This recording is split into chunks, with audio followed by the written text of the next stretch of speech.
this is basically one in a series of 3 events, and we're really excited to have been able to invite so many people from India here. Unfortunately, Gogu Shyamala wasn't able to make it because of closures of airspace, due to the war in the Middle East. And Jitendra, unfortunately, also hasn't been able to make it.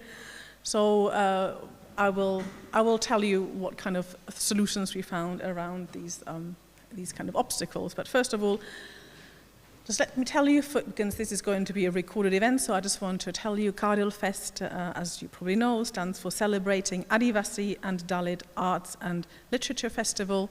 This is already the 3rd series of events, and the first one was funded by the HRC, and the last 2 have been funded very generously by NTU, so we are very grateful. But this is also an opportunity, we thought, to celebrate the 10-year existence of our network on Dalit and Adivasi literatures. Do you want to say something about that, Judith, or shall I? I can just go on, absolutely. I can keep going, absolutely. I will introduce Judith, who's patiently standing next to me in a second. So we started this network with an inaugural conference on Dalit literature, which was the first conference on Dalit literature in the UK in June 2014.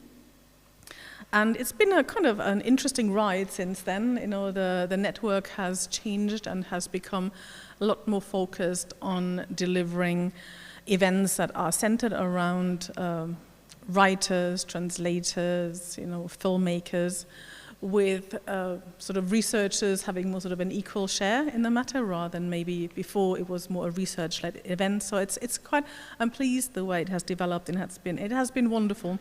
And the person who has done it with me is Professor Judith Misrahi-Barak from a university that keeps changing its name. It's the Université de Montpellier Paul Valéry, without a number, in France. And yes, we have been kind of partners in crime now for rather a long time, and it's been really great, quite life-changing in many ways.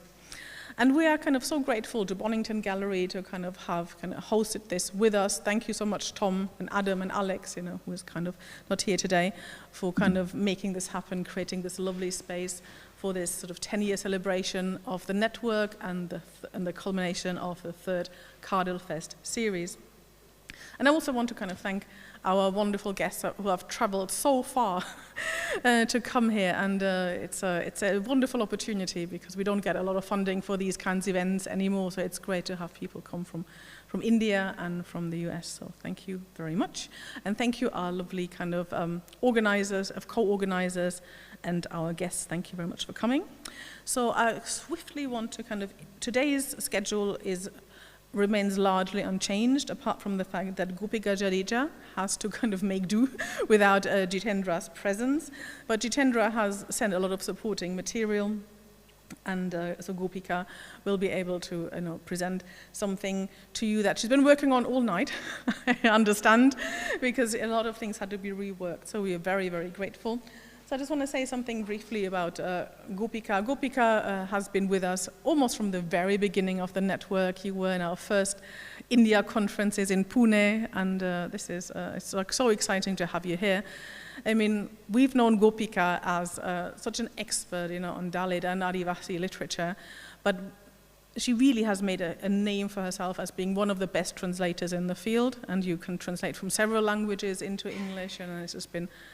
And I think without her translations, I think we would have very, very few really good translations from so many languages in poetry, because ultimately you really have to be an excellent poet to translate poetry. And Gopika is also a poet, and I would have held up the book if I had remembered to take it with me, but there it is. You can have a look later at her wonderful book, which is called What Parvati Does Not Say. Yes, so I already started reading it, and it's quite fabulous.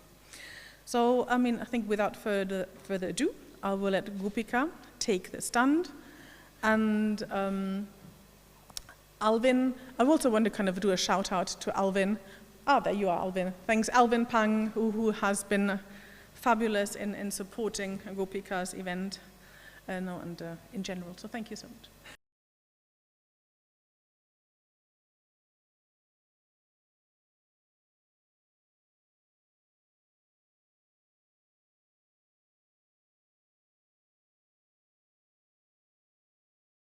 I'd like to begin by thanking Dr. Nicole Thiara and Professor Judith Misrahi Barak.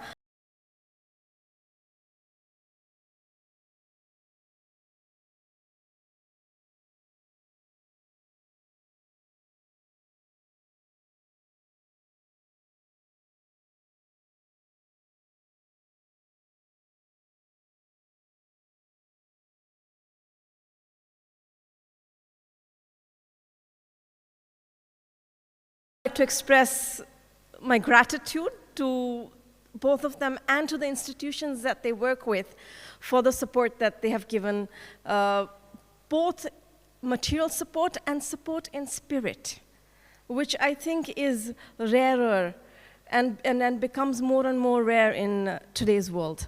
So before I begin, thank you both very much for all the work that you have done, that you do, that you continue to do. I'd like to begin with an invocation to the earth.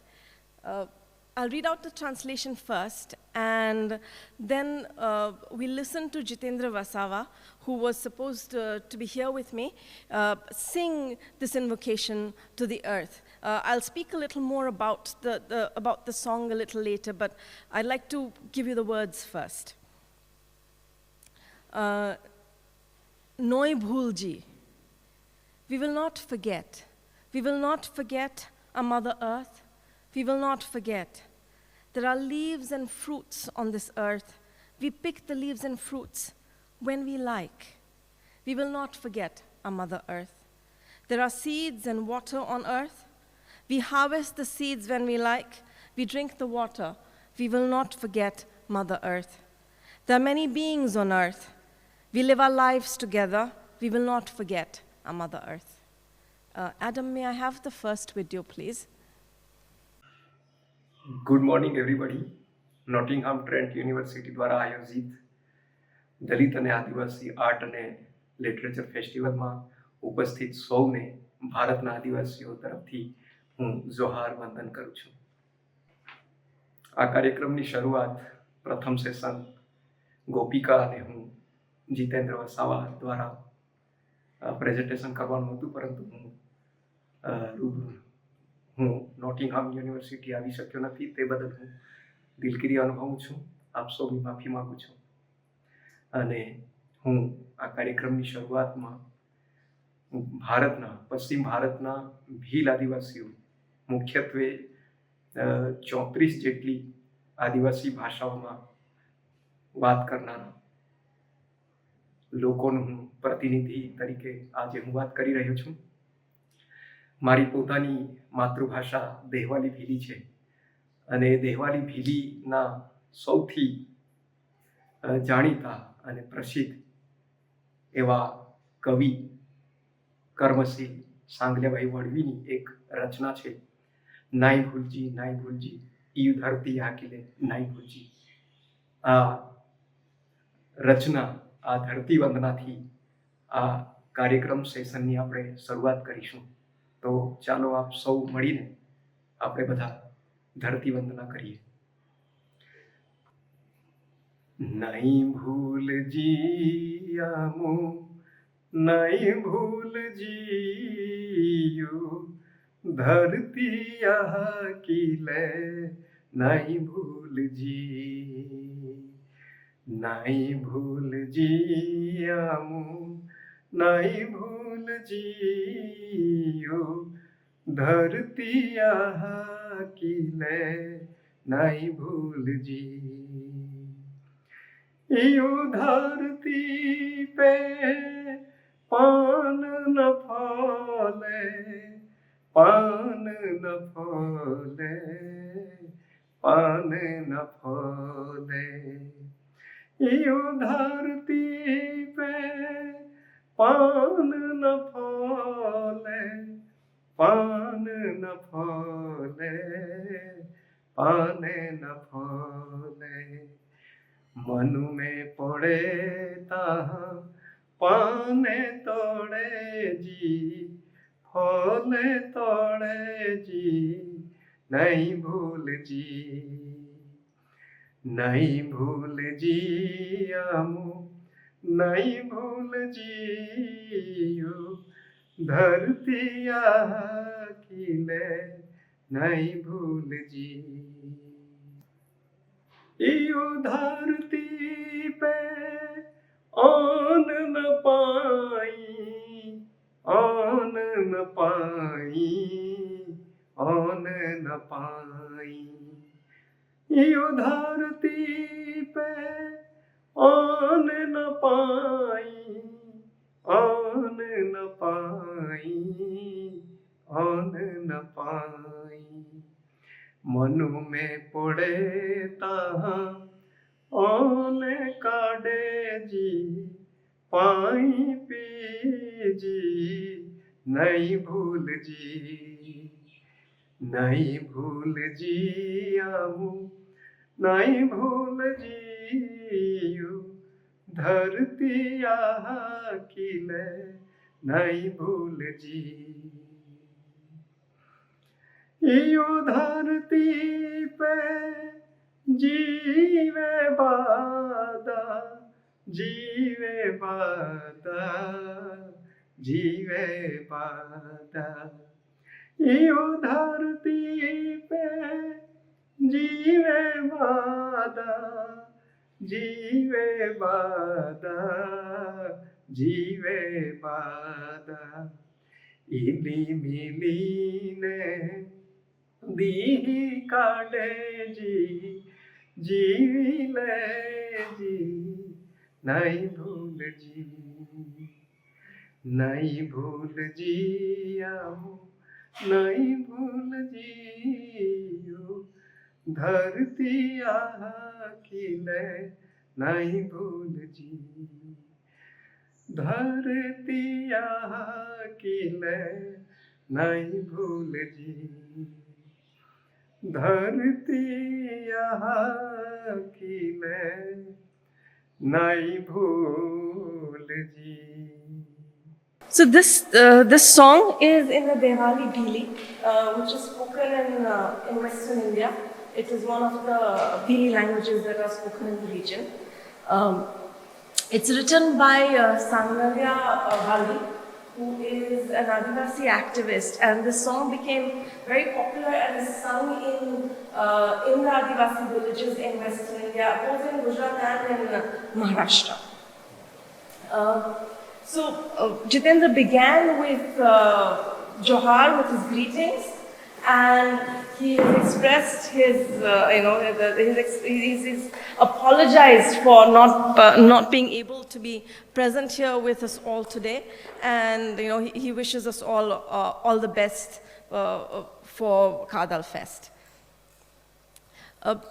What I'd like to do is present some of the poetry that I've been translating and talk about Adivasi poetry and what it means to be an Adivasi poet, an Adivasi writer in India today, in contemporary India.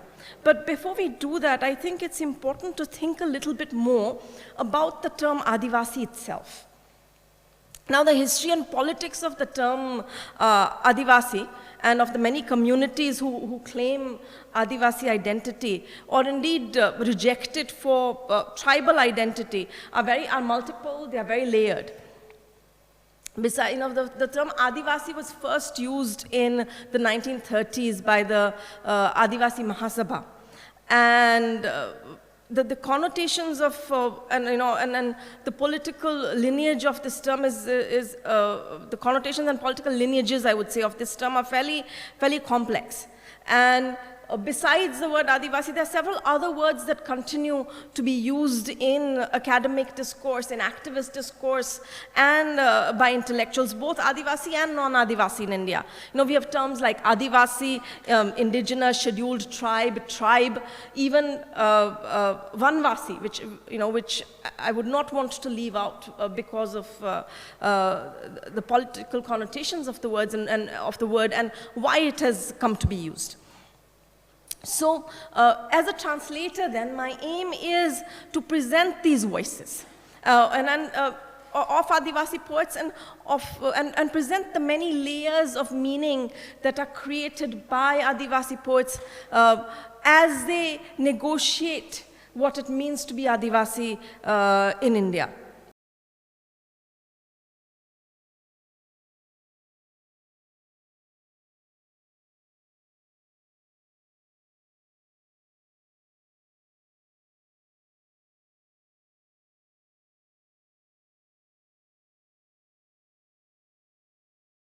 It's claiming this long tradition of resistance to colonial rule for rights over land, and also economic exploitation in both colonial and post-colonial times lends political visibility to Adivasis, and also political visibility to the term itself. There's also this emotional bond, and it's an umbrella term in which communities who claim to be Adivasi create a sense of belonging. And the use of Adivasi is different from, let's say, scheduled tribes. Right? This is something that is used in the Indian Constitution. It's a term that's used in the Indian Constitution, particularly in the 5th and 6th schedules. The 5th covers areas in eastern, central, western, and southern India, and the 6th schedule covers northeastern India. And of course, the provisions that they lay out in the Constitution are very different. Then you have the word indigenous, which is claimed more by, which is claimed more in the activist discourse, and especially by communities who are aligning themselves with a more international discourse about indigenous rights. This has also come into literary discourse. Very recently, the Varuna residency, which is an Australian residency for writers, created an exchange between writers from India and Australia. So this term is coming into use also in literary discourse. Then you have the term denotified tribes. The British who legally notified communities, particularly nomadic communities, from different parts of India, as criminal under the Criminal Tribes Act through the Criminal Tribes Act of 1871. Subsequently, in post-independence India, it took us 5 years and 16 days to denotify these tribes, but the stigma still remains. It has shifted now to what is called the Habitual Offenders Act. Then we have the word tribal, which is anthropological and sociological. And communities listed in the 6th schedule, the northeastern communities usually prefer to use the word tribal rather than Adivasi, and they align themselves under the term tribal. So there's no singular Adivasi identity in India. Right? And the issues confronting communities termed tribal or Adivasi in various parts of India are different. The Adivasi today can be thought to possess this identity that can be placed, as literary scholar Alessandra Consolaro says in her work on Hindi Adivasi poetry, in direct and political relation to notions of statehood, globalization, subnationalism, and so on. I'd also like to quote another very important figure here, Ruby Hembrom. Ruby is a publisher, and she's founder of Adivani, which is a publishing house dedicated to Adivasi voices. And in her essay, Reclaiming the Reproduction of Adivasi Adivasi knowledge, she says, Adivasis have always been the objects of writings. These accounts have been an outsider's view, not of them and by them.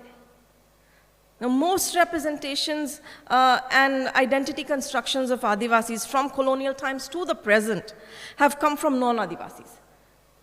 Administrators, anthropologies, missionaries, writers, filmmakers, and such conceptions of Adivasiness have given rise to cultural stereotypes defining these communities by their dress, habitation, based on notions of how the Adivasi other should look, as well as be to the dominant gaze. The assumption encoded in this gaze is that the Adivasi inhabits a different world, set apart from the rest of the Indian nation and its people. It essentializes Adivasi people and their cultures and defines them as other. I'd like to quote, or I'd like to think about two images here. One is that of, it comes from Jaipal Singh Munda. During the debates, during the Constitutional Assembly debates, when they were debating the 5th and 6th constitutions, 6th schedules of the Constitution, he very sarcastically said that, I'm paraphrasing here, that I'm sorry that I've not come to this assembly to debate the 5th schedule in my loincloth bearing my bow and arrow. Now that's image one. The second image, and this is a story I've heard, is about Jangar Singh Shyam. Jangar Singh Shyam became one of the most popular and most important artists, Adivasi artists, when his work was discovered by J. Swaminathan. And this art that Jangar practiced has now been termed Gond art and is called the Jangar Kalam, the school of Jangar.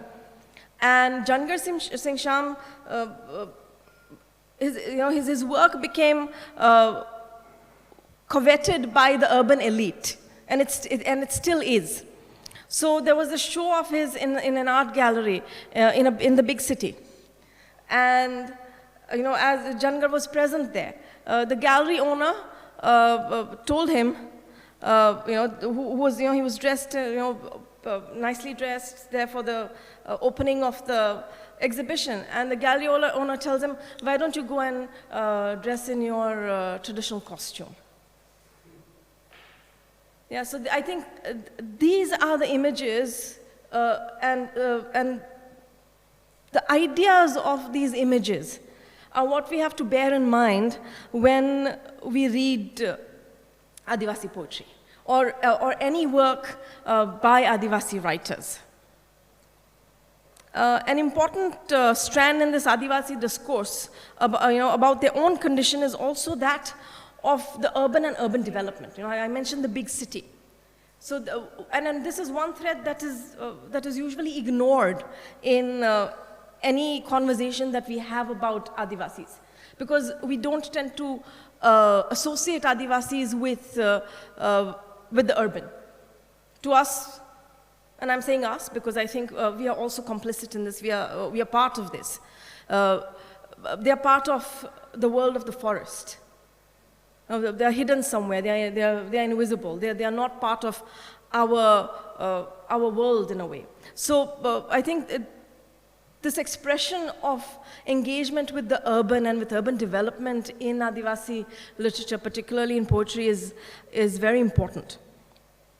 So what does Adivasi mean to urban India? And what does it mean to be Adivasi in urban India?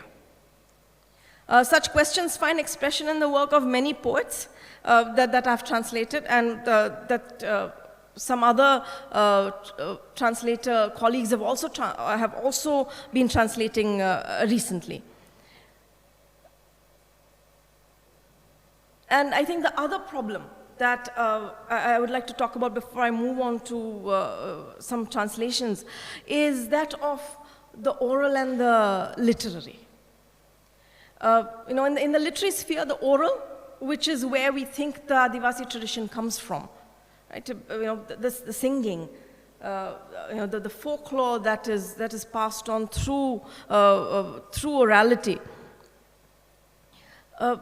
That is seen as primitive. In India, there's this huge divide between the folk and the literary, and the folk is always considered to be something less, and the textual is considered to be more sophisticated. So there's this privileging of the textual mode over the more embodied knowledge of orality that is intertwined with the imperatives of the state and of language policies. And that said, there's also the opposite tendency to romanticize the oral and to associate Adivasi literature exclusively with the oral tradition. So for example, Adivasi poets writing in Gujarati and their own languages using the Gujarati script are usually neglected by the literary establishment. Even though Adivasi poets in Gujarat have been schooled and do write in Gujarati. So you'll find very little Adivasi poetry, let's say, in mainstream literary magazines and journals in Gujarati. And Gujarati is just an example. This is true of most languages. I think an exception is perhaps Hindi, where there's more visibility of Adivasi literature. So for the Adivasi poet in the city, there are in fact two kinds of uprooting. Yeah, there's from language and from forest and land. And within this uprooting, is coded that question of language and the struggle for rights within the framework of the democratic state. And I've been talking about what does it mean to be Adivasi in India today. So all of this happens within that framework of negotiation within the democratic state. One of the very early poems that I translated of Adivasi literature in, I think it was in the early 2000s, was by Jitendra Vasava. And it is a poem that I translated as living and dying in a foreign tongue. I'm not going to read all of it right now because I'd like to read it later along with some others, juxtapose it with some other work. But I'm going to just quote a few lines here. The language that was at home in the ear and seeped into our blood with the thread of grandma's story in the dark night. And then this is juxtaposed with the foreign language. And he says as he ends the poem, I sat alone in school while our tongue sat outside, whining like a dog. And for him, I realized as I was translating it, and it was initially a shock to me, that the foreign language for him is not English, it's Gujarati. Because his own tongue is Dehwali Bhili.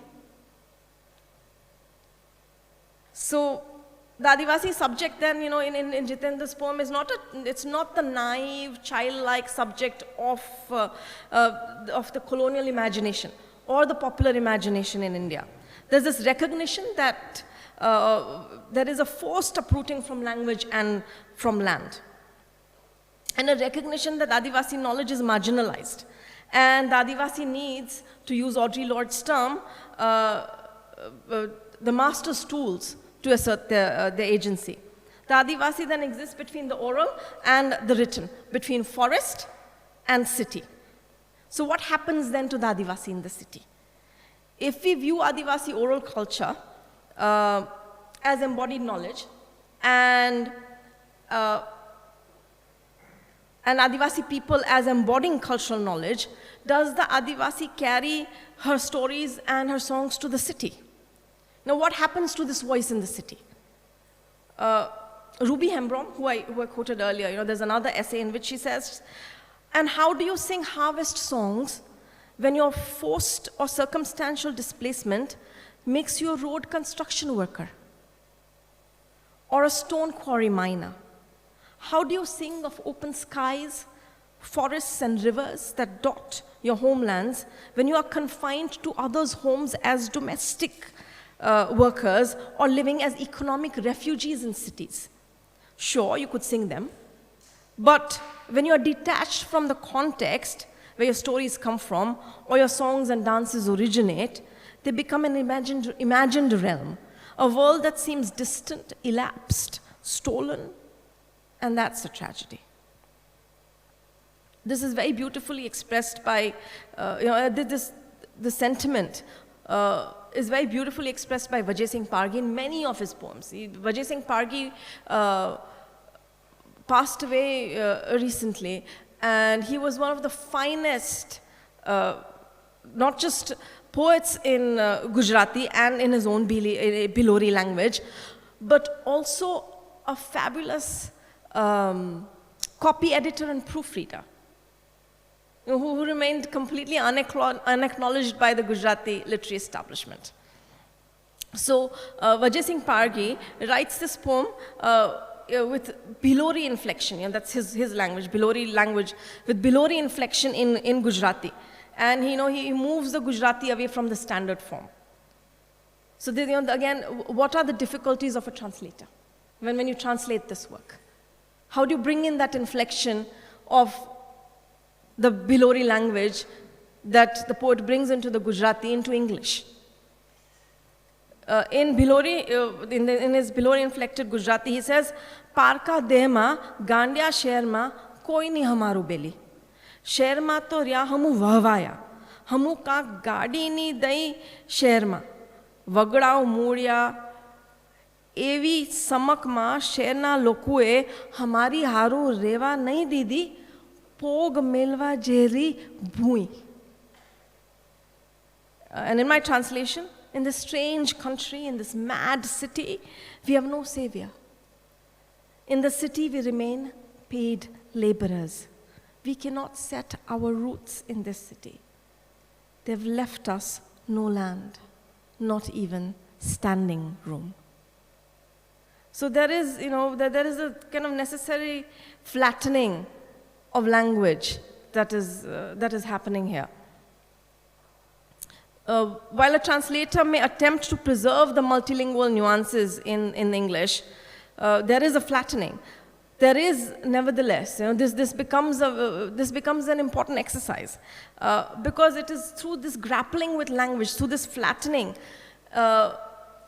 which, if understood, and when it is understood, unsettles the act of translation and the act of reading, because translation is also first an act of reading. And despite this flattening that is inherent in English translation, as well as the question of the politics of translation into English in India, I choose to translate Adivasi poetry into English. And what I hope when I do this is that the unevenness of the translation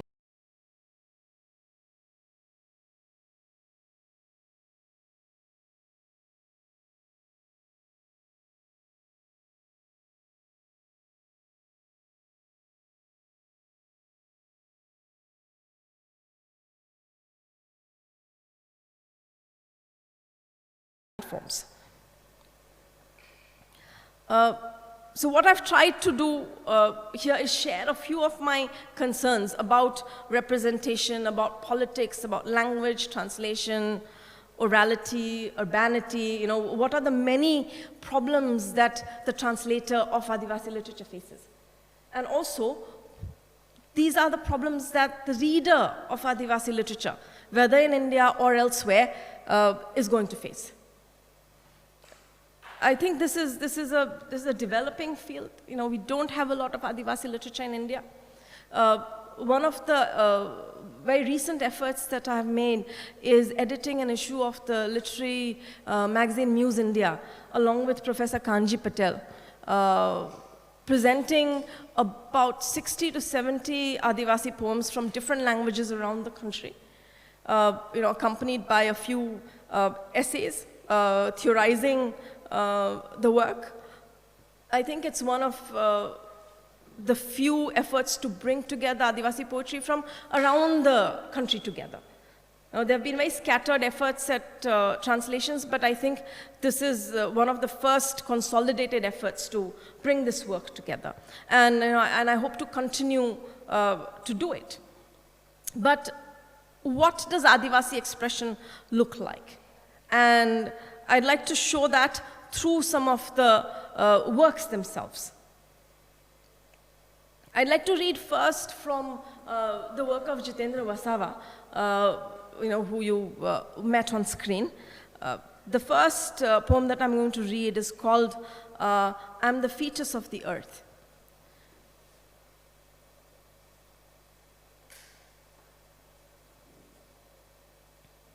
And as I read the set of poems that that follow, you'll see the threads of the various concerns that I raised earlier. I'm the origin seed fetus of the earth. I'm the secret of sun's eternal fire. I'm Bhil, Munda, Bodo, Gond, Santhal.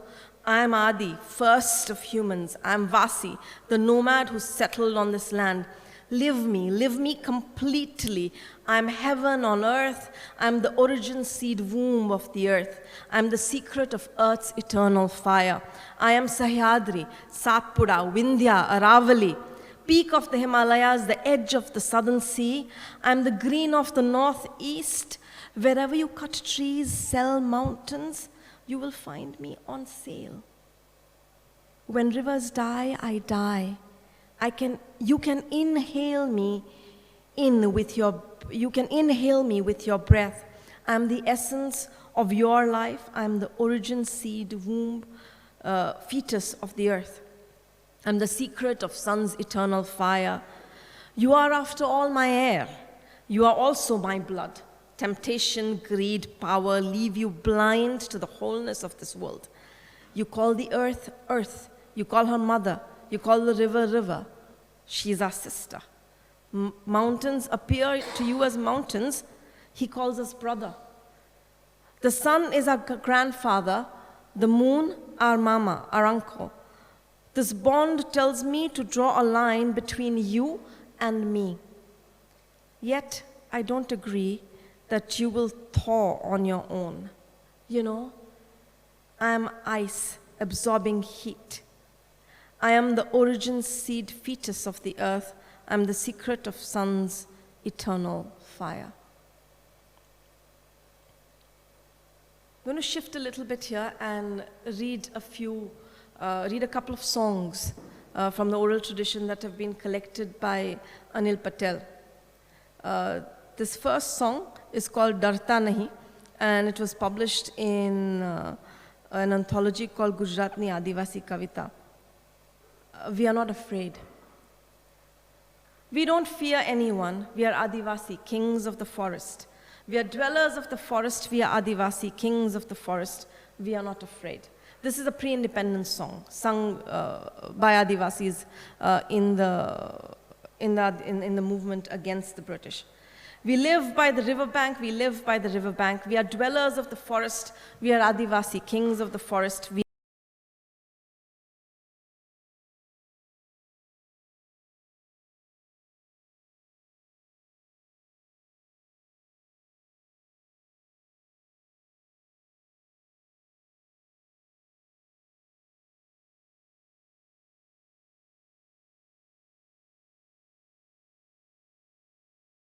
are Adivasi, kings of the forest. We are not afraid. And you can see how the refrain, when sung, would be so powerful. The second song, this is an adaptation of a song by Kanji Patel. It is called Let Loose the Stinging Bees. And if I may say so myself, this is one of the translations that I have done of something that is in meter and, not that it is in meter and rhyme in my translation, but a song that is in meter and rhyme that has that same fluidity. So this is perhaps one of the translations I'm really happy with. Let loose the stinging bees. High the hills and high the mahua trees, O Birsa's folk. From the mahua rises the sound of the leading dole. Awaken your sleeping nagadas, O Birsa's folk. Gather all the beals of the hills, range together the beals of the hills, O Birsa's folk. Do a count of the beals, O Birsa's folk. 12 crores and 32 lakhs. Count the years, O Birsa's folk. A lakh of moons and a crore of suns. The bullets rain from all directions, O Birsa's folk. The cannonballs, Angreji and Desi, surrounded by the hills and rivers, O Birsa's folk. Leave the doles, pick up your bows, surrounded in the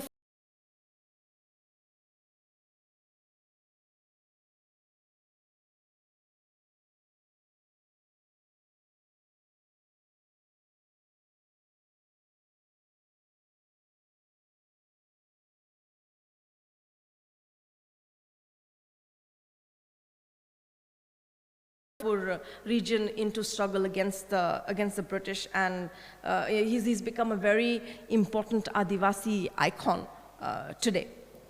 And I also made reference to dhol and nagada, which are kind of drums, and the nagada is particularly a battle drum.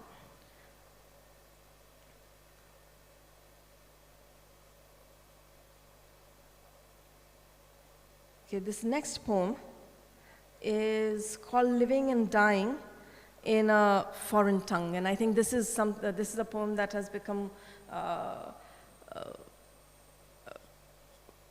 think, especially for Gujarati literature, and quite an iconic poem of Jitendra's.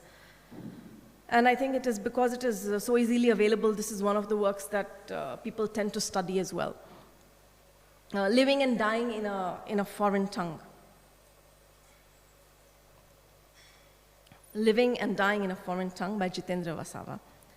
The language that was at home in the ear and seeped into our blood with the thread of grandma's story in the dark night. Through forest, river, field, astride grandpa's shoulders, the language that entered through the eyes. The language of the light of a morsel of food, kiss-fed by mother. The living language of family, neighborhood, village, seen through my fingers, entwined with my father's at festival time. A language alive in the family, the courtyard, the village. Everyone lives as one, dances, sings, works as one. The sorrow of one is the sorrow of all. Our language takes us on that higher path that could not even climb the threshold of the schoolhouse. I sat alone in school while our tongue sat outside, whining like a dog. The master said, "Don't speak in our language." I was scared and could not ask, "Why can I not speak in our tongue? Who forced that foreign tongue into our master's mouth?" From 10 to 5 during the day, it sat on the iris of the eye, like the deep darkness of the darkest night. As letters, it made its way into me through the eye. At times, as if possessed, it forces its way into my body through my fingers. If my body doesn't make space for it, the schoolmaster's stick. Jito, my aunt's son, we used to sleep with one blanket. Could not study for fear of the beatings. In the sit-ups, bending and touching your toes, the foreign language forced its way in through the sharp green stick. It teaches us land can be sold, forests can be owned, rocks, sand, river, waters can be commodities. Whatever you possess, hide and hoard. Leave the world aside, think about yourself. Like a rat, it gnaws at us, that foreign tongue. Proving us uncouth, night and day, it tries to civilize us. How to rule over each other. Letting us live, it kills. That language teaches how teeming mid-bazaar to snatch fruit of someone else's labor. My uncle died in that foreign language. People had only calculated tears in their eyes. The whole village was not unhappy. Dutifully, ritual ceremonies were performed for death without affection, compassion. It leaves us without feelings, that foreign tongue. But what's really sad is that it tells us not to do what our ancestors' hands did, to run machines on our lands. It makes us labor, and then it shows we are inferior.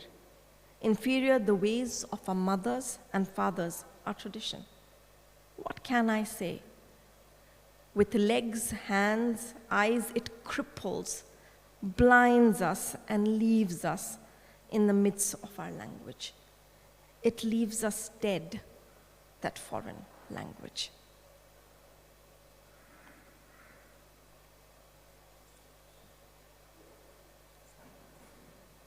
I'd like to introduce someone at this point. There's a video I'd like to play. It's I think number 4 or 5, the tunes.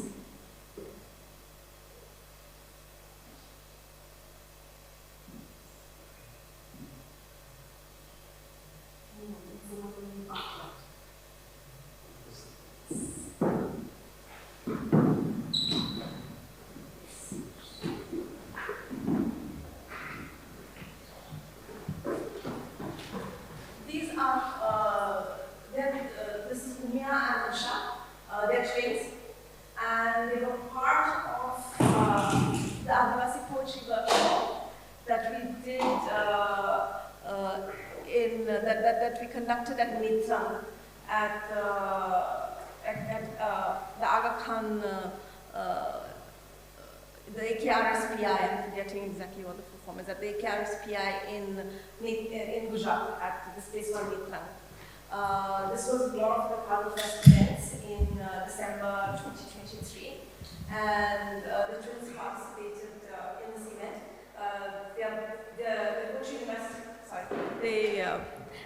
They're at university and in Ahmedabad, and they have recently begun to write poetry. So the workshop was for poets, new and more senior, who write poetry, and the participants were from mostly from Western India, from Madhya Pradesh, from Gujarat, from Maharashtra. I'd like you to tell you a story about that they told me about going to the city. But before that, I'd just like you to hear their voices. This is not where they told the story, but I can't quite locate that particular video. What I'd like you to do is meet them, hear their voices, and see their spirit. And then I'll tell you the story.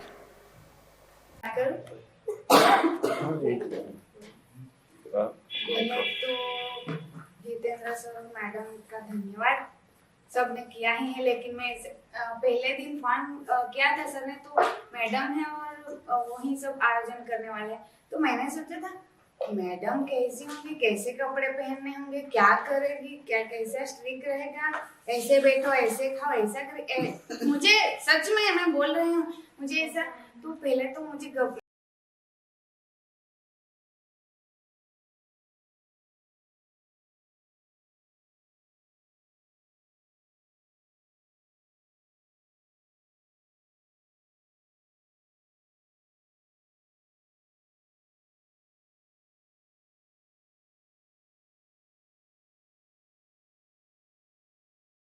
वैसे तो बहुत बोलना था, लेकिन बस इतना ही।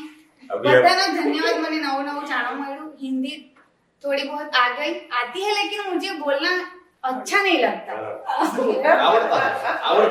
आवड़ता फूल है। बस धन्यवाद। अभी मैडम अपनी स्टिक निकालिए। घर जाने से पहले एक धक्का लगाइए।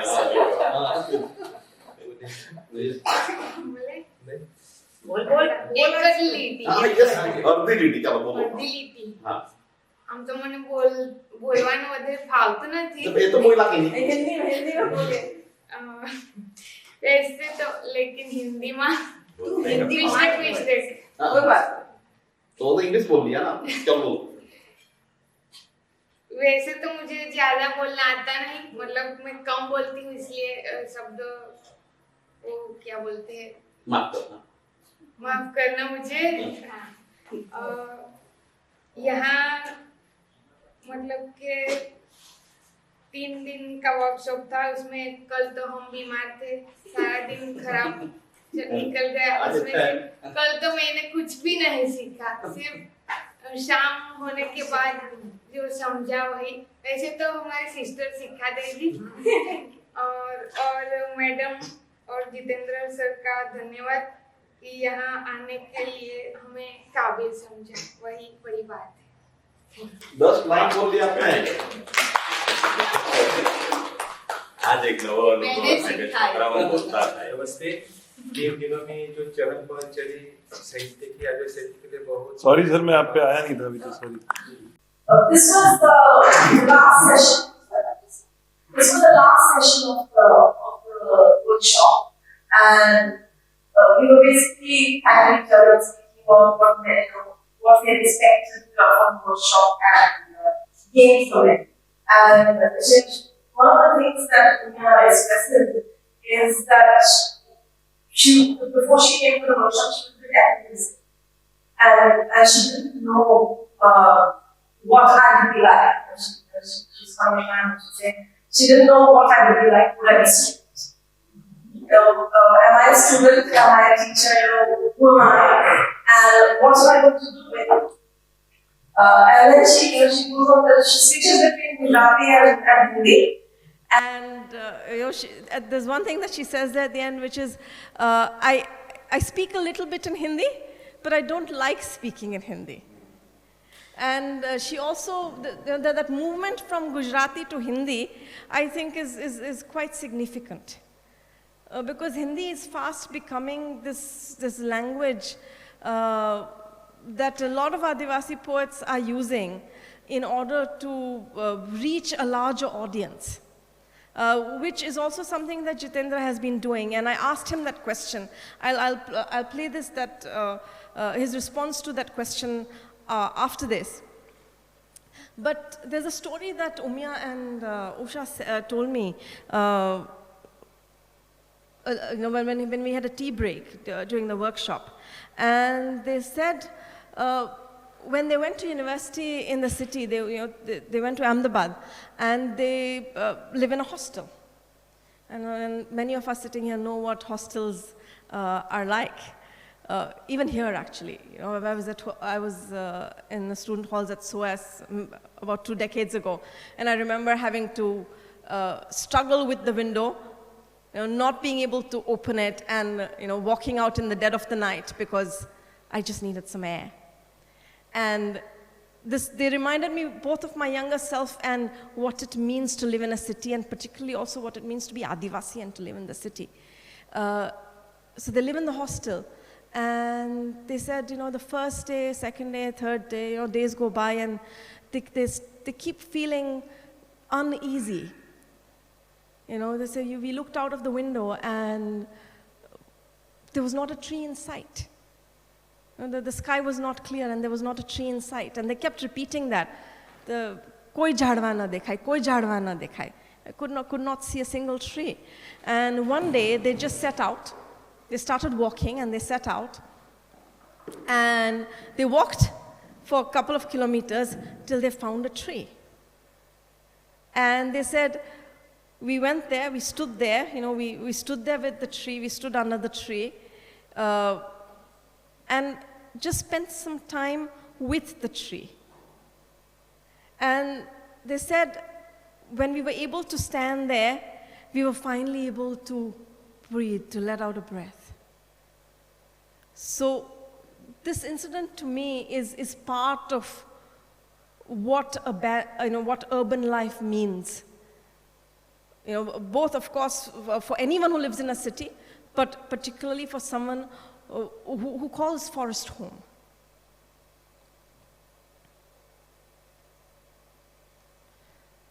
I think at this point, since we mentioned Jitendra and this idea of language, I'll play you his response to my question about what language does he write in, what languages has he been writing in, and what does that mean to him?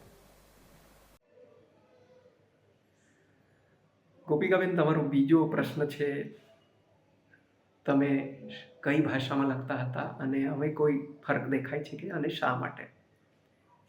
હા, ફરક દેખાય છે. પહેલાં હું ગુજરાતી ભાષામાં લખતો હતો, હવે હું મારી માતૃભાષા દેહવાલી ભીલીમાં લખું છું.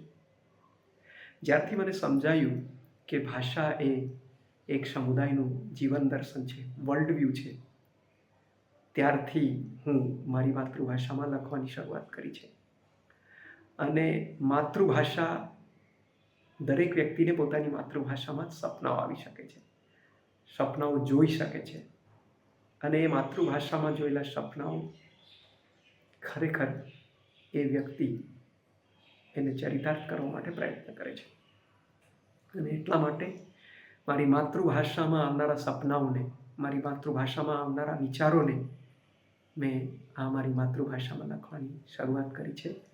અને હવે હું બીજી ભાષાઓ કે ગુજરાતી અને હિન્દી, આ બીજી 2 ભાષાઓ, દેહવાલી, ગુજરાતી અને હિન્દી, આ 3 ભાષાઓમાં મલ્ટીલિંગ્વલ રીતે મારી કવિતા હું લખી રહ્યો છું, જેથી મારો જે સમાજ છે ગુજરાત, મધ્યપ્રદેશ, મહારાષ્ટ્રની બોર્ડર પર પશ્ચિમ ભારતના વિસ્તારમાં જે મારો ભીલ સમાજ છે એ હિન્દી, મરાઠી અને ગુજરાતી ભાષાની સ્ક્રિપ્ટ વાંચી શકે છે, લખી શકે છે. અને એટલા માટે હું મારી દેહવાલી ભાષા, ગુજરાતી ભાષા અને હિન્દી ભાષામાં લખું છું, જેથી હું પશ્ચિમ ભારતના મારા ભીલ આદિવાસીઓ સાથે સંવાદ કરી શકું. Thank you. So Jitendra tells us that he initially started writing in Gujarati, and then he understood that a language is a worldview and a way of living, and that is when he started writing in his mother tongue, in Dehwali Bili. He also said that one dreams in the mother tongue, and and that it is through this dreaming that that you live, that you also then begin to write. Jitendra writes in Gujarati, Hindi and Dehwali now. First Gujarati, then started writing in Dehwali, and now in Hindi. And he says, he has a multilingual practice now because he wants to reach out to his community, to the Bili community in Western India, in Madhya Pradesh, in Maharashtra, and in Gujarat. And the 3 languages that are, which are the dominant languages in these regions are Marathi, Hindi, and Gujarati, all of which use the Devanagari script. So, and which is why he's begun writing in Hindi. And writing in Hindi also allows him to be part. He has not said this, but I'm adding a comment on here as his translator that. When he writes in Hindi, it also allows him access to a larger literary sphere, and also allows him to reach out to that wider audience in India, and also the audience that is available through translation from Hindi, which is something that happens more often than translation from Gujarati or Dehwali. It also allows him, I think, to be part of a larger activist community, which reaches out then reaches out to the larger indigenous people's struggles around the world. So I think the languages that he uses are also an attempt to expand the practice and to build solidarities.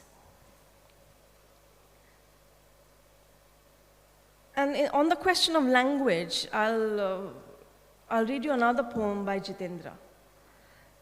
It is in Dehwali, it is called Aglavada, and in English, it is called To Progress. When I read my poetry in our language, in the raga of my ancestors, they look beneath my mouth, clap enthusiastically for a few moments. But in order to understand, they ask me to speak in their language. I cannot dissolve my life in their language and explain it to them. So they teach me their language, to write in, to sing in, and explain. If you want to progress, you will have to, or else.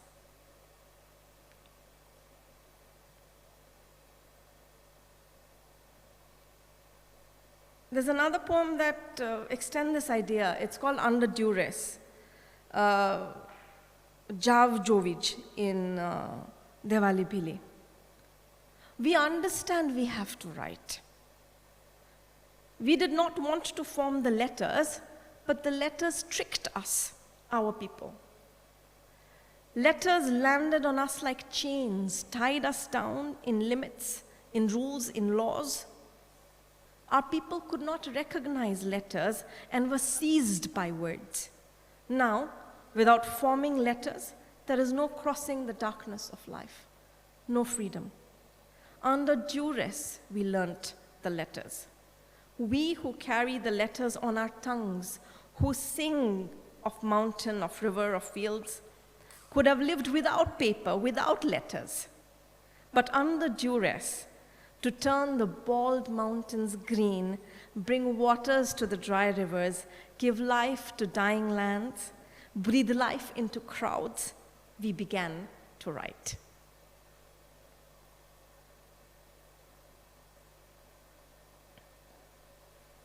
Essence, Murbij.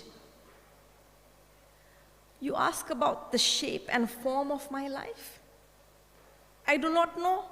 How would my ancestors have seen their shape in the flowing river? Don't you know, wearing masks of cow dung, clay, and wood, we never experienced the self. We have not even seen the shape of the clouds and rain passing by. But when the earth turns green, our drum beats and our feet begin to move.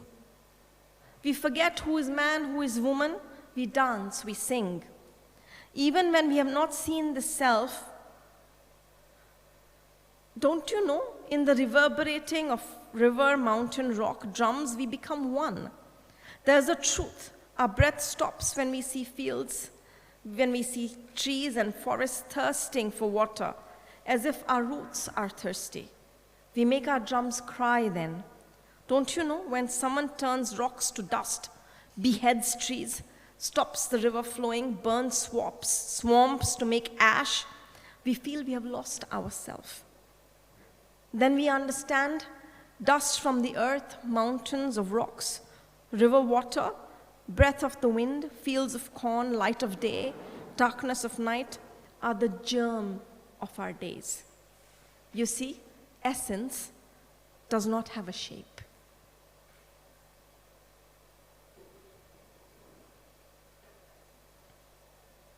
This is another one about language, a very early one that Jitendra wrote in 2007. It is called Regret. I can write in my language today. It can be read, but cannot be understood. Even so, read this once. When you hear, when you understand what my words say, you will cry. I wish I could have written this lost history long before.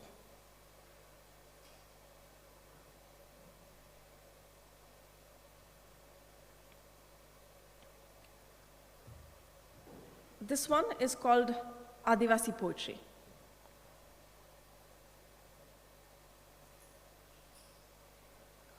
When the sorrow of all the directions gathers as a whirlwind, rising high as a pillar, scattering as it reaches the roof of the earth, making the heart shiver, there emerges Adivasi poetry.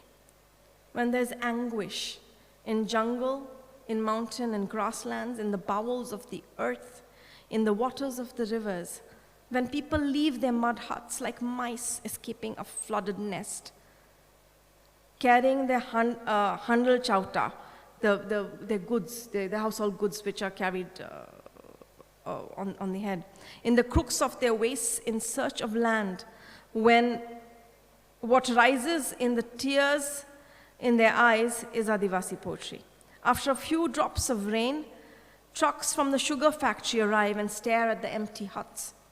We toil naked at the earth for months in the burning sun without davaduri, without any medication. Do we crush the sugarcane, or does the sugarcane crush us? Like animals, it lies at the edge of the river on the outskirts of the village, just like a dog, Adivasi poetry. As the day dawns, standing in queues, noses lowered, at the crossroads in cities, like cattle in cattle markets, to sell our labor. All day and night lying curled up, invisible with the hungry ones. Adivasi poetry.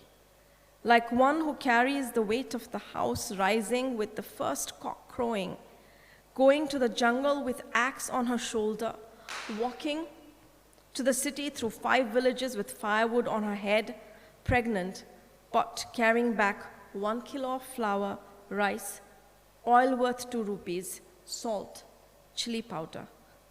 Just like she cooks rotlo for 2 meals a day, her blood turning to sweat, Adivasi poetry is made.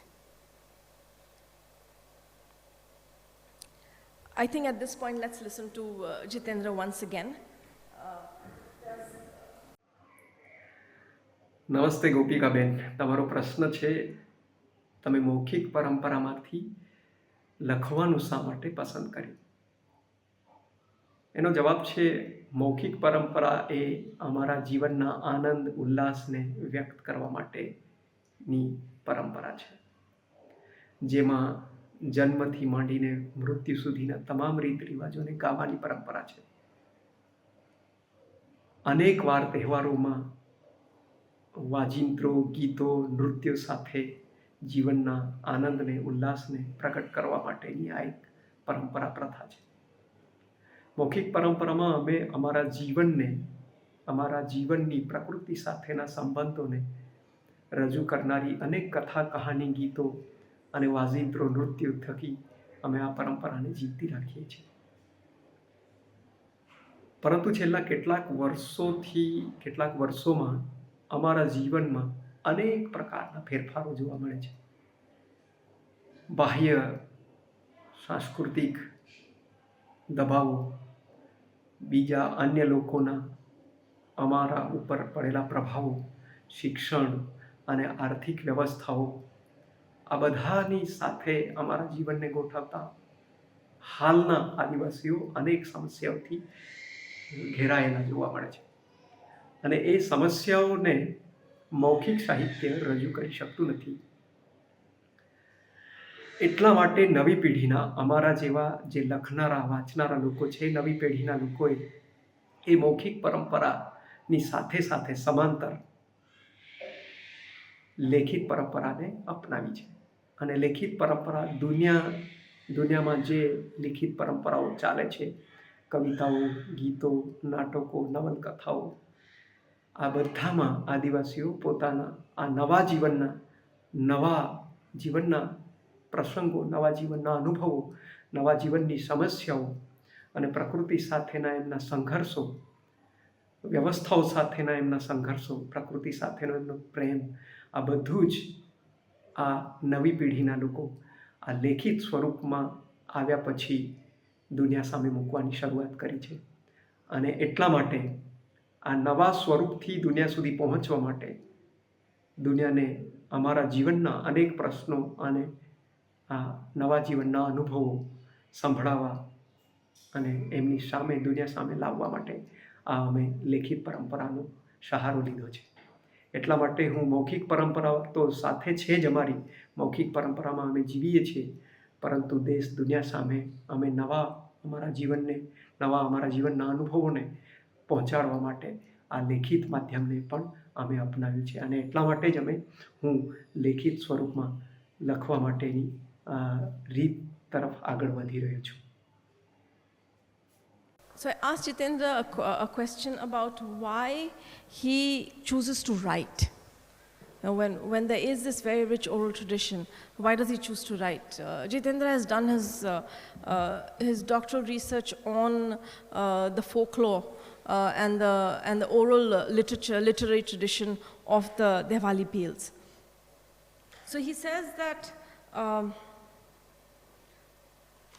in the oral tradition is about celebrating life and of engaging with the community and with nature from birth to death. So all the different occasions from the time of birth to death are celebrated, are engaged with in the community through songs, through sayings, oral sayings, through the stories, and it's a tradition, he calls it parampara, it's a tradition that also brings, that it also allows Adivasis to build a relationship with nature. And it is through this old tradition that the relationship with nature is expressed. And it is through the oral tradition that, or through oral literature, that the Adivasi tradition is kept alive. About moving to the written word, Jitendra says that the new generation, and he uses the word Navi Pedi, new generation, has felt the necessity to express themselves in writing because they have newer experiences, different experiences that they want to share with their community, but also with the world, with the wider world, with non-Adivasis. And it is about writing is a means through which they can share their struggles with nature, or struggles where they can express, I'm trying to find a phrase here. Writing allows Adivasi writers to express the struggle and the negotiations that they are trying to take part in today. This is about, writing is about the everyday. And the everyday, that is, of course, the everyday negotiations with the establishment, and also about expressing the relationship to nature in the midst of these other experiences. So it's quite layered, right? The way in which writing allows expression to Adivasi writers. What I'd like to do at this point is maybe make room for some questions, because the next thing I'd like to do is present some writing, some poetry by other writers.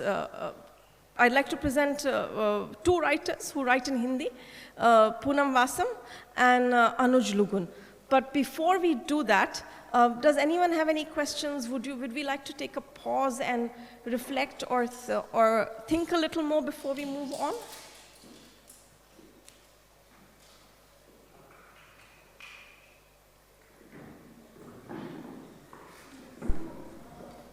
We actually wait. Testing.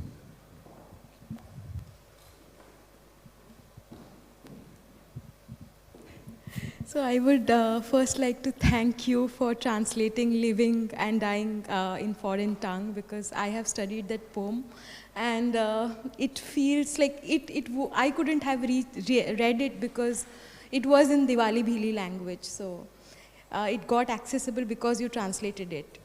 But I think while studying it, I felt it was very personal. It felt personal even in English language. So I would like to know, how were you able to capture that essence?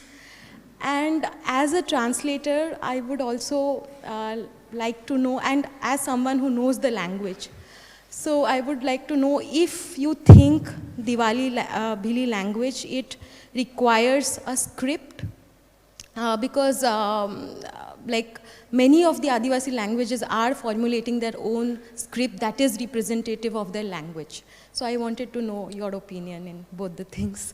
Yeah, thank you. Thank you, Mrigakshi. That's a very good question. I'm so happy to hear you've read it and you've felt the poem. I think there are two parts to that question. I think I'm equipped to answer one part of it. I'm not really equipped to answer the other part of it.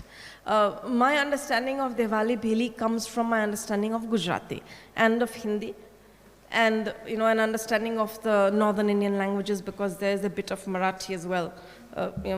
That's the juncture at which the language lies. I'm not part of the community. I'm an ally. So I'm not sure I can comment on whether it needs a script or not. At the moment, the writers who are using Devali Bheli are using the Gujarati script, the Devanagari script as written Gujarati uses. Yeah. And it is serving the purpose.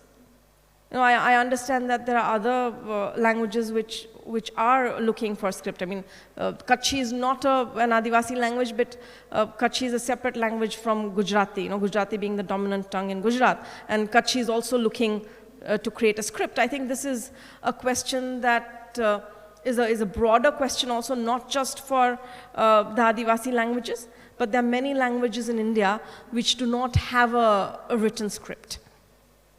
And of course, the politics for Adivasi languages when they don't have a written script becomes a lot more dense. But any of these languages exist, all of these languages exist in the midst of dominant regional languages, as well as the dominance of English. So I think you have to look at the languages and what it might or might not mean for them to have a script within that larger context. What having a script would mean for any language is that it allows a standardization and formalizing, which then allows publishing and writing to flourish in different ways. But all of that needs an infrastructure. So when we are talking about a written script, we are not just talking about writing it. Right? We are talking about orthography, we are talking about standardization of the language itself, which means that there will be something that is lost when it moves from the oral to the written. You know, how willing are we to do that as well? So there's that. There's also the question of the other infrastructure that surrounds language production, that is necessary for production in a particular language, the literary production in a particular language. Publishing, right? Publishing houses, it can be journals, it can be magazines, people who speak and write in that language. You know, the editors, the training of these editors and people, and this means education in the language.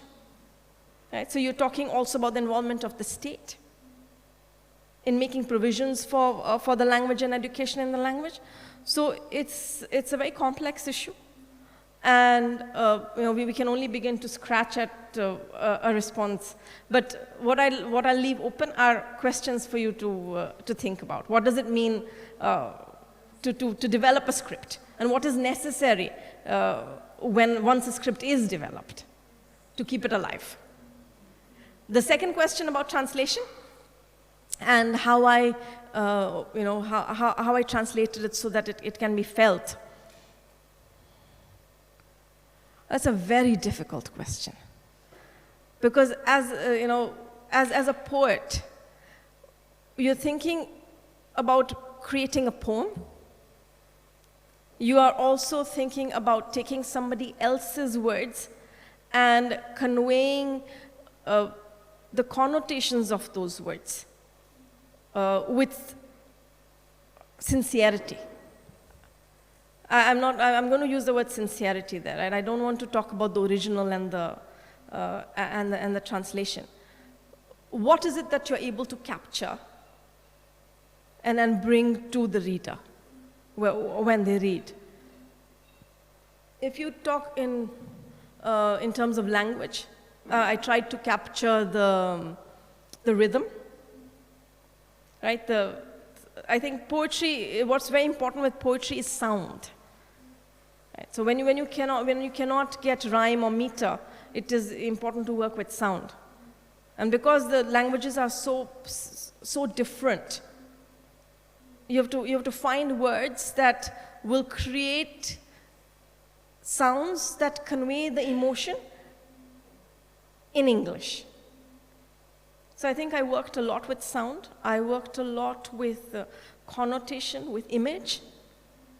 Right? I think imagery is very important when it comes to translating into English, because when you have languages that are so far apart and you can't use words that are similar to convey the meaning, then you have to rely a lot on the image and the sound.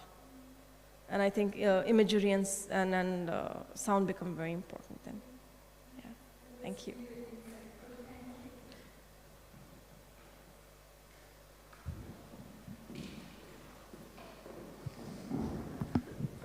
Thank you, Gopika.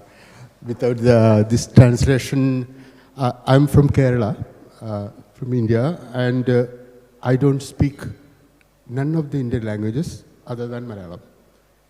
I don't understand Hindi or Gujarati or Marathi or any other languages. Whatever Adivasi poetry or whatever other language poetry in India, only I can access through the translation. And thank you, opened the window to Jitendra's poetry.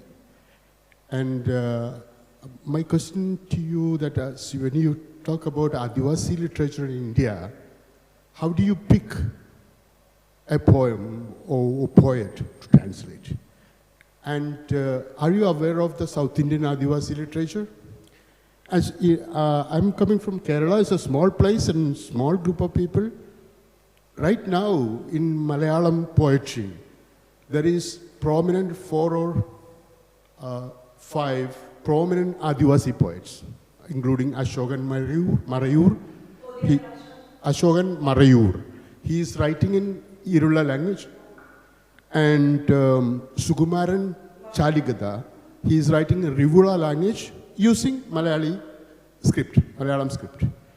And R.K. Attapadi, so actually his language is Attapadi Adivasi language, and he writing using the letters of Malayalam. So these poems are published. Major publisher, especially there is kind of a corporation, DC, which was it has its own hegemonic presence, and it has its own press politics, how they get published, and who's sponsoring from the mainstream so-called Savarna Kerala literary world. And there's a lot of politics in this, who picked. And it being said that it is very diverse and it is unreachable in a way. So you are extending your translation to the south too, or including all languages, and more than, without even letters, we have more than very active, more than 300 languages. And official languages are other than there. It is very diverse and very challenging. And thank you for introducing Jitendra. I never read him. I love to read really in original, but it's never been possible. But when you are translating this very marginalized language and their poetry, very personal and cultural specific expressions, you follow the rhythm, and also you want to bring the imagery to the English, to English. And did you ever feel compromised?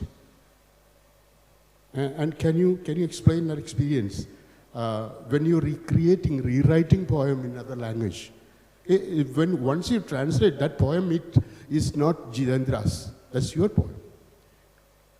And as a poet, you will be expressing, you are expressing in a linguistic and cultural framework of Jitendra. And did you ever feel conflict? And that's one question. The other question is, you plan to extend your translation skills to other languages. And did any kind of cataloging have done in India? I know there's Kendra Sahitya Academy have Adivasi literature published, but all are recognized or all are listed. And there is any attempt happening in India. Thank you. Okay, that's several questions. The last one first. Am I extending my practice, my translation practice to other languages? I mentioned the Muse India issue, and that is an attempt at bringing together Adivasi poetry from many languages, which includes several poets from Kerala, including Dhanya Vengachari, Odian Lakshman, several voices that you mentioned as well.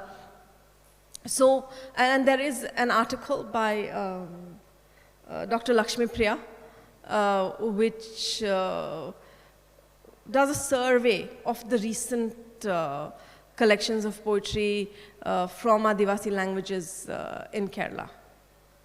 So that's part of the issue that's forthcoming. It'll be published online. It'll be published on the internet, I think the first week of July. So when it is out, I will definitely share it with you. Another attempt to bring Adivasi poetry from many languages together is by Professor Kanji Patel. What he has done is a survey of writing from many languages. So it's basically one poem each. I think he's pulled together 600 languages. And they're massive volumes. And the problem that he faced was, and I did as well because I helped a little on this project, is how do you translate these works when you don't even know the language? And when you don't know any adjacent languages. I can translate Jitendra's work because I have Gujarati, I can understand a couple of North Indian languages, I have Hindi and I can understand a bit of Marathi, right?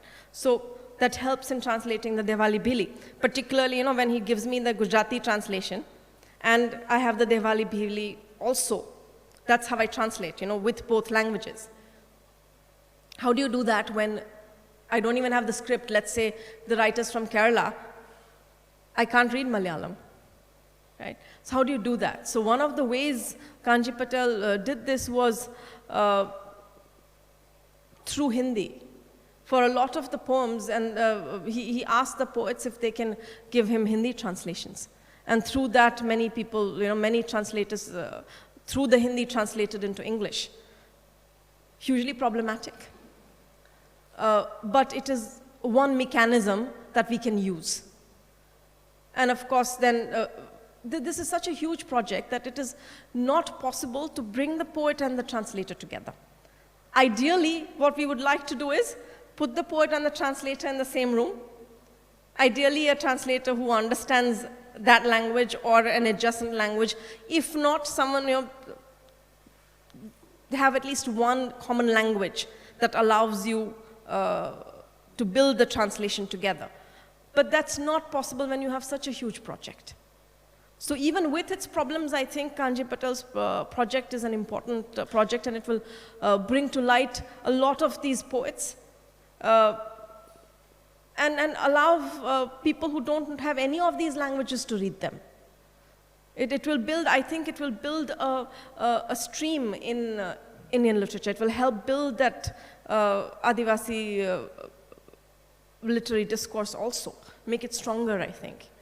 And if there is criticism about the method, if there is criticism about who was chosen and why, any of those questions that are inherent to anthologizing, I think they are part of the discourse, and will make it interesting, will liven it up. Then the other question about did I ever feel compromised when I translate from one language to the other, whether I've been able to actually convey what the poet is trying to convey. I think that's what you're trying to ask, right? I think any act of translation means that there is a loss. But at the same time, translation also means there's been a construction of meaning. And I think I value that construction of meaning and being able to bring that to more readers more than what is lost. So I think I choose to translate, and then I choose to expand the conversation. Because unless we translate, the conversation is not going to expand. In fact, there may be no conversation. And then translating allows us to have the conversation. So in that case, I choose the conversation. And the third question was about conflict, about a conflict between the languages. Have I got your question correct? Yeah. Yeah? Do I feel a conflict between the English and the original language? Yeah. Yeah? If you go to a second language, translate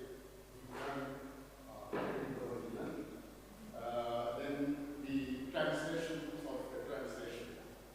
Very true. Yeah. And also the original meanings, even most of this Adivasi poetry, as you mentioned, the orality is kind of very important, and also sound also, meaning of sound. So, for example, Sugumaran Chaligada's poetry from Kerala, and he's in Wayanad. He lives in the Elephant Pass, and elephant is presence in their life, and how with the sounds they communicate with elephant. And also, actually it has its own meaning, but in a common Malayali lingo, you use the Malayalam letters. These words have no meaning, but in his poetry, the situational sounds, the meaning will change, and it is very fluid.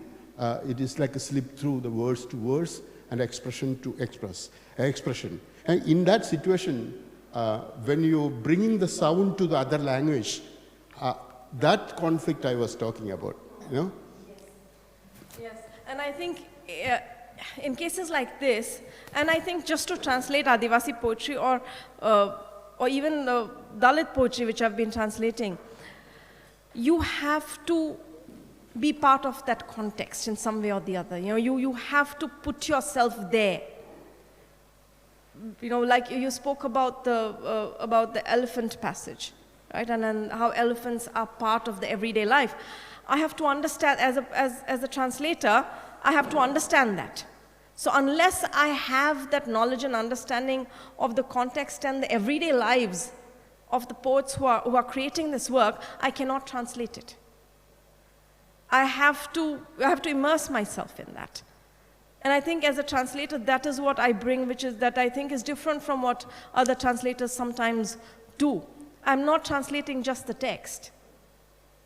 I'm trying to be part of that lived word and the lived world, and then bring it to my own to my own language in the sense of to how I'm constructing the poem, right? My language in terms of the language and the words that I'm using to create the poem, recreate the poem. So it has to be experienced and lived. That doesn't necessarily mean I have to go and I have to be there and live there with the community that is writing this work. Though I think that is also important. If I could do that, that would be life work. But at least have an understanding of that. To know what it means for the elephant to pass by. And how does the sound of the elephant passing through the trees become a part of the life of the words of that poet? I have to understand that in order to translate that. And that requires patience, that requires reflection, that requires going inward. And I think unless and until we sit with the work and we sit in that world that is reflected in the work, or that the work creates and recreates, we cannot translate. So I try to bring myself to the work, and then that is my practice, and that I think is it's not a practice that I've managed to articulate very well yet, but I think this is something that a wider community of translators really needs to reflect on and think about, and probably even theorize. Thank you.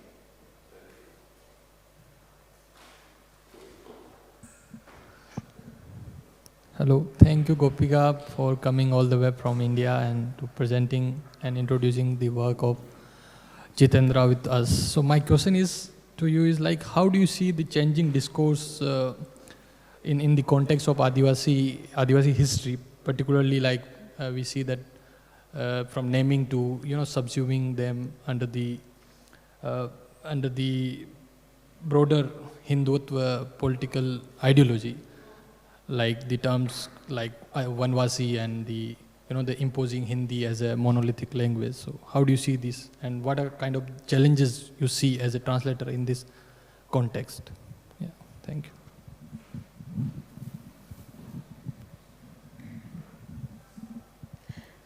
And the personal is the political has become a bit of a cliche, but I'm going to invoke that. And I think it is very important to know and understand where you stand yourself as a translator when you choose who and what you're going to translate and how you're going to translate it. And beyond that, where it is going to be published and how it is going to be circulated. So we must, as translators, even as academics, I think, in the current political climate, take our stand. And that stand influences the work that we do. So I am very careful about who I choose to translate and when and how. It was, when we were doing the Adivasi literature workshop, it was, we had to be very careful because we wanted dialogue, but we also wanted to make sure that the poets who were participating were open open to a politics that was not colored by the politics of the current dispensation. And and then with Adivasi writers currently it is very easy because there's a lot of state funding that goes into initiatives. A lot goes on the tribal welfare and things like that. So I think we also have to be circumspect of the funding that we are receiving when we are conducting workshops, when we are publishing, when we even just pull together a group of people. Yeah, thank you. Yeah, thank you, Gopika. This was very, very different and very enlightening as well. I have one question, and that question is regarding how we perceive English. Like when we look at the Dalit community, English is seen as a language that is used to liberate, it's a language that is used to demand, and it is a language that is used to assert because of the way in which vernacular regional languages have been used to oppress. On the other hand, when we talk about Adivasi community, when we talk about Adivasi literature and Adivasi creatives, it's the exact opposite. So because you spoke a little bit about the flattening of the language when the translation occurs, whereas when we look at Dalit output, it's perceived in a different way altogether. So I just wanted to hear your thoughts upon this sort of tension internally as well as externally, because Dalit and Adivasi they are often put together under one category, but yet there are tensions, yet there are contradictions. So I just wanted to hear your thoughts regarding that. Thank you. This is several PhD theses. So I'll begin with a clarification. When I speak about the flattening of the language, of course, I'm referring to the specific Adivasi language and poetry written, that is inflected in Gujarati, that is inflected by Bhilori. And there is multilingual nature of the poem. But I think this happens also in Dalit poetry and other Dalit literature. Because let's say we take the example of Gujarati. The dialect in which, let's say the characters in Umesh Solanki's novel speak, which, some of which I've translated, is very different from standardized Gujarati. And there's an encoding of caste within language, right? Whether it is the Dalit subject speaking or whether it is the upper caste subject speaking, there is an encoding of caste within language, yeah? I think the issues are different, but the flattening exists in the translation itself.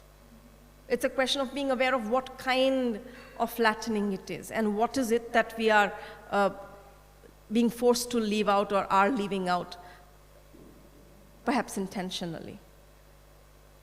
So I think I think one has to think further, what is it that is, where does the elision happen in language and when it is flattened? So that's a question. And the question about Dalit and Adivasi being clubbed together, yes, of course, there are many times, and there are tensions. One of the things that I've been thinking about is the idea of the urban, and what that means in the Dalit context and what that means in the Adivasi context, right? For both the Dalit and the Adivasi, there is a movement to the city, right? Though for Dalit communities, the movement to the city means a certain kind of emancipation. For Adivasi communities, yes, it is about livelihood, and there's an economics related to it. But at the same time, there's a kind of loss of self and identity. So I think for Dalit communities, there's an assertion of identity and the creation of a new identity in the city. I think for Adivasi communities, it is about the erasure of the Adivasi identity in the city. Of an Adivasi, I'm not quite sure how to put this yet, but perhaps a social communal identity. But at the same time, there may be the creation of a political identity as Adivasi in the city. Right, so the erasure of one kind of identity is leading to the construction of perhaps another kind of identity. So I do think that there are a lot of tensions, and I think we need to start looking at Adivasi and Dalit as more as separate categories and not pull them together. However, I would still say that there are solidarities to be built. Whether we are talking about the literary discourse or of a more activist discourse. And it is, I think, the opportunities for solidarities to be built are usually lost. And those of us who work with both discourses, I think, need to be more aware and need to bring that awareness to building the solidarities. Because I think we really do miss out on that. And and I think increasingly, in the kind of world that we live in, unless we build those solidarities, it's going to be difficult.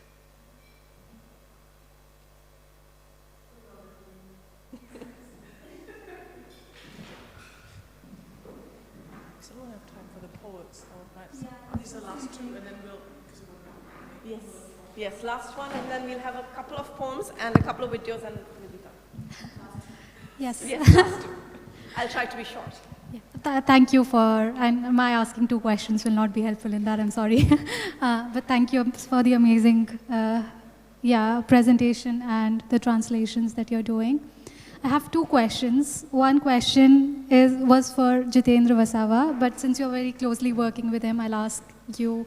And it's following the previous question is, what is the, how do, like, in the poetry, we saw their relationship of like, with regional languages like Gujarati, of subjugation and emancipation. Subjugation in the sense that, yes, they have to keep their own tongue outside the class, as the poem said, and emancipation and reaching the audience.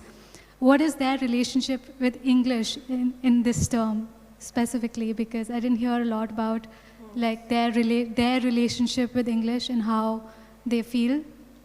And the second question is more about your reflection of, because in the poetry I felt that language was very intricately related to the idea of exploitation as well, the environmental exploitation, of course, how language is used to justify exploitation. And in this respect, the Western discourse and like, how do you see it in your translations, for example, in the global world, because then English translations opens it to the world, and then how this idea of exploitation, especially like environmental degradation, and that most, like, I recently read an article of how UK were like, in the names of sustainable development, they were sending all the tires to be burnt in India. So how that kind of exploitation works at different levels when the audience changes, and if you have reflected on that. So yeah. Relationship with English. So we have in Gujarat particularly, the first generation of Adivasi poets in a way, who are writing in their own languages. Or let's say second, post-independence, the second generation. Many of these poets have not had a chance to have an education in English. They've studied in their local schools, and they've gone to university within the region.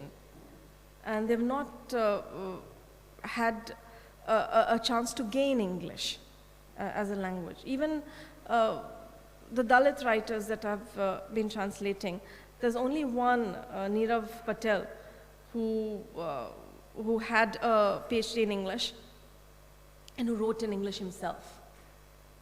So I think English as a language for Adivasi poets in Gujarat at least is not a language that they have a relationship with, except for a language into which their work is being translated. I do find it problematic, and which is why when there are events and when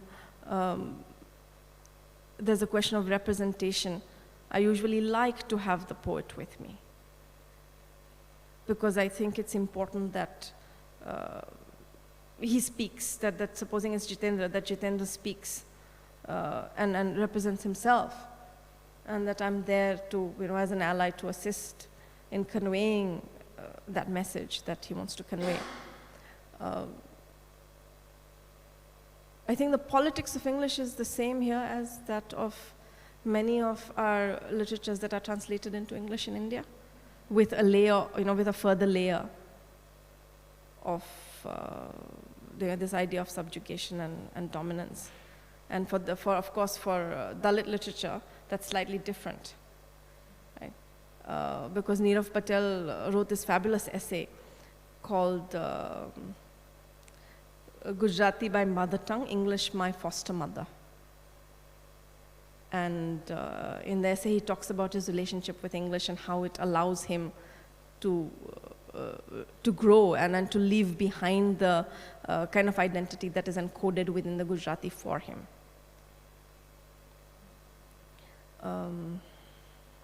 And my own reflection on what it means to translate in English and for this work to go into the world, and then to go into the kind of Anglophone literary sphere. I would say it is double-edged, but again I would choose to focus on the opening up of of the discourse. It is, I think that, and of course, it also means, like I was talking about, building solidarities. It also means being able to build solidarities with and for literary studies scholars to do comparative work. Right, so it does open up in more ways than one. But we do have to be, I think, aware of what English does and the politics of English. Particularly, of course, the exploitative nature of, let's say, publishing in English. Yeah, so what does the writer get out of this? Is it only about my own aggrandizement as an academic and as a translator? What am I doing with the work? And how, I think the what and how becomes very important in this case. Is it going to be just one more, one more thing that goes into the academic grinding mill? And then that is completely different conversation here to be, or allied conversation here to be had about what does it mean to teach Dalit literature, Adivasi literature in universities in India and abroad. And how are we reading this then? What is our own gaze? How is it being presented? As teachers, how are we presenting it? Are we problematizing it? What are we doing with the work? And are we reading it? And in teaching and reading it, do we think our task is over? And in teaching and reading it, are we patting ourselves on the back and saying, this is well done us? We are standing in solidarity with marginalized communities. What else are we doing with it? Does it end there? And then what then is the purpose of education, or how do we look at the purpose of education where we are including these literatures?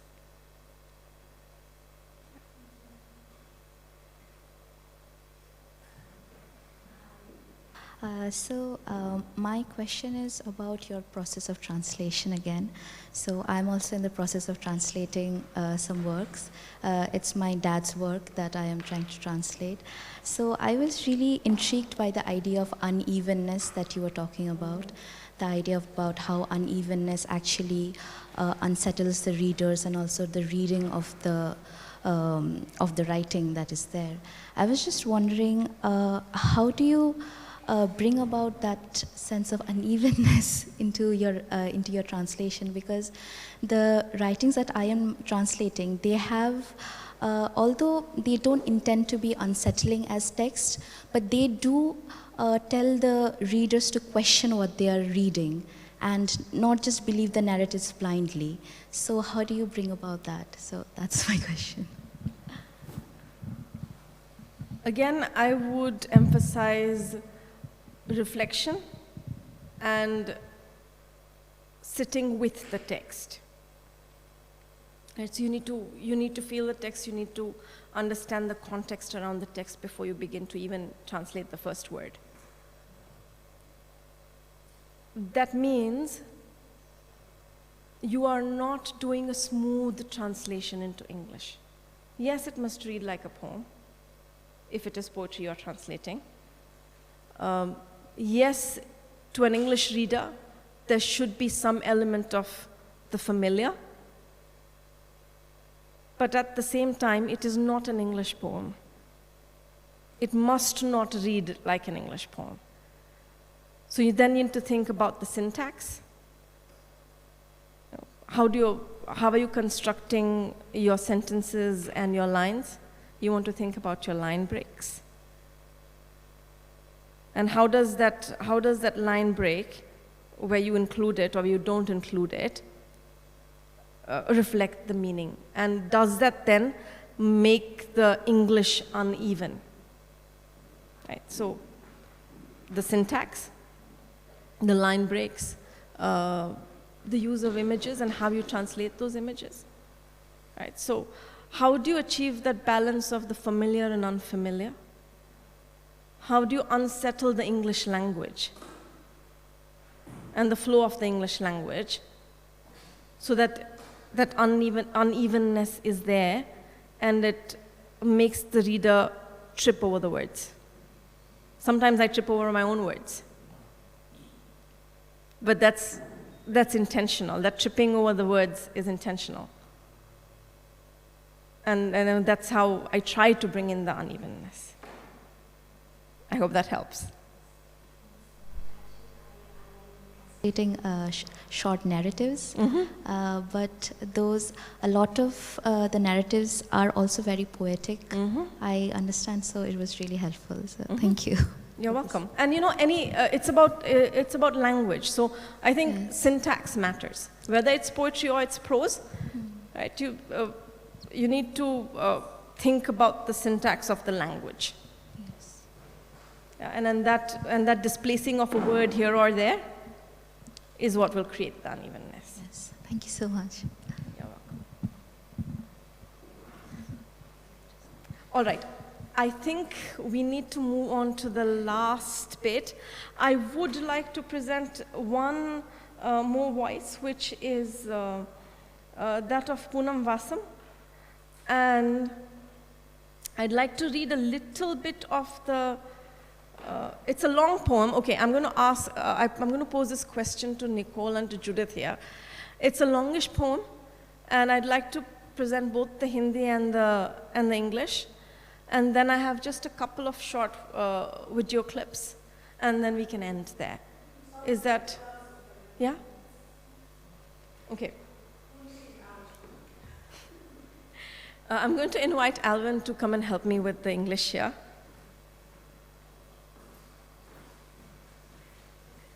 Yes, section by section. Poonam Vasam. उसने ऐसा क्यों नहीं लिखा? नीली वाली school dress के अलावा किसी और रंग के कपड़े नहीं है उसके पास। किताबों के नाम पर स्कूल की लाइब्रेरी भरी पड़ी है। उसके पास कक्षा चौथी की हिंदी और गोंडी द्विभाषीय किताब के अलावा कोई और किताब नहीं। महीनों नहीं पलटी वह किताब के पन्ने। उसे जाना होता है खेत की मेड़ बांधने, बकरी गाय को हरी घास खिलाने। नहीं उसने नहीं सुनी है गुरु शिष्य वाली कोई भावात्मक पौराणिक कथा। दरअसल वह उम्र से बड़ी दिखने लगी है। किसी भी घटना के लिए उसे अब जिम्मेदार ठहराया जा सकता है। Why did he not write that? 1. She does not have any brightly colored clothes other than a blue school uniform. The school library is full in the name of books. She has no book other than a Hindi textbook and bilingual Gondi Hindi book from class 4. The pages of the book have not been turned in months.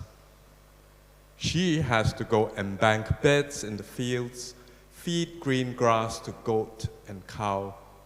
No, she has not heard any touching mythological Guru Shishkiya tales. In fact, she has begun to looking older than her age. Now she can be held responsible for any incident.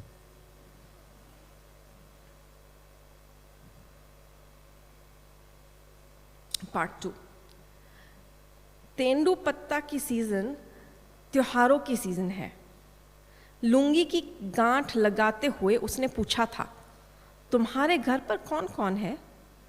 माँ छोड़कर चली गई, बाबा है, दारू पीता है, भाई शहर में सवारी गाड़ी चलाता है, बंडल बांधती झुकी हुई लड़की सबको अच्छी लगती है। 2 रुपये की जगह 4 रुपये पकड़ाता ठेकेदार लड़की का दर्द समझ चुका था। ऋतुओं पर निर्भर उनके जीवन चक्र की कहानियों में मिथक कथाओं की भरमार है। लड़की नहीं जानती अपनी पुरखिन राजकुमारी चमेली देवी का आत्माभिमान का इतिहास। दरअसल उसे जिम्मेदारियों को समझने लगी है। दरअसल वह जिम्मेदारियों को समझने लगी है। भारी बोझ के लिए उसके कंधे अब तैयार है। 2. The season of tendu leaves is the festive season. Tying the knot of his lungi, he asks, "Who do you have at home?" "Ma has left us. Baba is there. He drinks alcohol. Brother drives a taxi in the city." Everyone likes a girl bent over while tying a bundle. There's a bit that I think has been skipped in the translation. But the last two lines of that section are, she has begun to understand responsibilities. Her shoulders are now ready to carry a heavy weight. Number 3. उसके गांव में बनने लगी है पक्की सड़कें। उसके पास नया कोई दुपट्टा नहीं। महुआ से भरी टोकरी उठाने तक तो ठीक है, पर गट्टी से भारी तगाड़ी उठाते वक्त सरक जाता है। छोटा वाला नीला स्कर्ट नीचे। बड़ी गाड़ी के ड्राइवर ने हंसते हुए कमर पर हाथ रखकर पूछा, "लाल रंग की स्कर्ट तुझे पसंद है क्या?" उसके पास उदाहरण के लिए शिरीन फरहाद की कहानियां नहीं पहुंचती। जुटको मिटकी की प्रेम कुर्बानियों में ढूंढती रही वह अमर होने का रास्ता। लाल रंग के धोखे में वह लुटने को तैयार थी। 3. Paved roads are being built in her village. She doesn't have a new dupatta. It is okay until she picks up a basket full of mahua flowers. But while lifting a loaded tagadi, her short blue skirt slips lower. The driver of the big truck laughs, places his hand on her waist, and asks, "Would you like a red skirt?"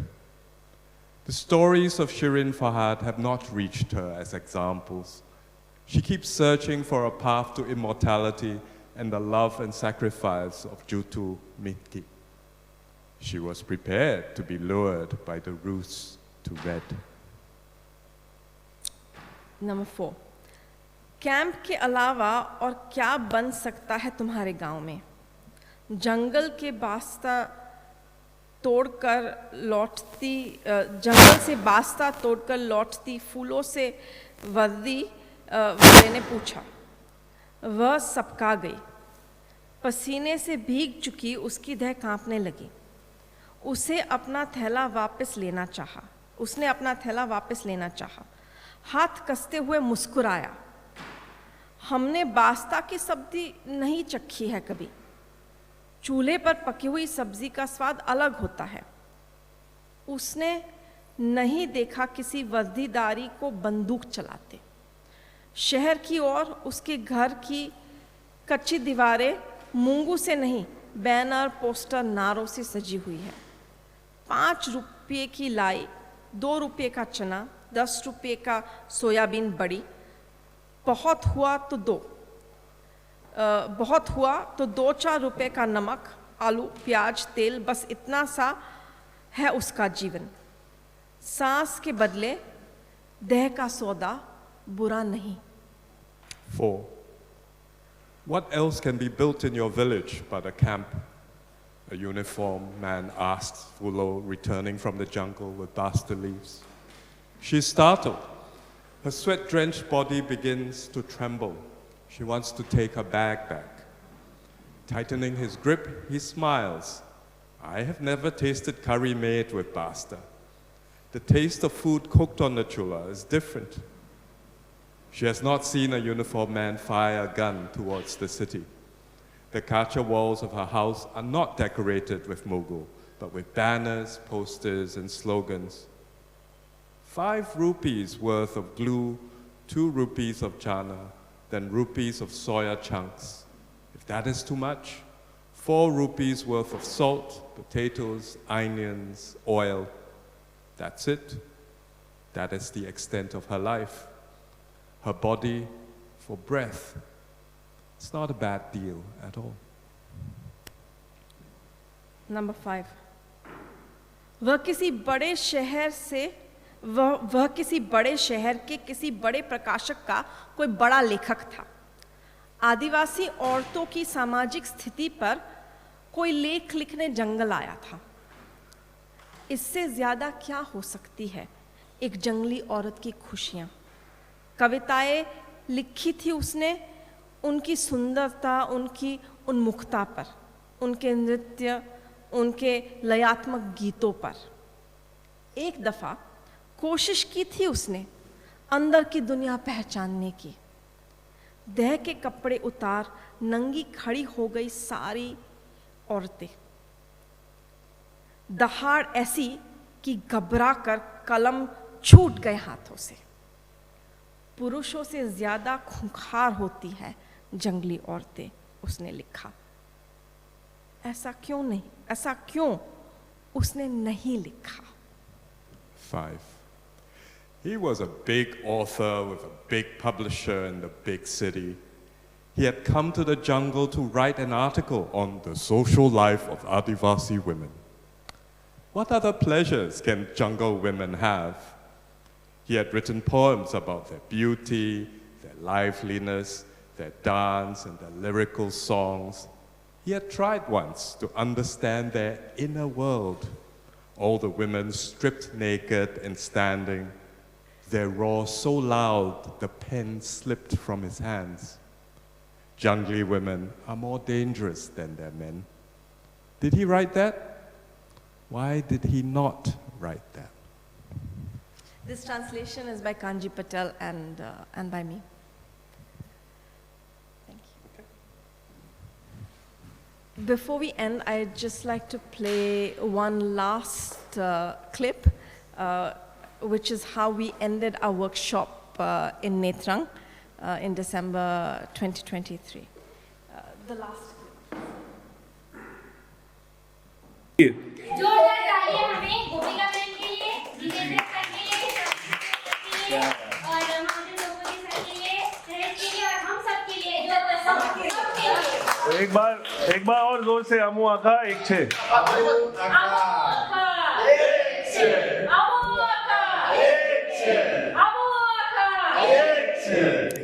करते रही सबके लिए करते रही मैं 1 by 1. What would you like? नहीं वही करते रहिए. मैं एक बार सबकी शक्लें आपसे शुरू करते हैं.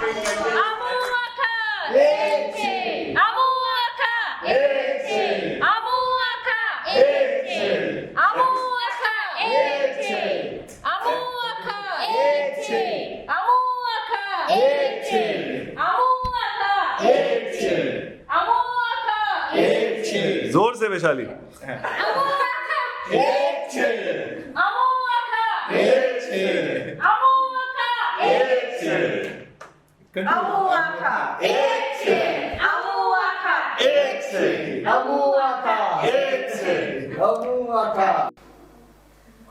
With that,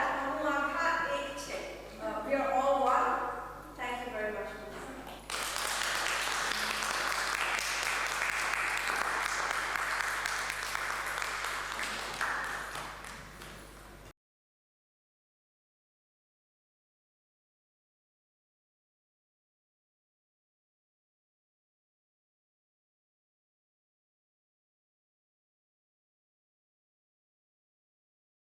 So hello again, welcome back after the lunch break. So Nicole has already said a few words about the the celebration that has been going on over Cadalfest, And before I introduce Jayan Cherian and before we can screen his film Rhythm of Dammam, I also want to express, some gratitude towards the collaboration that started, as Nicole was saying, 10 years ago. So it has been quite a while. The collaboration has kept, developing, and particularly through the institutional support we have been receiving from our institutions. And appreciation also goes to my research center, Emma. So the network, developed thanks to all the bonds, that were built with partners and friends in India, obviously. Delhi, Hyderabad, Pune, Ranchi, Bangalore, Pondicherry, and beyond. So special thanks also go to the very early members of the network, and Gopika, Jadeja, is one of them. We have been privileged enough, to have her among us this, during these 2 festival days or workshop days at Cadalfest, and thank you for the wonderful, presentation you made this morning. We are also privileged to welcome back, one of our other early members, almost founding members as well to the network, so Jayan K. It has also been, 10 years since Papilio Buddha was screened in Nottingham. It was at the time at the Broadway in town, and the network was only beginning to shape up. So as you may know, just a few words of introduction. Jayan is a Kerala-born filmmaker and poet as well. He started as a poet, as he often, reminds people. Film is only a kind of, second career, in fact, for him. And he works across both film and literature. So you can, of course, find his full bio on the website of Bonington Gallery, his own website as well, a lot of other information as well. So I simply want to remind the audience of his earlier films. His debut feature, so Papilio Buddha, 2013, Cardboard Escapes, 2016, and he has also created a certain, quite a variety of several documentary films, among which Shape of the Shapeless, which goes back to 2010. So many awards, again, to his films and to his poetry in Malayalam. And for now, Rhythm of Dammam, and he will be right away taking up the mic, right after the film, and speaking about the film, and of course there will be many opportunities to have, to interact with him at that time. So, thank you. Thank you, Judith, and thank you for coming. Thank you, John, and thank you all. Please watch the film. My question is in 2 parts. The first one, I want a yes or a no answer. Okay, yeah, yes or no, yeah. Are you part of the culture that you depicted in that film? Are you part of the people in that film? I am not belongs to Siddhi community. So I didn't get that.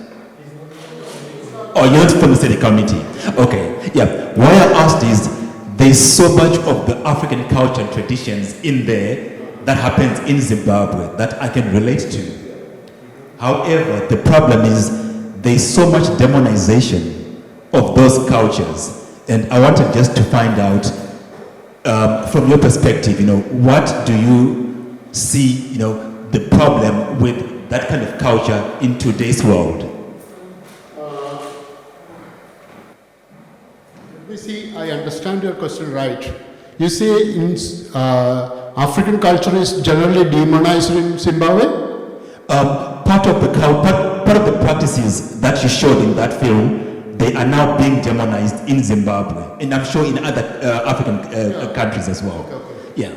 So I want to find out, in your own perspective, in your own space, how do you see that film and the cultural practices that are being done in there? First of all, this is not African culture.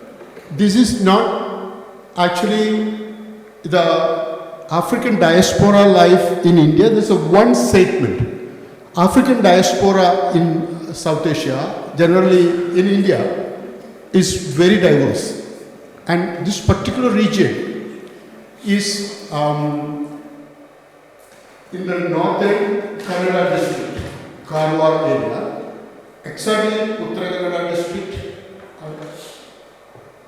Uttara Karnataka region, including certain part of Hubli. The geography level have to place it. And that particular region, the African diaspora generally called Siddhis. Within the Siddhi community, there is 3 segments right now. There's Christian Siddhis, Muslim Siddhis, and Hindu Siddhis. Hindu diaspora of Africans only existed in that place, this particular place. The film focusing on the Yelapur region, Siddhi community, African diaspora community. And the culture, their culture is not just African culture. It is African diaspora culture in that particular region, and which is a great synthesis of the Indian culture, Indian folk tradition, and the regional Indian community there also synthesized, not a particular distinct culture. And when we talk about African presence in India, there is 2 major categories. And this particular people is part of the post-industrialization slavery that simultaneously happened with the transatlantic slave trade. There was this Indian Ocean slave trade. The later segments of Indian Ocean slave trade is connected to this particular people. But earlier, Indian Ocean slave trade is huge, diverse culture. I can talk about that more in the when we are having this masterclass section, next section, or I can continue with it. And this particular people have connection. DNA evidence shows that they belongs to general Bantu tribes in Africa. Actually, this majority of the people in that particular region are originally transported from a Islamic port, and they are not coming from a monolithic group, particular ethnicity in Africa. The Gogu itself a larger, very diverse community, ethnicity, which transgress the boundaries of modern Africa. So several countries have having that people. So we cannot just tag this particular culture, particular people, into a particular ethnicity in Africa. It's very diverse. And the Konkan region, the general region, the people have this culture formed several cultural interactions, syntheses, and a long historical process, but lasted 300 years of process. And I didn't see anything kind of demon in it. Very Christian-centric, Eurocentric perspective, demonizing the pre-Christian culture or non-Semitic religious culture. The demonization is their part, that's a pagan rituals that the biblical people, Judeo-Christian, Islamic people generally consider everything is kafir, everything is other than Islam is kind of out.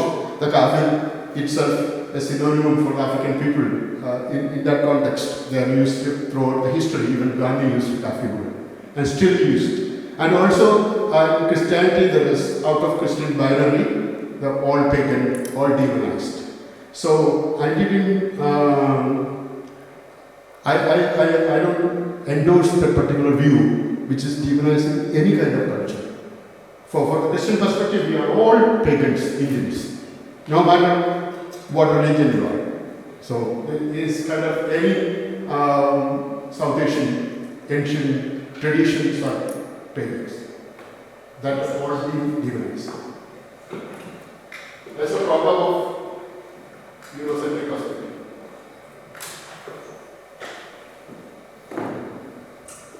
question is about the translation for the subtitles. Can you say a little bit about it? I noticed you use a kind of, or the subtitles use a kind of Creole to reflect the sort of dialect. And I think there's a connection with what Gopika was talking about earlier today. Could you say a little bit about the process, how it was done, and the decisions taken to, towards the translation of the subtitles? And I'm just going back to this morning session. Gopika stated that the translation is the huge issue. The Dammam lyrics, the Dammam lyrics in Gujarat area is totally different, but here it is formed their particular interaction with the Hindu mythology and Hindu culture, and also local folk culture. And translation, actually, first version, I let this all Dammam lyrics untranslated first. And the second note, when it was went to the film, went to the film lab, post-production lab, actually work in progress lab in Goa, and several outsiders watched the film. And the people, the curators from several festivals, outsiders, even Indian people don't have any clue about this community, says that we lost without translation. We need at least, actually these lyrics are not translatable. Even though if we translate, even within that community, the pronunciation defines the meaning. And Dammam is part of the Cherian tradition, the ancient Bandhu people's ancestral worship, and also Indian folk religions and Hindu culture, also this ancestral worship. But there is a significant difference between these two people. When the further discussion, I will explain that furthermore. I come back to translation. It is like a reference text. It's not translatable. Even the morning time, also they have Dammam, they have Baradin ceremony after that, the first year anniversary that somebody born in the family, somebody initiating in the family, marriage, any event they have Dammam. The same lyric can be pronounced differently, meaning different in different contexts. And also, the text, it is the performing for the masters, the enslaved community, most of the formerly enslaved communities who created the language, the Creole, especially in Haiti, you can see Brazil, Portuguese Creole, in Jamaica, the Patois, you can see that there is one meaning to the others, masters, the white people or the lower class people. And that the same words, they are communicating something else. And always these lyrics are subtext. That subtext we cannot bring it. There is another example. The last song before, the Bhaskar character, Prashant acting, and the father character, starting very passage. So, Kushindia, the word Kushindia is complete word.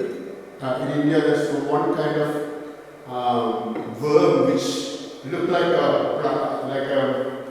what is this, like woolen blanket, and it has like a very long hairs, and when it bites you, you will chore off your body.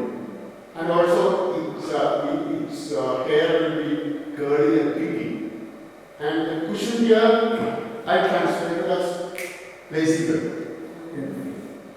The Kushindia is another word the local people use to call Africans, like referring to their pinky hair. And the word equal to nigger in America. So when Gopika Shakur using nigger word, he turning it around. The people, the LGBTQ movement, you can see the word dyke, how they turn around, the faggot. See, when Kushindia, the word is referring to himself. And his wife called Kushindia video or nothing. Kushindia spoke. But this same line could be translated something outsiders, and the same time to inside also. And also the other way, turning around a derogatory name for some kind of employment in inner level. When I translate this lazy dumb, it is very sloppy translation. If I use any other word, it's going to be sloppy. It cannot be captured this meaning. And also there is a word like a mataro. Mataro is old man, just translated. Actually that is meant sugar daddy, enticing. Sugar daddy enticing with a blouse or for a sari. Actually this local people have kind of the city community there and traditionally enslaved communities in India, especially in particular African community, are sold as sex slaves, sexual objects. They're being used. And I will come back to the historical record of that when starting from Ibn Battuta's work. Moroccan traveler wrote his diaries, Ibn Battuta's diaries. So they also the first allowing clergy give him a Habshi girl. I will come back to the Habshi too. It's connected to Ethiopia. And it is when we are using these lyrics translated into, we will be in a big trouble. So I myself write poems. If I cannot use any of my poetic prowesses in translating it, I cannot. It is actually that abilities of as a poet in Malayalam language is kind of very much disabled when I am translating this. But my purpose is to capture the spirit of that word. And also these words are, even though the mantras of India, it's Sanskrit mantras, the people using that in folk languages, like Om, Hrim, Hrim, Kali, Kali in Malayalam, but the Bengali people use that in some other tone. And also several meaningless mantras there, but it's clear meaning by when it is pronouncing in a certain way. And it has its own shastra. India, if you read Atharveda, all these black magic expressions and Agama Shastra in ancient way of chanting, that is very upper caste text. But if you come to the folk, lower class people's worships and their magic, later known as black magic, and they have their own way to pronounce these things. And this pronunciation creates meaning when you are uttering that sound. So any specific text is problem. So I'm coming back to the morning session Gopika was mentioning. So I was mentioning this conflict. I've been going through this when I am translating that lyric lines. So your question was that, right? I answered it? That's obviously a lot. It's a lot. A lot of. I can go line by line in the film and in the music. And also there is several other actually this entire songs can be a negotiation. There's a dialogue between husband and wife. If you drop me my father's house and when I come back I drink the country liquor. The reason I am going, your brother-in-law, my brother, jumped from the sugar cane house. Actually it is kind of a farm garden, fragile. What is in English that people temporarily make huts where they are guarding the crops. And that is not their crop, their master's crop. And it is an accident, it can be anything happen at home she want to do. So this negotiation, dialogue in that song can be different in different context and different meaning. So it is really, we have to go back to the Caesarean occurrence about meaning. What is meaning is kind of A signifies, other signifier. So this kind of going is fluidly traveling through this science, the linguistic science.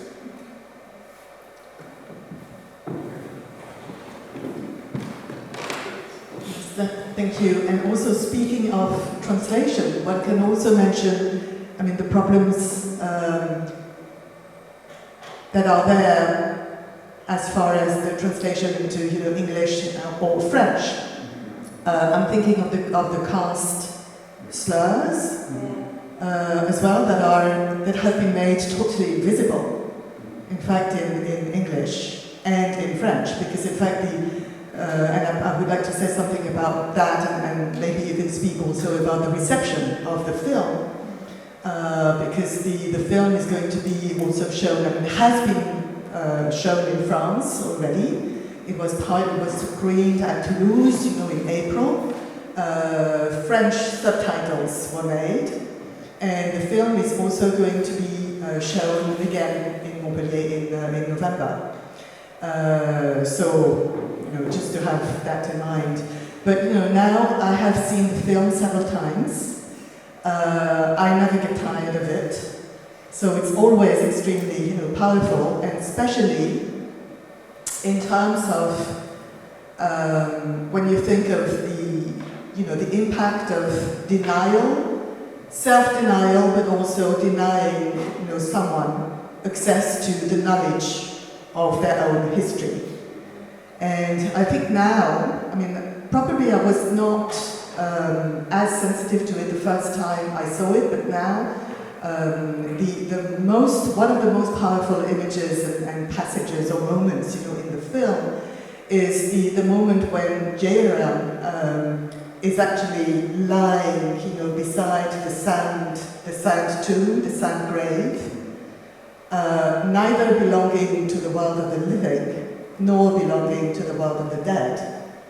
And in fact, it's part of the work of the film and the impact of the film to teach us, in fact, that those negotiations between the world of the living and the world of the dead, but you can never be part of the world of the living if you are not doing proper homage and tribute and consideration to the world of the dead, including, of course, the ancestors.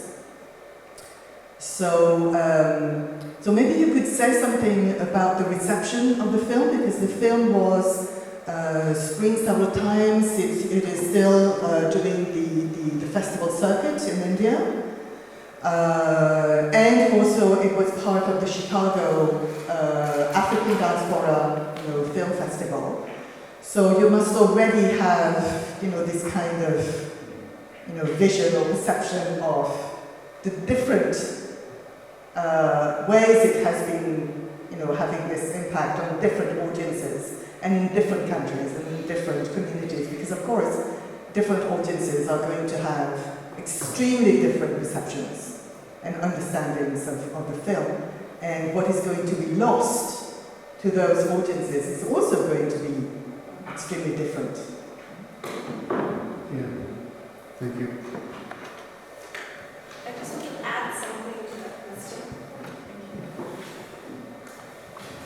Thank you, Jen. It's such a powerful film. I just want to add to what Judith said about reception. And I'm wondering what the reception has been like amongst the Siddhi community, because I see that your actors are Siddhi. You had Siddhi translators as well. So what has the reception been like among the community?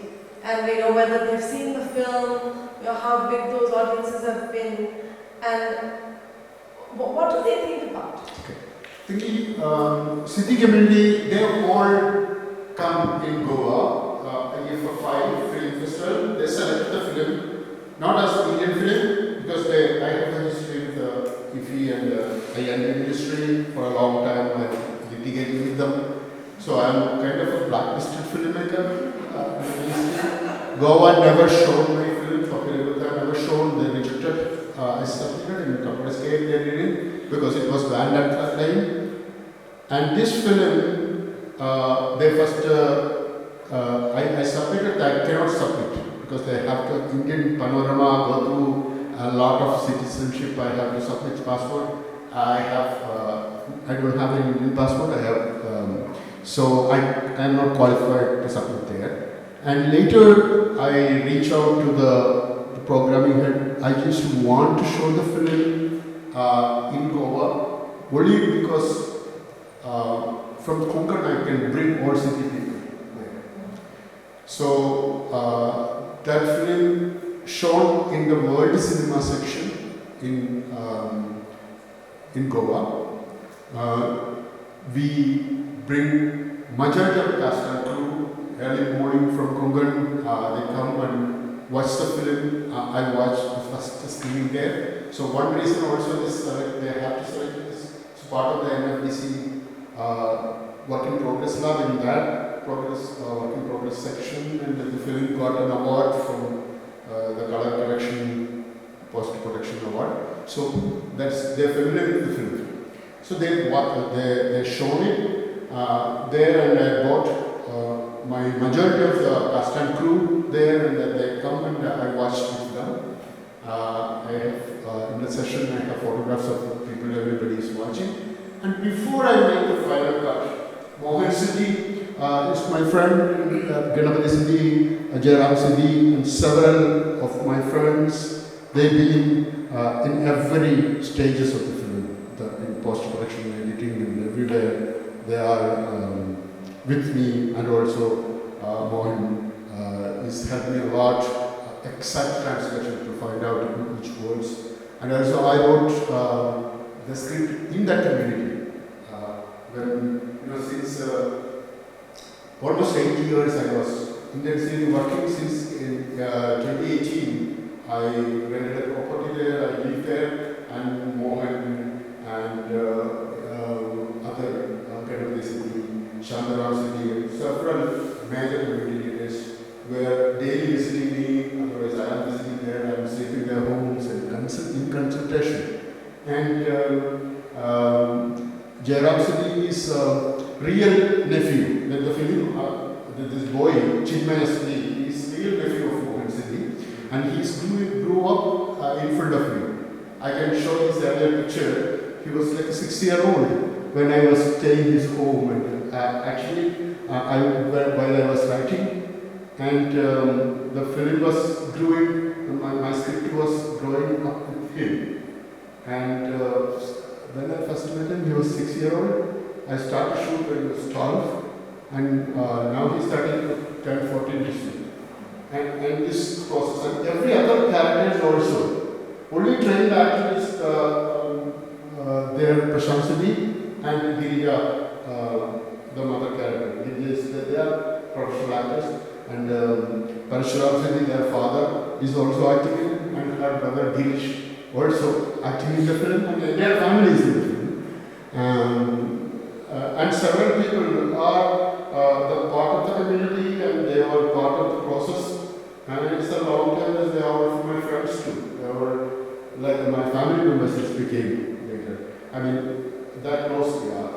Later, this morning, Mohan, we were talking, and every day we talk. So their participation is from the writing level to under final cut level. Their participation is there. So they watched the film, and I didn't have any communities reading them, but in Bangalore also several people came and watched from the community. And in Kerala Film Festival, it got an award for the Chinmaya Siddhi, and Prashant Siddhi and Mohan Siddhi, and Chinmaya Siddhi was there in Kerala too, the flight to Kerala. And they all, majority of the people part of, not every single community members, because it's more than 50,000 people in the region. Majority of the people watch, and there's different kind of feedback. There is kind of most of the people don't really regularly watch film, and the sensibility of the people, common people in that region, like film is the KGF 1 or 2, that kind of films that young people watch. Most majority of the Indian film audience are commercial film watchers. This is kind of more kind of art house film, and also a lot of symbolism is there, and also every shot has a historical window. So that's the way we are weaving. and not necessarily all common people watch the film get the particular mythology or that very seldom shared knowledge of the community. If there is a lot of historical and mythical legendary reference to that, I can go that later with the film. And so can you say something about the reception that the film got in Chicago? Yeah. Yeah, Chicago, because it's African Diaspora Film Festival. That's very important. African Diaspora Film Festival opens this film. It was a special reception, and the community people and American friends, African American friends especially, they are really amazed, and they are just poured with appreciation. And that community is the trained filmmakers, and most of the people who train to watch film, they actually day-to-day basis are watching Arthur's film. That audience is elite cinephiles. Of course, across the communities appreciated, most of the people have, it's a huge revelation. Even in India, Indian communities, mainstream community, even academicians have no clue there is African diaspora exists. And from Goa, it triggered African Diaspora Studies Department in Delhi, and its head and several scholars visited Elapur and intensively started researching, especially Suneha and Manish, Dr. Manish, and he's kind of department, he's the faculty chair, I think, DU. And he recently, Delhi Habitat Film Festival showed the film. I didn't go, I was online, I was in France, I was attending the festival in Cannes. And during that time, Delhi Habitat Center was showing the film. It was packed audience, and a lot of scholars from the various universities in Delhi came, and they actively participated in Q&A. I was online with them. It was a huge reception. Certain festivals have certain reservation, and also in Kerala Film Festival also the film received a huge. I mean, Kerala Film Festival is just a big theaters and like a 500 kind of people watching every show. The 3 shows was the house full, and also as one thing. Most of the scholars don't even aware of the existence of the community. Now it is the film is a trigger point. And also when we are discussing Mohan and before we are starting to have this film, I just I have several versions of the script of this film. And I come to this form that there is a particular reason. I have to tell all these mythical back and forth stories of ancient world to when I create a documentary, talking heads, people just starting to tell stories, is going to be very flat and dry. So it has its own course to take to reach the script. And our primary intention was to bring the attention to the community, which is doing it. And it's got a very nice response. And so far I was always in hardbed when I was making film in India. And also there is controversy also. You can see I will discuss that there is Sanghaparivar element in that particular region. There is Vasava hostel, there's a real hostel, real people, real Ganagita, and the school pledge, and this are serving the same purpose, and trying to get rid of all this diversity, creating this monolithic hegemonic identity of Hindutva or Indianness, whatever it is that is going on. That is a huge topic, and we can, I'm free to discuss anything, but there is a lot of criticism, also appreciation,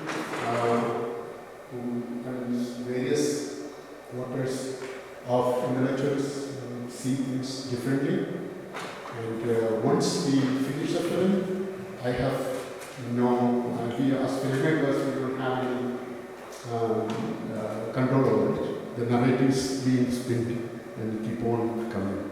Different texts and different interpretations always work.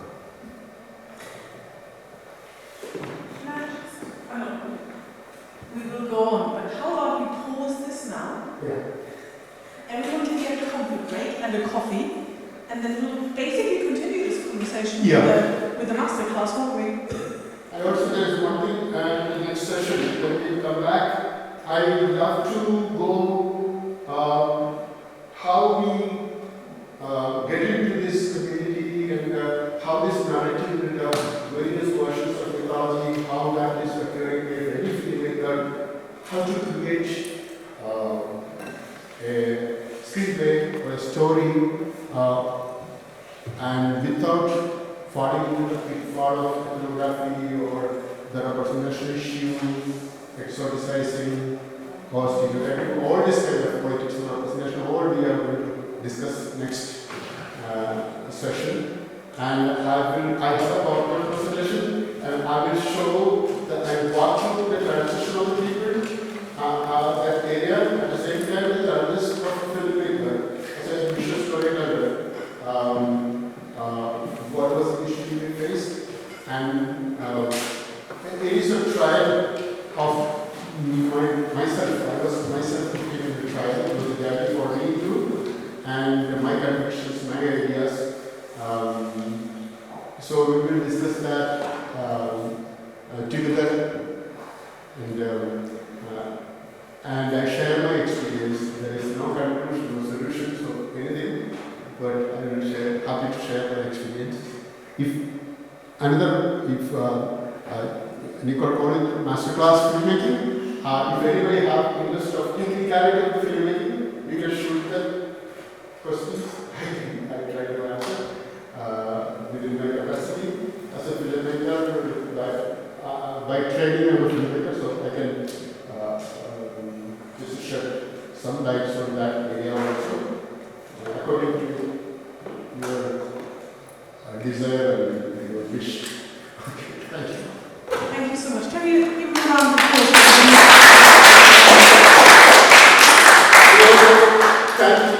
Thank you, Cadalfest, and thank you, John, for coming.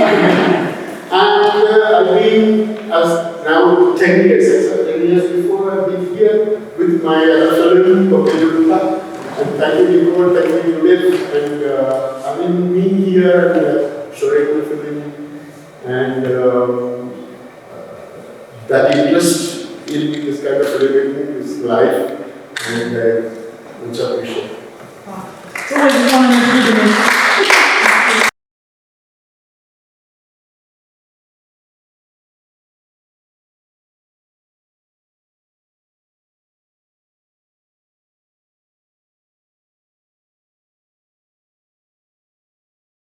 So we are, I have some slides. We are here talking about first the history of African presence generally in India. The people say that probably when they are talking about African diaspora in India, they are only the descendants of the slaves.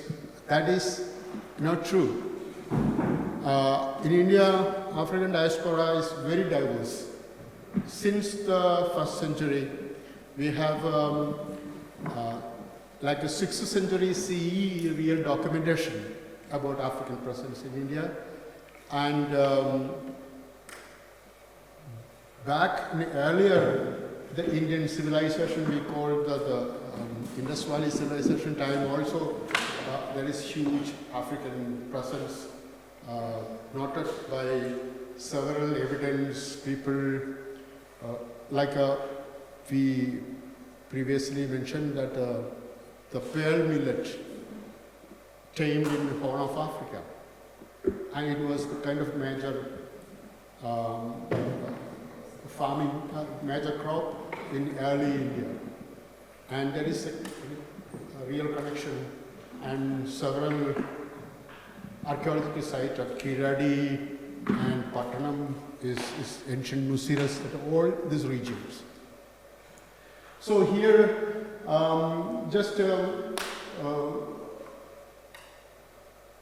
I focus how we generate a screenplay, how you are getting into my personal experience to African diaspora community there. In meanwhile, you can always stop me and ask your question. And there is no hard and fast rule. If anybody gets bored, tell me or walk out, no problem. So there is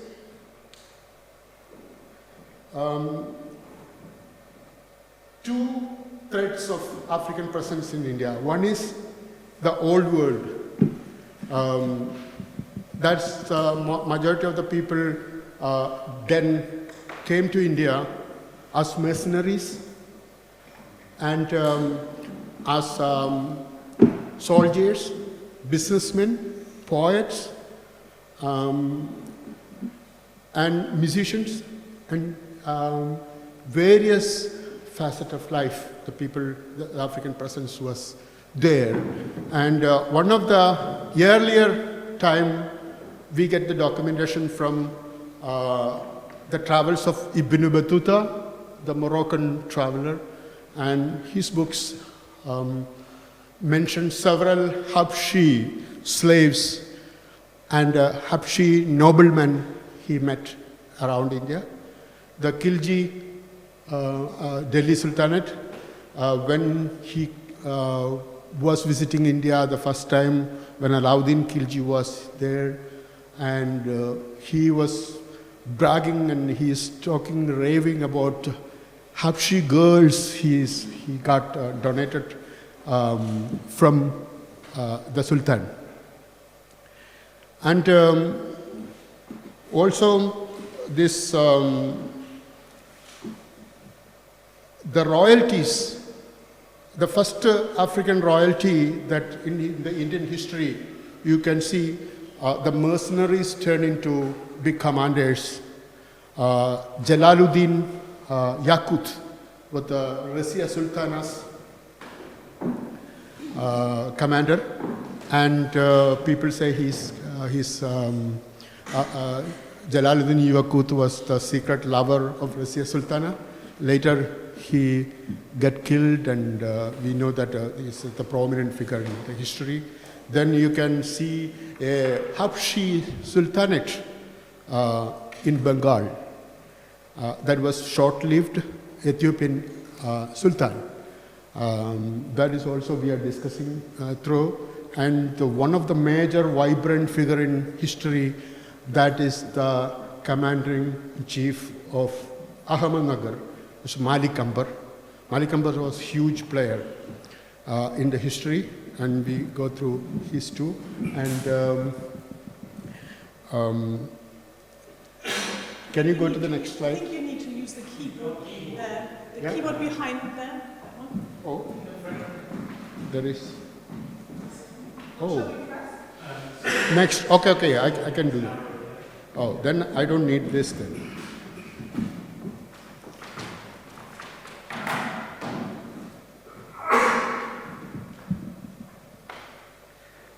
Oh, this will be easy.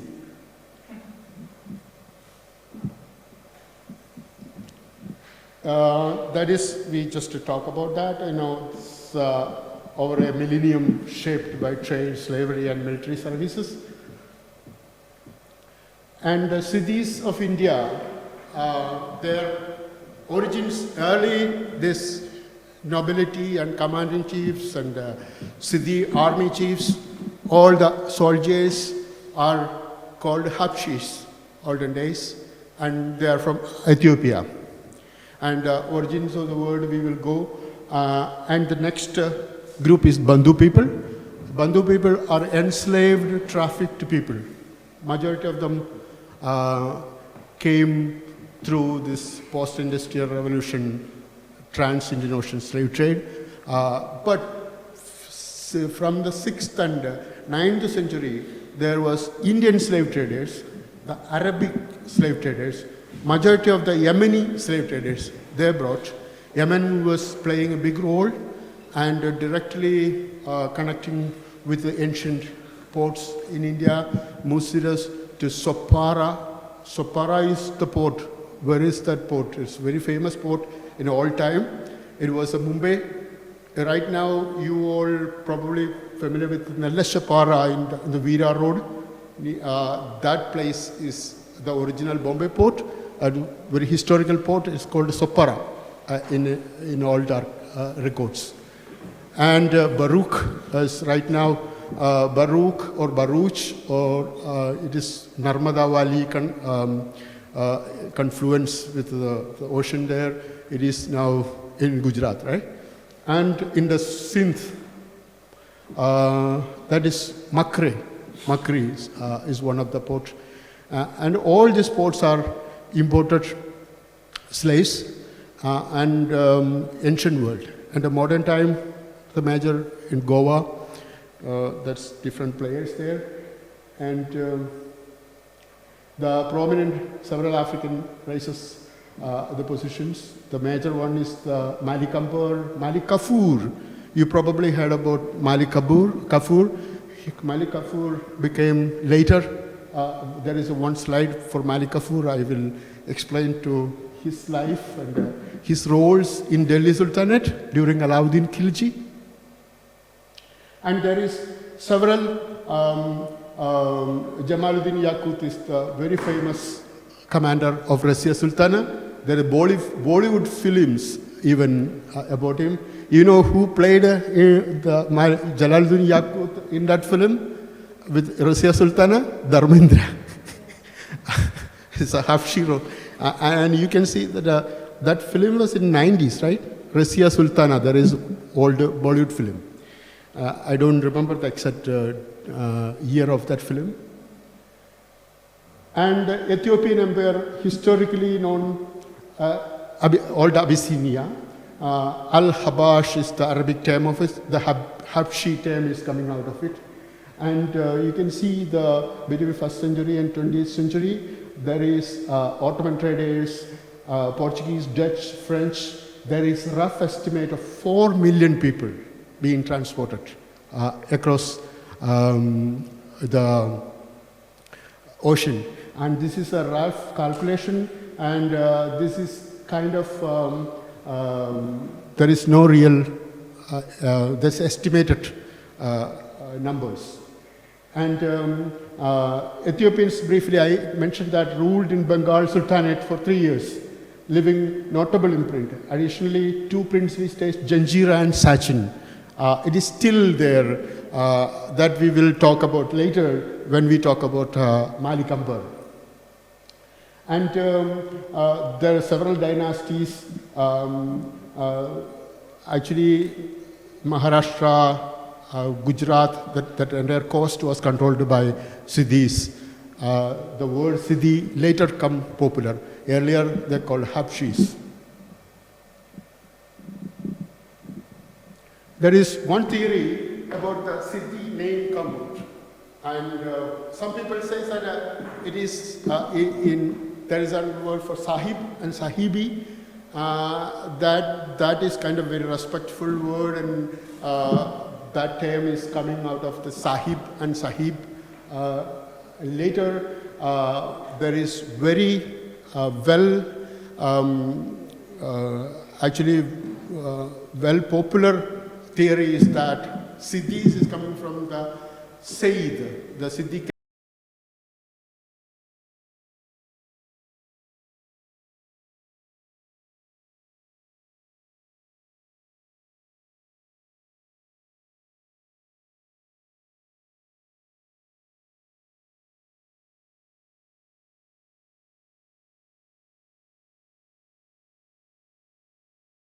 Company which owned by the slave ship owned by who owned the cargo.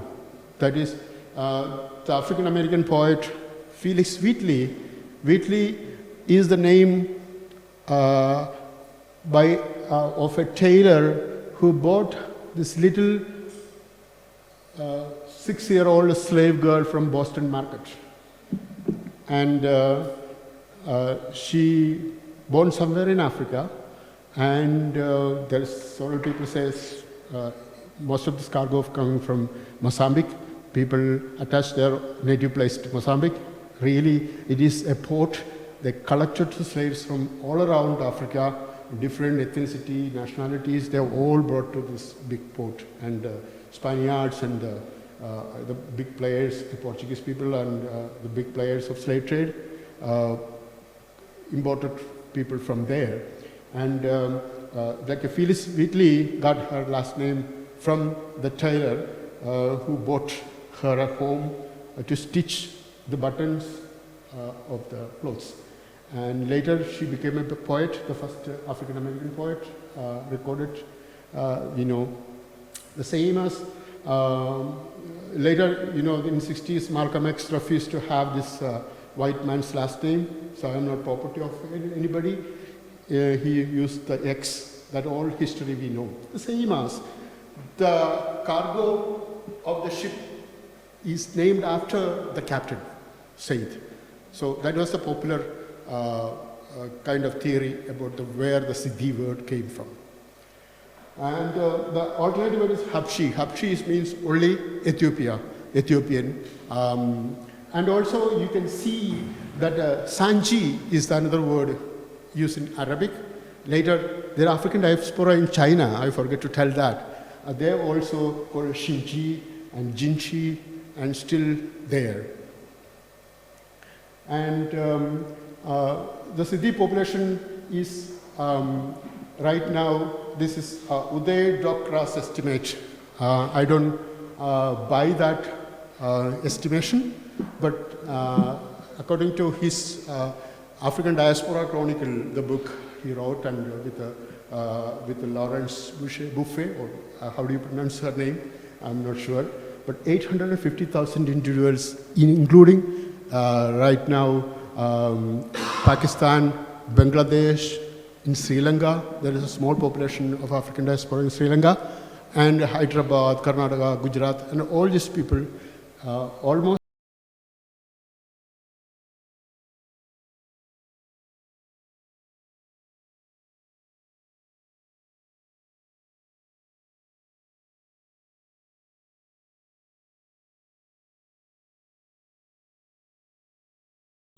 accurate estimate or accurate numbers. Last census into 2011 Indian census, but these numbers are not accurate. Most of these people live, especially in Karnataka, live in the remote forest areas, and the estimations are just estimation. This is Ibn Battuta with his Habshi slave. That is recorded in his own writings. He talked a lot about Habshis. Even the ships have hired Habshi soldiers, and they are fierce fighters. And also, if a ship have Habshi soldiers, the pirates don't go and attack them. And actually that's accounts of Ibn Battuta. You can see the travels of Ibn Battuta in various languages being translated. And I'm just running this Malik Kafur. Malik Kafur is kind of Alauddin Khilji's lover. He's a transgender individual, and some people say he was transgender. Some people say he was a sex slave, castrated and sold in the market. And Alauddin Khilji's general Nusrat Khan bought him like 1,000 rupees at that time. It's a very expensive slave, must be. And later, Alauddin Khilji fell in love with him, and he was very much control of him. And recently, a Bollywood film came, right? And there is also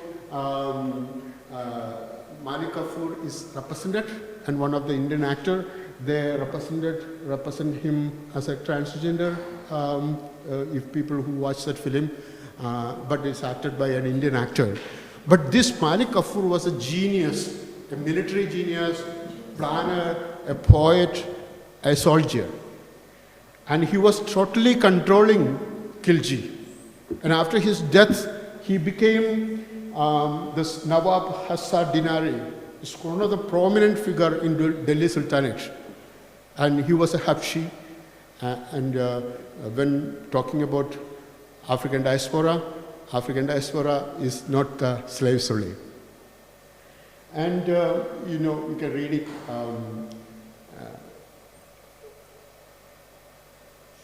After Delhi Sultan Khilji's death, and he was controlling for a long time in the power. And then Jamaluddin Yaqut was a prominent Abyssinian, Habshi courtier. And the thing is that Jamaluddin was a lover, but these Delhi Sultanate people are very Turkish Moor people. And they look down upon the African people. They are not, they are Turkish people. Actually, there was an inner politics within Delhi Sultanate. Razia Sultana is the first female figure in the authority in Delhi. And that time, in Islamic tradition, being a female ruling is kind of bizarre. And she was very powerful because of Jalaluddin Yaqut. Jalaluddin Yaqut is actually an excellent soldier and a politician within, and controlled these various ethnic armies and everything. Later what happened, Jalaluddin was, the people have conspired against him and he got killed. Later, Razia Sultana also got killed. That is 1240, I think, the 12th century, 13th century time. Malik Ambar is kind of huge figure. Malik Ambar born in Ethiopia, and he sold in the market.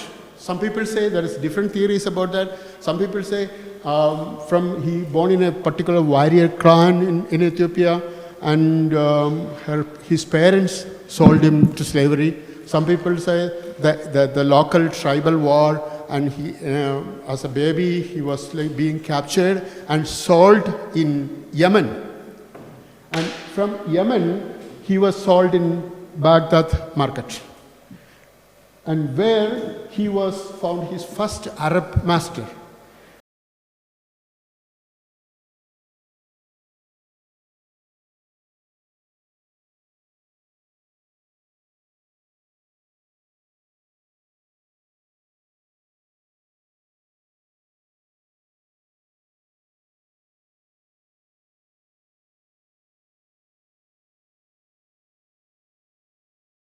Ambar was not an Indian, not an Arab. He was another Habshi man. He called Genghis Khan, not the classic, the old Genghis Khan, aka Genghis Khan. And Malik Jabbar played a vital role in his life, and he was a Habshi nobleman, a businessman, and also he has kind of connection, and he was also a Peshwa in Bijapur Sultanate. And he was holding such a position. You can see the status of Africans in India at that time. And later, and he trained him, and then Malik Ambar has a connection with Ahmednagar. There is another figure in Ahmednagar at that time, Chand Bibi. There's another female figure. And Chand Bibi supported Malik Ambar. Malik Ambar just rose into power. Malik Ambar was a mercenary. Later, this Genghis Khan, Malik Jabbar died, and he became free, totally free of any enslavement. And Malik Ambar started to have his own small militia. And that time, this Hyderabad Nizam and all, not Nizam yet, but other these little rulers hire these African mercenaries and have their own private army. But Bijapur Sultan planned to fund Malik Ambar, and Malik Ambar wanted to train his own soldiers, and the funding withdrawn by Bijapur Sultan because he don't have money, he cannot afford. And later, Malik Ambar trained his own army and he became a powerhouse. And he was negotiating with the big figures. Later, you can see Malik Ambar was resisting Mughal, and he fought Akbar's army, later Jahangir. And we get most of his writings and recordings about Malik Ambar and praising about Malik Ambar from Jahangir's biography, from Mughal writings. And famous portrait of him was available by Mughal people, painted him, and they hate Malik Ambar. Malik Ambar defeated and protected entire Deccan. Malik Ambar did stop Mughal people coming, invading the Deccan, and Ahmednagar and Bijapur Sultan, and later they have different war games. Bijapur Sultan supported Mughals and fight against. There was a huge war game was going on. But later, Malik Ambar got his autonomy and controlled the entire Ahmednagar. And he became very, very powerful guy. And this is Malik Ambar's painting. You know how he is portrayed. And one of his portraiture painting available in Museum of Modern Art. One is in London, I think. British Museum also have it. This is one very famous portrayal of Malik Ambar. And this is the Malik Ambar and Malik Deborah earlier times. And this is Chand Bibi. Chand Bibi was supporting. Later, when Muhammad, he became Peshwa, or he became chief minister of Ahmednagar under Chand Bibi. This is another portrayal. This is in the British Museum, London, and where he is dealing with in his court. This is the portrayal of notorious representation of Malik Ambar's head. Jahangir is kind of arrowing. He never get killed. Malik Ambar died. He was 75-year-old, very old after this guy's dead. But this is his wish. Do you know how they are portrayed? There's a cow, the law, and Jahangir. The Mughal kind of their audacity and their power and their representation is kind of very famous portraits from Mughal courts. And here Malik Ambar's, this is example, animosity. Actually, you can read it. And this is a representation of Jahangir's desire to kill Malik Ambar. It's never been done. And here is the book you can read by Oxford published, Omar H. Ali. I think he's somewhere in England or USA. And Omar H. Ali's is a very famous book. And this is Ikhlas Khan. And Ikhlas Khan was very much influential figure in Bijapur Sultanate. He was a minister of Bijapur Sultan. And Janjira Fort. Janjira is a fort which is in Arabian Ocean, about 300 kilometers from Bombay. And still, actually Janjira was controlled by Siddhis for a long time. About a couple of centuries later, there is actually Janjira Fort is built by Malik Ambar and his descendants rule, and Nawab of Janjira get into Indian Union in 1947 with Jawaharlal Nehru. And until then, Janjira Fort never been conquered by British or never been conquered by Dutch, Portuguese, even Marathas. Shivaji tried to, Shivaji's son Sambhuji also attacked Janjira Fort, never been completely conquered. And still, the people of their descendants still live in Gujarat and various parts of India as royalty. And also these people are merged and married and they became royalty. And there's one thing I want to tell about which I was, this is a fort picture. And it is kind of never been conquered, this fort. And it has kind of 2 lakes, and it is a masjid inside, and there is a way to bring fresh water into Janjira fort through underground tunnel from the land. And very sophisticated. It is according to the Arthashastras, Chanakya Arthashastra, how built a fort strategically.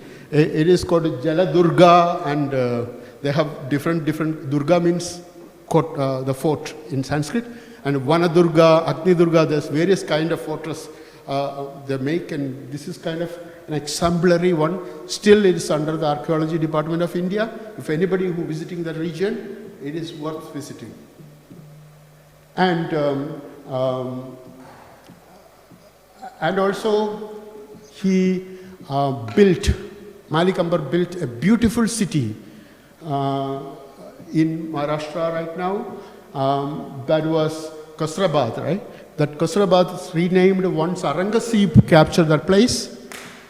Is called Aurangabad now.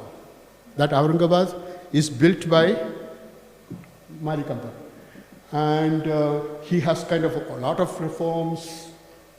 The people are praising him for his administrative efforts and taxation and several things. And one thing, he married a Habshi girl, an Ethiopian slave girl. And his daughter, he gave to Sultan Murtaz Nizam Shah II from Ahmednagar.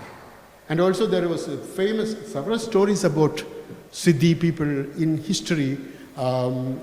This one story, his daughter was married by this guy, Sultan Murtaz Nizam Shah II, and he had a huge harem, lot of wives. So one Iranian wife, is a white blonde lady, was the chief, and she was discriminating, calling Malik Ambar's daughter and teasing about her hair and kingy hair or something. And he wrote to her father, and he devised a plot to poison the entire harem, in the all queen, and that kind of stories.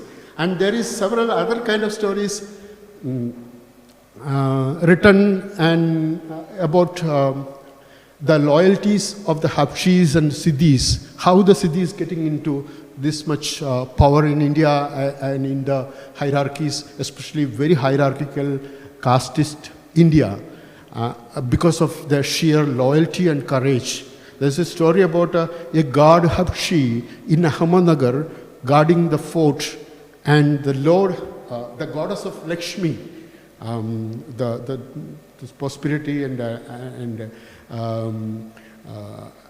this goddess was walking out. There is a temple inside the Ahmednagar, and walking out in the out of the court door, and the Habshi soldier asked, "Where are you going?" And I'm going out. And he so afraid, is this Lord Lakshmi, the goddess Lakshmi, get out of the fort, and Ahmednagar lost its grace.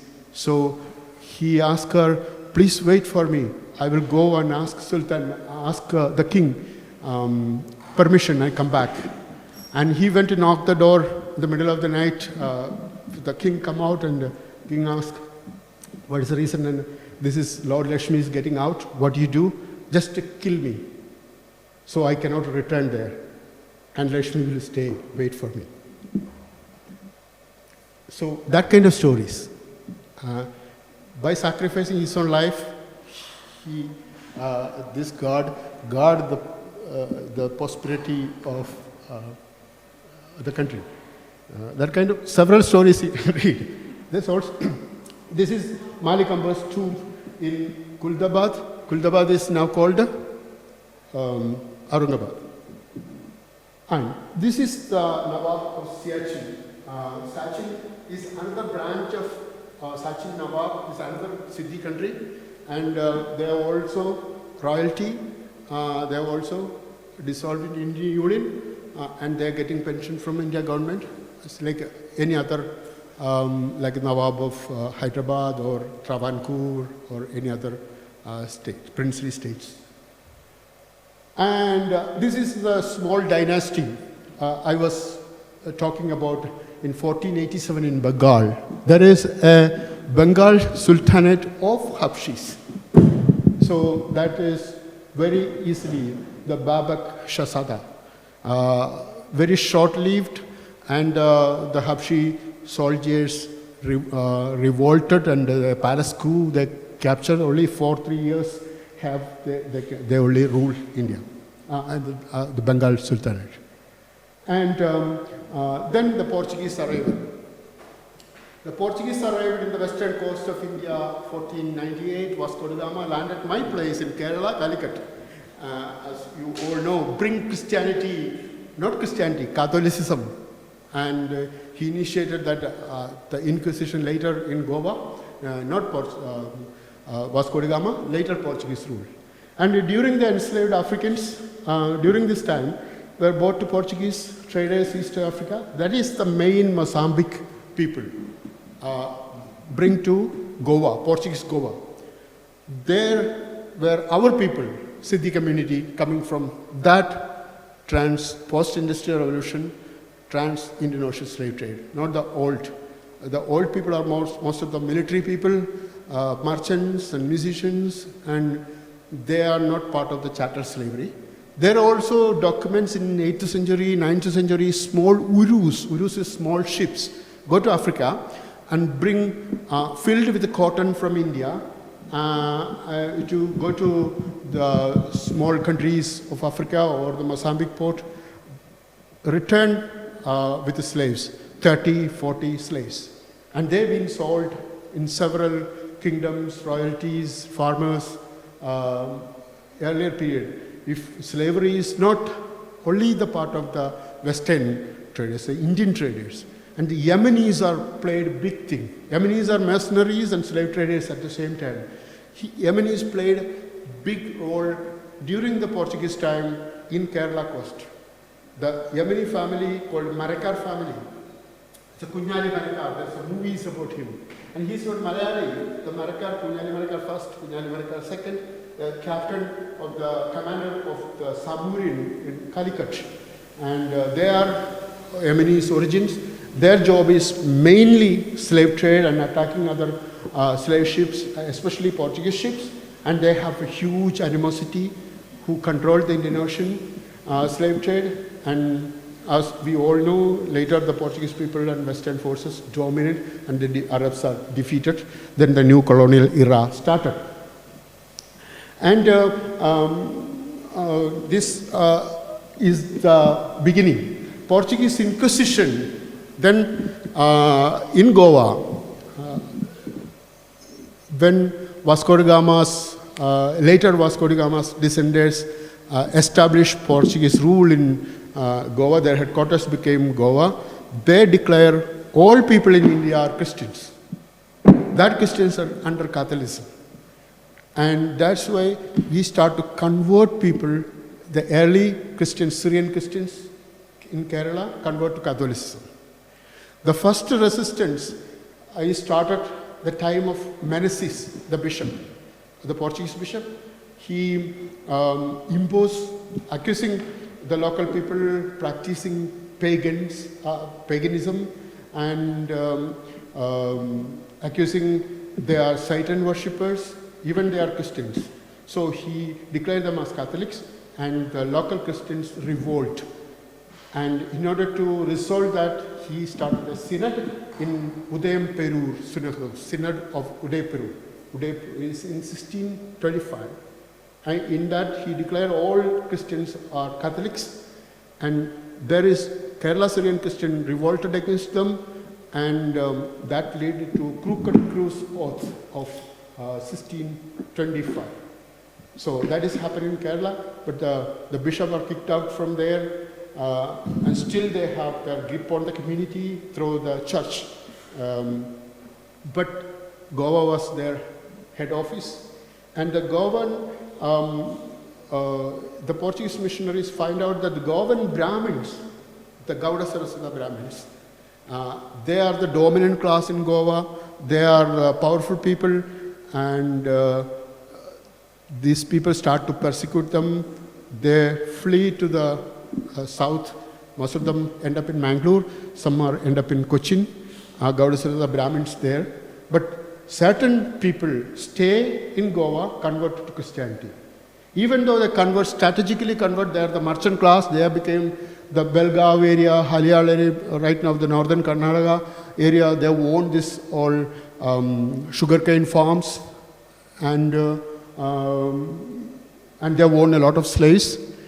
During this Inquisition, so primary thing, these all converted Christians. Francis Xavier was visiting there, and he was converting people in the coastal area. He wrote a lot of letters to Pope that accusing these Christians are not Christians. They're converted Christians strategically. Secretly, they're worshipping, they're practicing their pagan practice. In order to find out these people and trial them and punish them, he wrote to Pope, and the Pope sent an inquisitor. An Inquisition court was set up. Then the Govan Inquisition initiated unprecedented attack on the native Christians, not the pagan people. Because Christians who converted to Christianity, who is practicing, especially Govan Brahmin Christians. There is a story of them. And if a pagan practitioner find out and go to trial, before they go to trial, they have to strip their all property. Their property is slaves are one of the major property. So this is a chance, before they go to Inquisition, they free their slaves. And where these slaves go? Across the Konkan, that's British India, is right now northern Karnataka. A group of people flee there and started their own commune in deep forest. They're safe there, and they tame the land, and they start to have their plantations and everything. Later, it is actually local Brahmins find out them, they re-enslave them. That is another story. This is that situation. And fugitive slaves fled to south, to eastward from Goa, Western Ghats, especially this right now, the Ellapur, Angola, and that all regions are dense forest. If they are have their own secret communes, like a Brazilian communes or the Maroons in America, they were their own autonomous places within. But these regions, there's nobody to challenge them there, only the tribal people. They were in good terms. But later, the local Brahmins re-enslave them. Once the lands are cleared, they move them to another place. And they clear that land also. The Brahmins, the Hegdes and Hebbars and Butts grabbing that land. It was continued after the slavery ended. Another event was the Govan plague. At that time, Govan plague times, a lot of slave dens are unattended. A lot of slaves get a chance to escape. They're also run to British India, because 1835 British India, British Queen ended slavery, and slave trade was stopped technically, but slave trade was happening always. Otherwise, the other people go to this Govan market and get slaves from other areas of India. And these two events, and until 1865, slavery was not entered in Goa. Slavery abolished, declared by the Portuguese rulers in 1865. But that gap is kind of a huge gap in this very close regions. And also, Nizam in Hyderabad bought a lot of slaves, and he started an African regime in his military. So right now you can see these in Hyderabad. The Hyderabadi cities, most of them are the tradition of this mercenaries, part of this army people. later Nizam bought. Actually, that was the conscription after slavery ended, but it was not conscription. That was, he recruit people from there, but it is not recruitment, as you know. It was trade. That is the city settled in forest areas, Uttara Kannada, and but they have no land rights. These people are not part of India. The later, even independent India is not recognized as this. They are not tribes, they are not scheduled caste. They are actually, the Brahmins enslave them through their rituals. In the film, I am focusing that every Hindu rituals they're practicing, they're reinforcing their tool of enslavement. And the Bijapur Sultans bought a lot of slaves, and all the slaves are the Hindus, the Muslim slaves you can see in Uttara Kannada is part of it. And at the same time, we are talking about the slaves in Gujarat, the contemporary Siddhis in Gujarat is totally coming from different route. And there is nobility, and also later colonial slaves, chattel slaves also make of this Gujarati Siddhi population. And actually, there is no documentation for these people. So these people being transferred with their land. The hectares and hebbars in Uttara Kannada, when they are selling land, they are selling slaves too. Even independent India, which was continued until 80s. And you can see the bonded labor is later come into picture and is another form of slavery. And there is several accounts, the people chained to the trees and sold and transferred with the land. Even independent India, what I am talking about. But in 80s, the Akhila Karnataka Siddhi movement was happening, and there was an MP in the region. Her name is Margaret Alva. She was a Congress MP. She was very sympathetic to the Siddhi cause because of Lawrence Siddhi. Lawrence Siddhi is the father-in-law of Mohan Siddhi. We come that to later. And Putta Siddhi, there is a Christian priest, evangelical priest, not Catholic, Bennett Siddhi. He's also, I have his picture. I visited him, talked to him about 80s Akhila Karnataka Siddhi movement. That Siddhi movement is 1994 Act. Finally, the India government start to recognize Siddhis as tribals. But the fact is that this tribal status only limited to people who living in Allapur Taluk, Angola, Joida, Belgav, and that Halial, that region. The people who go live in Bangalore, they don't have this ST status. The same similar laws of Forest Dweller Act in 1960s, I encountered a stunning document in Karnataka. It is kind of, there is several divisions of forest, and certain divisions only Siddhi can live, nowhere else. Because inside this forest, thousands of acres of areca plantations, sugarcane plantations owned by Brahmins.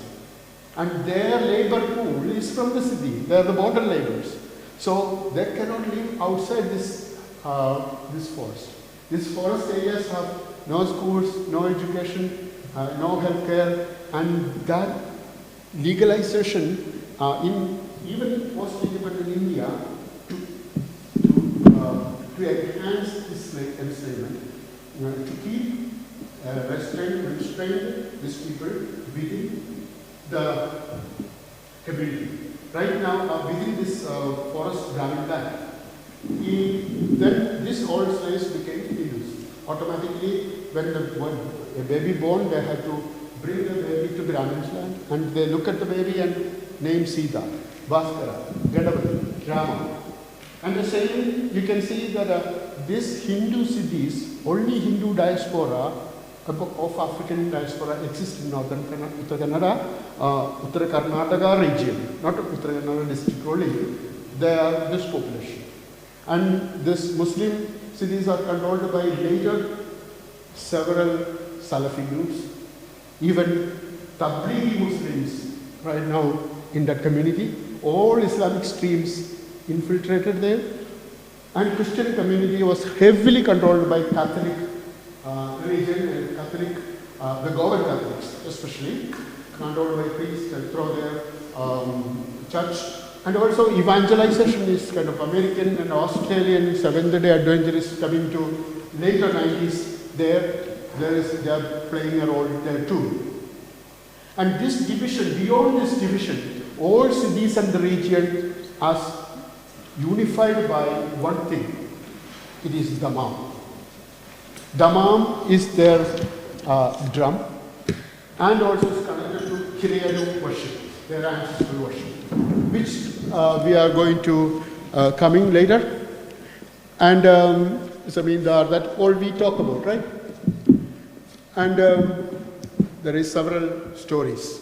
There is one of my friend's ancestor name is Qasim, and he told me his great-grandfather's name is Qasim, and the same guy was sold to a Govan, an Arab slave owner, sold him to a Govan sugarcane merchant. His name became Bastu. Bastu is the Portuguese form of Sebastian. And this Bastu was sold to a Hegde in Alapur, and he became Ganapati. One life. He was Qasim, Bastu, and Ganapati. And his great-great-grandson is one of my friend. His name is Ganapati too. And you will see him too. And this kind of, a lot of stories are there. And this problem is the caste issue, and they have never been tagged into any caste group or tribal group. And that is all we discussed. The official recognition is coming after this movement by Akhila Karnataka Siddhi Group, and Margaret Alva later in 2000 beginning, she became a Congress MP, that region. And she was lobbying, even they recognized as this law in 1994 became implemented in 2003. And until then, there is no land right. All this land the city people were clearing, not their land. And right now, my friend, the first lawyer in that community was Jairam Siddhi. Is a central character of this film. He is a practicing lawyer in Bangalore High Court, Karnataka High Court, and he told me several cases. He's trying to have a class action suit, the land title fraud in Karnataka, especially in Uttara Kannada region. According to Forest Rights Act, the people who have 4 acres, each individual who have possessed the forest land, cleared land, they get, each family gets 4.5 acre land, but never been distributed. Very few families got it. But all this land title was forged, and this land grabbed by the local landlords, and especially upper caste landlords in that region. Not only most of the Indian powerful people there. And the struggle is still going on. And this is the Dammam, the instrument. I come back to that Dammam. Dammam music is very region to region, religion to religion. Damal of Gujarat is totally different from Dammam practiced in Elapur area. And it is that the ancestor worship is very different. The Hindu people in India have Shraddham and they have dead ancestor worship and everything. But for Bandhu people, African connection is significantly different than the other ethnicities in India, Hindu ethnicities who practicing ancestors. They do, the Putran means son. Son is a person who is taking liberating the soul from the Put a hell called Put. There is 700 hells or something in Hindu mythology to give liberation to the ancestral father or grandfather, whoever they're doing. That's a one-time thing, and they do the annual Sraddham. They call it Sraddha, the memoriam of annual ancestry. But for these people, the dead ancestors are their day-to-day presence in their life. And if any poor family, they have a Hiriyaru room, which is we are showing in the film. And the Hiriyaru room have 2 coconuts, 1 coconut for one ancestor, 2 coconuts in husband and wife, mother and father. And that is the Hiriyaru symbolism across the region you can see. And the one member in the family who is the Kartan, who is leading the rituals of ancestral worship, and also one person will be an oracle who through the ancestors speaking to their day-to-day life. Even marriage, any dispute, anything in the family, day-to-day base, these ancestors are communicating with them, their daily presence there. And also the Dammam music time, they are falling into a shamanic frenzy, the trance, the ancestral spirits is residing at that time in the dancers and singers. And that is a very spiritual moment. So this is, most of other people probably banal lyrics of their poetry can transform the meaning and event to event. And this is the Bharat City Sun that I mentioned before, the Akhila Karnataka Siddhi movements, one of the leader. Another one is Lawrence Siddhi. He became the Taluk Panchayat president for a brief moment. And there is another prominent legislator in that community is Shantaram Siddhi, MLC. He's appearing in our film. He is the member of Legislative Council of Karnataka. He was an activist of Vanavasi Kalyan. He led Vanavasi Kalyan movement in Karnataka. He became chief. And the first time I met him, he was addressing that students in that particular hostel. I met him, and later he became an MLC. He's still an MLC.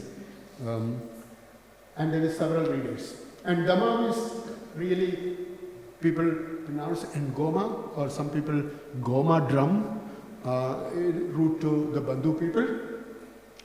And there is various theories about that we already discuss about the spiritual aspect of that, the Dammam music. And Hiriyaru worship, we talk about it. And that is a ceremonial,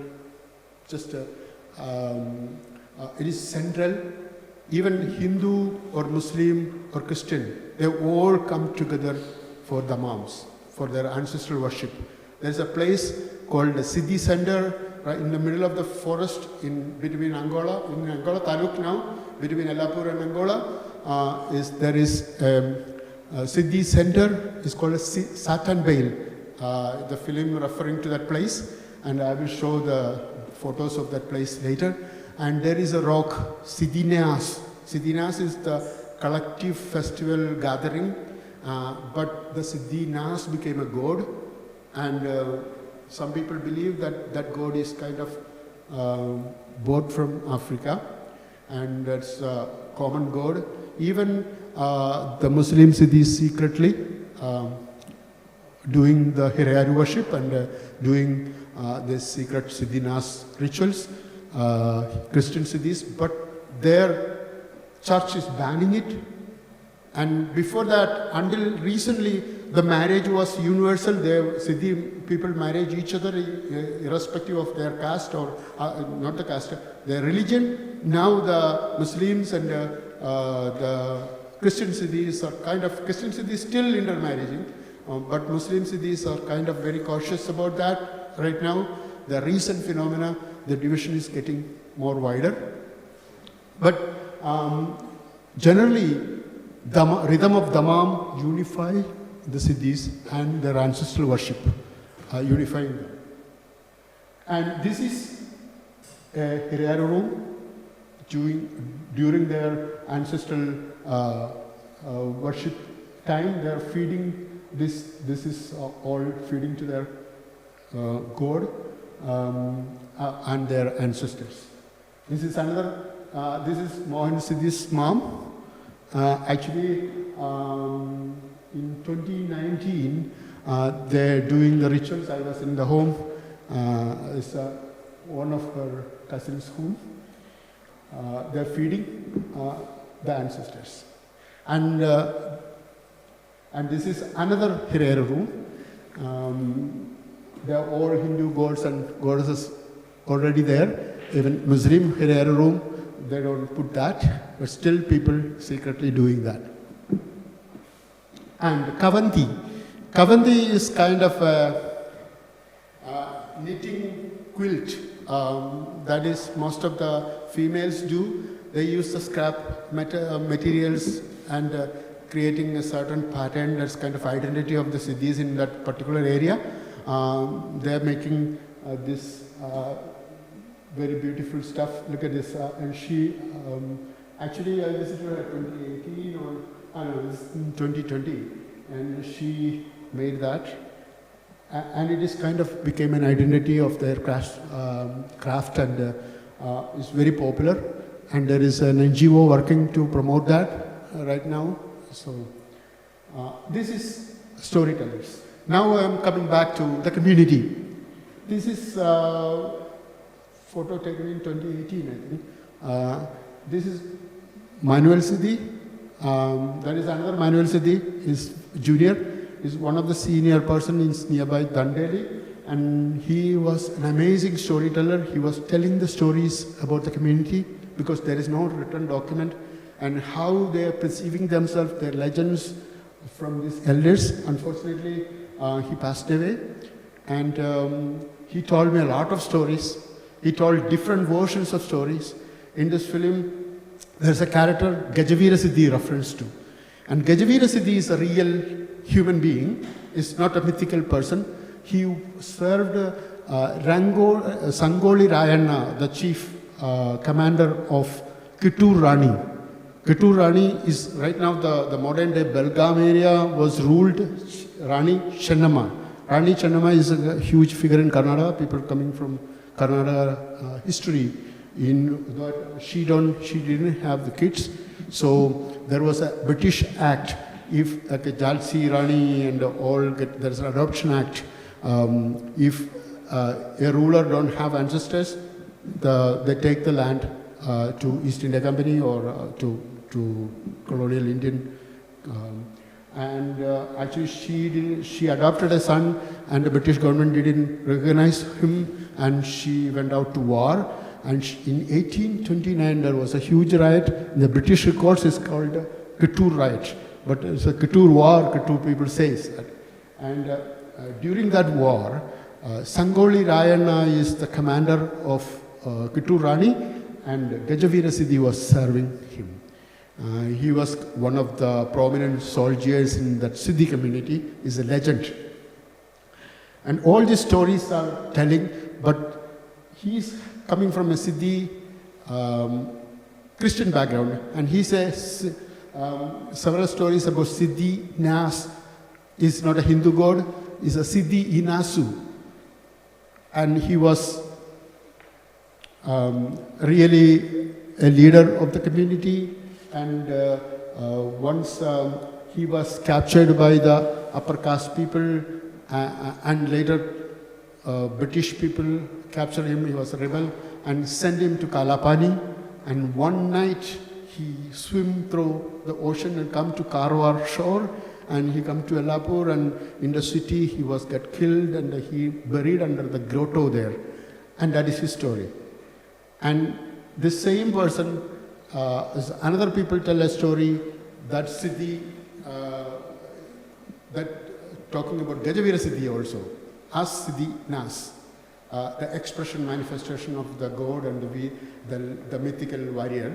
And he been killed by the local landlords, and in the car wash shore, put him in the stake and burn him. That version we are showing in the film. That is his memory, cultural memory coming back and forth. And also another thing is that he tied up in a rock in the forest, and the Black Panther is one of the prominent figure in the Congan forest, and he come and Black Panther eat him alive. That's various stories, and each stories have their own imagination in it, whoever the storyteller, and their ethnicity, their religion also reflected in each stories. But in order to get into this community, these elder people, I tried to create a bond with the elder people. I don't speak Konkani or especially Siddhi dialect of Konkani, but earlier times I was recording. Most of this recordings, my friends Ganapati and Mohan and all other my friends who is listening to that and transcribing, and this is a way we are getting into step by step to the collective imagination of the community. It is kind of process of the filmmaking. Here his son and his grandkids, and engaging with that. This is the thing I just to discuss. And getting into the community, how they imagined themselves. When there is no written history, the oral tradition, the orality, as this morning Gopika mentioned, each stories will be significantly different than the other people. Even they're talking about same subject, same myth or same legend or same history, that it varies. We cannot take which one is true or which one is false. The old stories, this imagination creating themselves as a community, putting them together. I mean, these people are transported across the ocean, and their religion, their culture, their language, everything erased from there and replaced with something else. And right now the people trying to reclaiming the young generation, the most prominent, the avant-garde group within the community, trying to reclaim their memory and connecting them with a larger African diaspora. There is new Ambedkarite movement, and I will explain to that. Even they see Barack Obama as Siddhi. They perceive Nelson Mandela as Siddhi. And I will come to that later. And there is a rapper person figure, Malcolm X to Tupac Shakur in his walls. And in the film there is a scene, we deliberately to representational scene of that generation. And this is all we know. We don't have to discuss about Gopika, talk about that much. That how do we overcome this? So I am not belongs to the community as a storyteller, and cinema camera is very voyeuristic, invading medium, and how we overcome the pitfalls of ethnography, pitfalls of so-called patronizing savior complex, how we overcome it. And this is kind of key lessons I ingrained in. There is probably, I was doing this very quickly. If you see any spelling mistake, forgive me. And that is some mottos and principles I try to keep, and still it is a representation. It's not an authentic story. So I'm an outsider. I'm trying to capture community's story. But in largely, ultimately, that's my story. It became my story. So it is not an authentic Siddhi story at all. There will be authentic Siddhi storytellers will arise from the community, and they will tell their stories. Probably it is totally different from my versions of the story. So there is no authenticity in it. So that's one reason I make it a fiction film. It is totally fiction. This is another Ajji, Lawrence Siddhi's great aunt. She still with us, and she's huge storyteller, tell n number of stories. I spent days and days with her. And this is Parashu. Parashu, full name is Parashuram. This our actor is also Parashuram. He ran his own shrine, his own god and his own enterprise. And the people come there and giving money and getting, and local black magician, like the same as Gundaya Siddhi, who is appearing in the film. And this is Salu Siddhi. He is no longer with us. He is a very successful farmer. He owns 20 acres land and he's from Haliyar in Wada village, and Salu Siddhi. He owns a big farm and his sons, he passed away recently, but he told a lot of story, being one of the leading pioneer person who owned the land really, and having a middle class farmer life. And his fight and everything is kind of a very legendary figure in the community in that area. And this is another Aji, she is in the film, and her house we shot, the Jayaram Siddhi's house, Bhaskar Siddhi's house, and we shot her house and she acting in the film, and you can see her here and there. And this is another storytellers. This is the elders. That end, there is Mohan's mom, and this is their aunts and Lawrence's cousins and all this community. They are great storytellers, and the history living through them, and they are the books of the community and local stories. And this is Shantaram Siddhi. He's sitting MLC. There, the first Dalit person, not Dalit, there is none of the non-Brahmins became the leaders of that area. He is the first person from the marginalized community, became an MLC. It is not an elected position, it's a nominated position, just because of the Sangha Parivar. He was actually, he was 1970s, he got the bachelor's degree, and he been working for this community as a Vanavasi Kalyan person, and he became one of the state leaders of the Vanavasi Kalyan, and finally, recently, he became the MLC. Still he is an MLC, the first non-Brahmin leader in that region. Yellapur is very predominantly Brahmin area. It's called Agrahara in another way. And all these leaders were Hebbars and Pandays and Deshpandays. And this is the manual, junior manual. He's very, very much a grassroots level activist. He's English speaking. Whoever go to the community, you will see him. And he and Mohan Siddhi and Jayaram Siddhi, now the lawyer, all these people are sponsored by an Ugandan missionary, Bosco, in Seventh-day Adventist missionary, went there. Later, he abandoned the missionary and he became a community member. He married from there, he lived there, and he started a school. Unfortunately, the school never get a certification. The school abandoned now. I will show that school later. And recently, after shooting the Rhythm of Dammam, he was deported from India, now in Africa, because his family there in Haliyal still lives. He spent about 30-35 years, Bosco there. And Bosco, early 90s, go to these colonies and pick up bright kids and sponsor them and send to schools in Chennai, Pune. And Dominic was one of the person. He studied in dropout in Pune.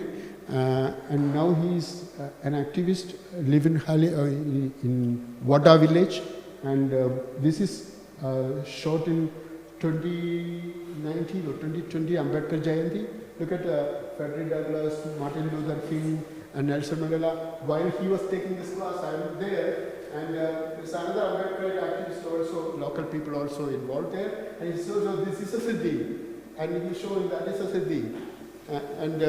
That's the way the new generation connecting to larger African diaspora. So actually this film also an effort to connect to the larger African diaspora. And here, I was there, and this happened in a Muslim Siddhi village called Bhagavati, near Kalagadi, near Haryal. And this is Manuel talking, and Manuel was a very good friend of mine, and he took me several places.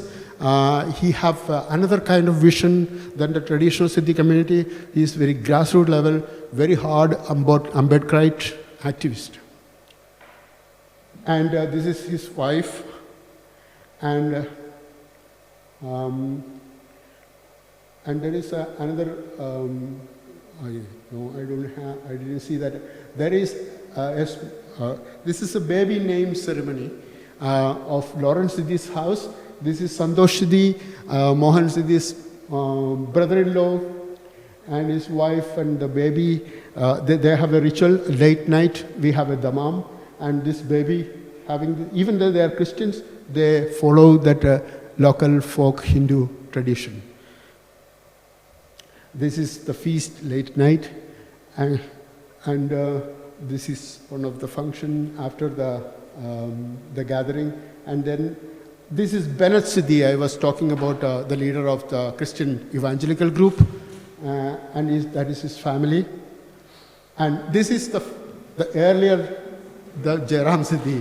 When he was a kid, Chidmay Siddhi, this boy was like a very early years, he's trying to play his, that's in the back, he's very tiny. And now he became 14-year-old, I can't believe this. And this is one of his great aunt, and this all the kids from the neighborhood. And this is the mom happening in the after naming ceremony in Lawrence Siddhi's house.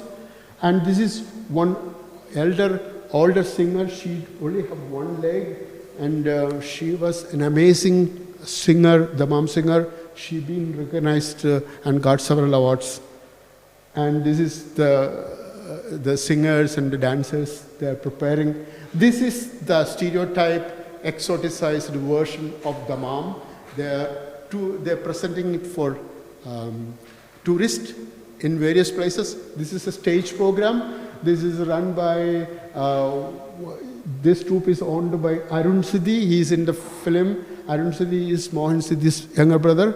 And they travel around in India and perform for the various tourist people that exoticize the what is called autoethnography, presenting exoticized version. But in Congo, they don't do this kind of, they've never been in this costume in their life, in the history of Siddhi community there. This morning Gopika was mentioning that, right? That exoticization is happening. This is Muslim Siddhi wedding. They have a bangle ceremony before the wedding. This is happening near Haryal. As one of our friend Janit, she's a Muslim Siddhi community leader, and that's in her house. She's sitting there. That is the inside the house when we are discussing, and behind there is Manuel. And this is the Muslim Siddhi wedding. And this is the Bhagavati Muslim Siddhi community. From that you can see they are significantly different from other Muslim Siddhi community, because these people are following a particular group called a subsect called Tabligis. In Delhi they were very famous, and it was kind of during the COVID time Tablighi became very highlighted, but they have a small fringe group. And you can see all the streams penetrating into the community, the Salafis and Jamatis, and all these people are there. And this dominant religions, ethnicities, and having their own piece of pie within the community, and indoctrinating us Christians, us Hindus, or Muslims are the same there. And this is Fakir Saab. He is the community leader. He owned a dargah. He is in the film, coming Pir Baba. That's his own dargah. We shoot in his own dargah. His name, the place called it Kandalgiri. And he's also being a Muslim. And I've been very close to him. He several times go to his home.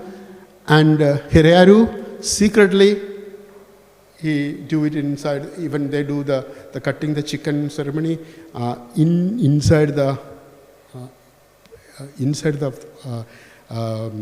sugarcane farm, away from other community members, because it's shirk and it's against Islam and everything. It's banned thing. And this is his dargah. We shoot there. And Pir Baba is also one of the Siddhi Baba. When I am talking about before the Sufi tradition and Baba tradition of India, there are several Siddhis in northern India, in Gujarat and Aurangabad nearby, Siddhi shrines around too. And this is another small dargah owned by one of our friend, Muhammad Siddhi, is in Menchikiri, and Muhammad Siddhi is no longer with us. He was a great storyteller, one of the early leaders of the 80s Akhila Karnataka Siddhi movement. And this is another shrine. Similar, we have one showing in the film. It is the guardian god of the farm. In every land nearby the crops, they have a shrine. In the film, we are showing they are fighting in front of that little shrine. We didn't shoot that. That's a different place, but this is one of the typical shrine with Trishul and everything. This is the farm they are working. This is Wada village. This is Ganapati, one of my friend. He helped me a lot earlier times. He speaks English. He's one of the person who is taken by Bosco. Okay. A time to stop? I can stop anytime, okay? This is the Mastiyamma, another god, owned by Gundaya Siddhi. He has his own shrine. And this is Siddhina's, one of Gundaya Siddhi's home. And he has his own place. In this place, there is hundreds of chicken being cut in April 4th, part of their ritual. And it's the first time I met Gundaya Siddhi when he looked like this. Later he became very big, and he's local shaman. In the film he is acting as himself, as you know. And can you show that the clip, the first one, the chicken sacrifice? This is good. Okay. Yeah, this is the Gundaya Siddhi. I saw the shrine in off season. This is the April 4th, they're having it. And they're feeding the chicken. You see the chicken heads. And in his shrine, local people also come, not only Siddhis. And giving the offerings, and they cook this chicken. The local people, they believe deeply in this deity.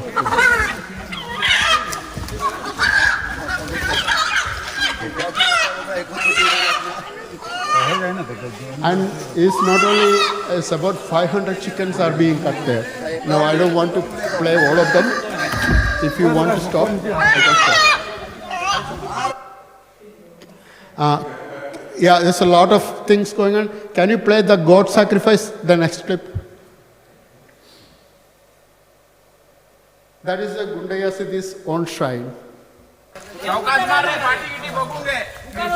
That is also, and later these people gather and they cook, and it is a prasadam, the meat is kind of.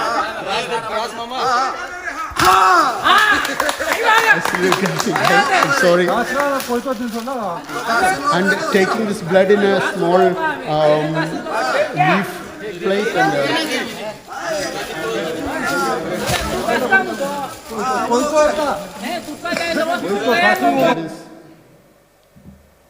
That is longer, but I don't want to disturb you guys. Okay, you can go to the Chinmaya Siddhi. You want to see that? Oh, this is Gundaya Siddhi in an earlier time, and this is his all tools and that I was following him. So he took me in several places. Yeah? There would be Q&A.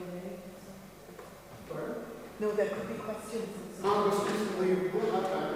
So just run one more clip there. Chinmaya City playing.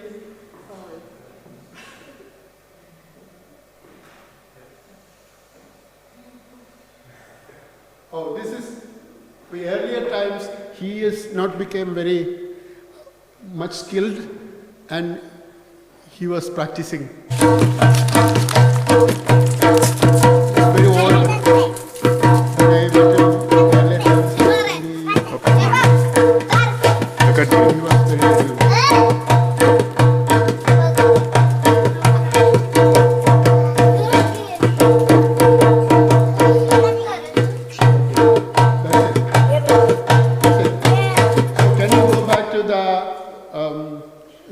Presentation. Just I am going to finish that and I will open for the question. Oh, this is the this he became. This is his official costume we used in the film as himself. Now he became very prominent. Animal sacrifice is kind of very essential for this community's practice and still continuing. And this is the after the cleaning of the chicken there. And this Gundaya Siddhi is as in our film just before, and no added costume, and he is in the set. That is his shrine at home. And this is one other storytelling communities and community leaders. I've been visiting them. This is a Hindu wedding. This is very essential. It was happened in 2021 or 22, just after COVID.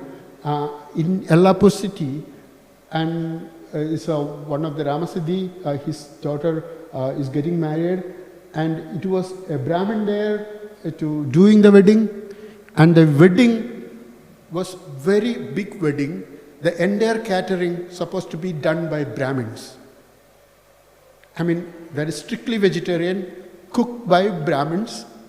And in that, their feast, there is two curtains between. One side is all Siddhis, and the Brahmin people is the other side, and they don't even see each other while they are eating. Only Brahmin can cook, and all the money spent by the bride's father. And that day, he told me like he have 175,000 rupees spent exclusive for Brahmins. And you can see the Mohan is there, Mohan Siddhi is there.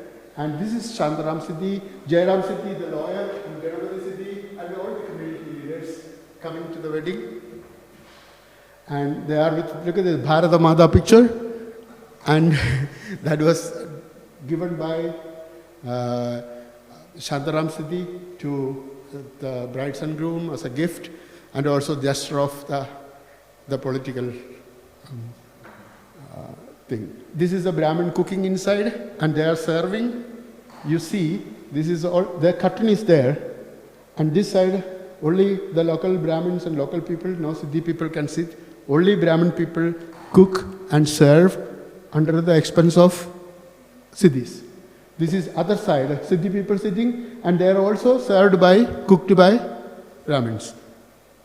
And this is outside another ritual, the same marriage. And this is another event. This is person, one leg, the singers, this all. He was in our film, the last scene. He's not longer with us. Bastu and all this. This is Lakshmi. She's not in the film. She's a very famous singer. And she, the first person, she is also very famous singer and working with Akashwani in Halia and in Hubli. And this is a particular, just a Fakir Saab's home, inside a Muslim home. This is Lawrence Siddhi's sugarcane field. Lawrence Siddhi is kind of prominent farmer, and he owns land. And this is his wife, Anasuya Siddhi, that's Mohan's mother-in-law, and they are working their sugarcane farm. This is Anasuya. And this is Lawrence Siddhi, who became the Panchayat president, and they are just making these areca palms, areca nuts preparing. This is his own jaggery making place.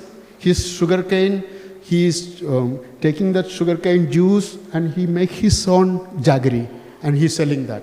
He's not like selling the sugarcane as like a local. He's really established a powerful farmer, one of the community leader.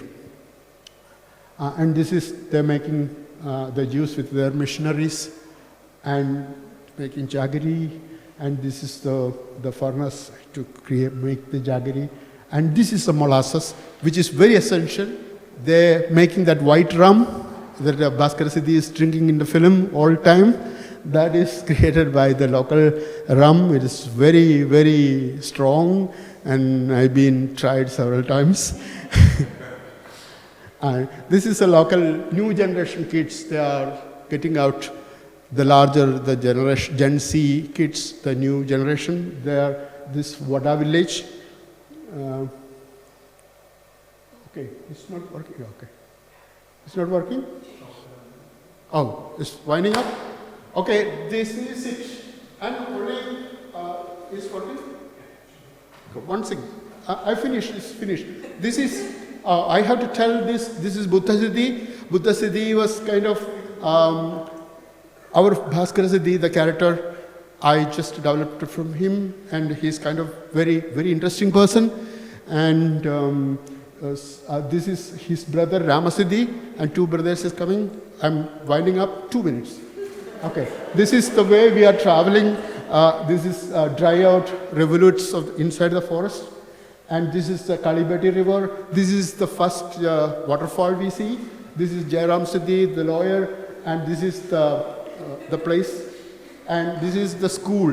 The kids are sitting, and in the film later we shot in the same room with the desk and benches because later we got it. And this was like that time in 2017 or 18 I took this picture. That time it was totally broke. Now it is better.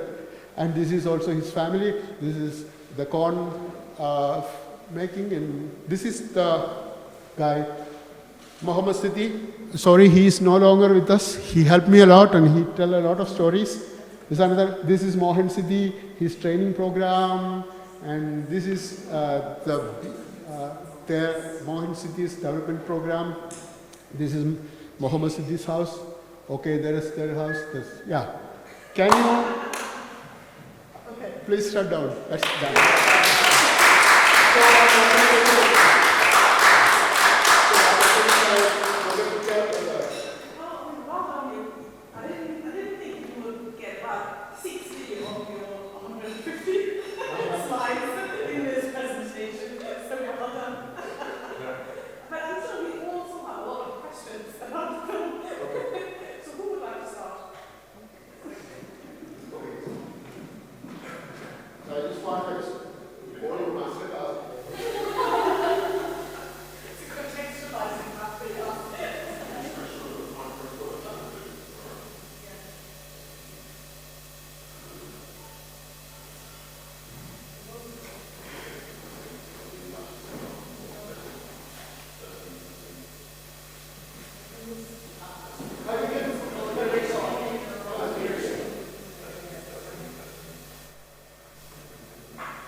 Another testing.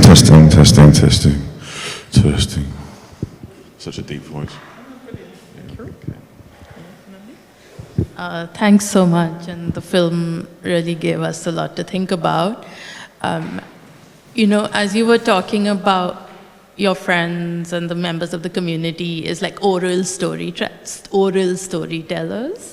and like film is like such a visual medium, right? So it's quite interesting because I think it is a process of translation. You translated some of the oral stories into your own cinematic language, perhaps. I haven't asked. Sorry, let me finish 1 second. And I was just wondering, I guess, because it was really interesting, there's a scene, I think the scene that stayed with me a lot was like the first time when he's like touching the rocks and you can like hear the memories.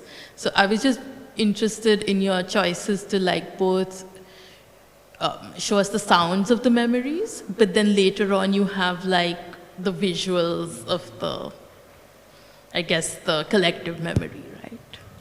Thank you for the question. Actually, that is, I didn't just take the stories from people. And actually, that film is totally fictional. I collected the stories to familiarize the community and their memories. I cannot use that stories in the film. If I start to use that, I have to be a Spielberg. I have to spend millions of dollars to create that world and what they are saying.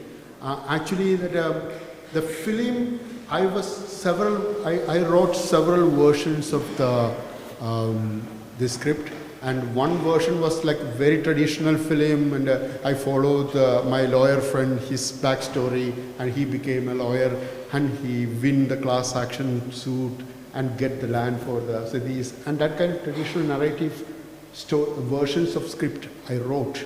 Then I realized that it is going to be any other movie, traditional form. I can't tell this historic thing. I use this intergenerational trauma idea of our famous African American psychiatrist, Dr. Joyce, and she wrote that book. She theorized this intergenerational trauma, post-traumatic slave syndrome. That idea, as she said, how the contemporary modern society's African American community is getting criminalized, getting incarcerated, and how prone to that the social issues they are right now suffering have some kind of component of intergenerational trauma from the post-traumatic slave syndrome. And this idea, that is one of the symptoms. She explained that the images and at a trigger point can have that visuals and kind of delusional visions. And that idea I took and applied to this boy and use it as a storytelling tool. It's a fictional story which I wrote living in that community. So I don't take any stories, the stories the people telling me, but there is a larger thing, intergenerational bond, and their that is labor bond, bonded labor and exploitation, land displacement. That issues are I take. That's the realities. That is from the stories, but the story is totally fiction I wrote. Every character is inspired by the real people, but some are played by themselves. And like Gundaya Siddhi is playing themselves, and Mohan Siddhi is the as playing as his kind of a character who is more resembles to his father-in-law, Lawrence Siddhi. And but Mohan Siddhi is a postgraduate with a doctorate, and he is kind of very sophisticated community social worker and a young man, but he is playing that role. But the character formation inspired by a lot of living people. Even storytelling, when we are interacting with the elders, this beyond their stories, that interaction, that relationship is inspiring more me as a storyteller. No, I think my use of story was wrong. I meant like images. Images, yeah. There are images. And there is the colonial kind of images like the stake and all kind of Black Panther, a recurring theme in Bantu tradition and in the film, which is kind of fictional, but at the same time historic, sociological and anthropological kind of connections as a filmmaker within the scope of my research and everything coming. So common people in Elapur, day-to-day friends where we are interacting, actually they don't have this kind of cultural historic memories. It's totally, they're considered as Indian, as a Hindu, very Hindu fundamentalist, sometimes activist of Vanavasi Kalyan, sometimes member of Gorakchak. So they have differently viewing themselves. You know, of course there is intervention, that's what I say, so fictional is my story. So that is very different, you know. We cannot tell this authentic story of these people. No, not at all. It's never been. And I am an unreliable narrator. And it's totally unreliable. It's big lie. It's not true. Thank you for the film. Like I said, it's absolutely amazing what you've done with their stories. My question is this, it's twofold. First is that you keep emphasizing again and again that this is fiction, this is fiction, this is fiction. But especially in situations like these, in contexts like these,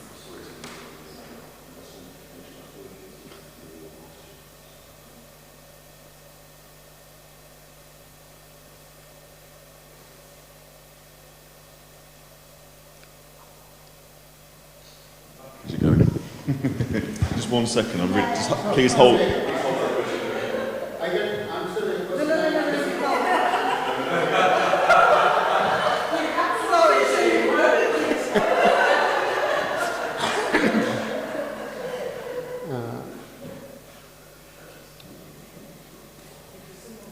So we are waiting for the mic.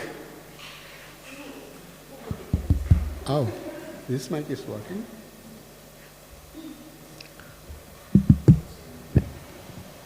Testing, testing. Thanks for that. Thank you.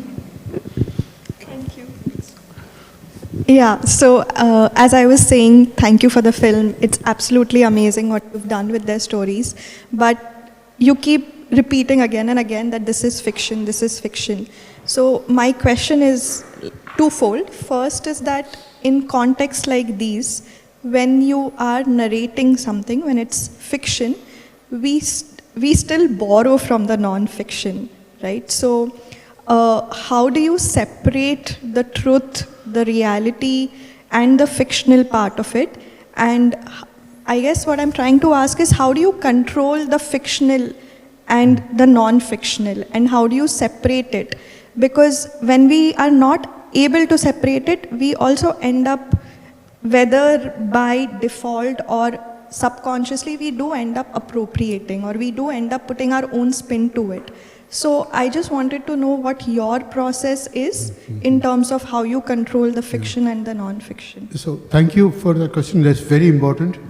And for me, in my opinion, there is no non-fiction. Everything is fiction. Every memory is fiction. Every individual memory, every expressions. I did documentaries before. Documentaries are fiction too. Documentaries are stories. When we shoot a subject, that word is subject, underlined, and taking two images, putting together, juxtaposing, creating another meaning, the editing process. Once a filmmaker starting that, the non-fiction end there. That is our story. We are creating these stories. Even our memory is not reliable. We cannot say fiction or non-fiction. The other thing is that documentary format, why I choose fictional format. That is very important. Fictional format, I have the fiction feature film is very easily conveyed to larger audience than the talking heads of the documentary format. And also, as an auteur, I have a lot of space to impose my agenda. Of course, I have an agenda. I am a storyteller. I manipulate stories. I create. I'm sorry.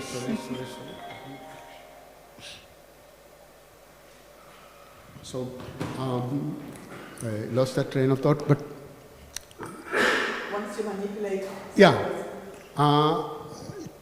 To insert my agendas and exacerbate certain scenes in order to create melodrama, to convey my idea effectively to the audience, I use VFX. I bring images from the history probably never been existed in the history because I never see a Portuguese colonial ship.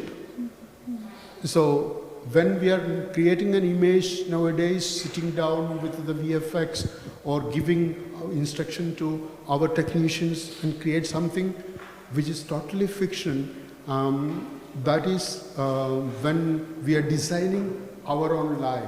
The history is the big river of lie, and we have create our own rivulets of, it will join the big ocean of lies. And also one is another thing, mythical element of the film. I love mythology. I believe the mythical narratives create communities. And every community have their own history and their memory. The cultural memory became myth and sometimes can be supernatural, what we call, there is no such a thing, non-fiction history.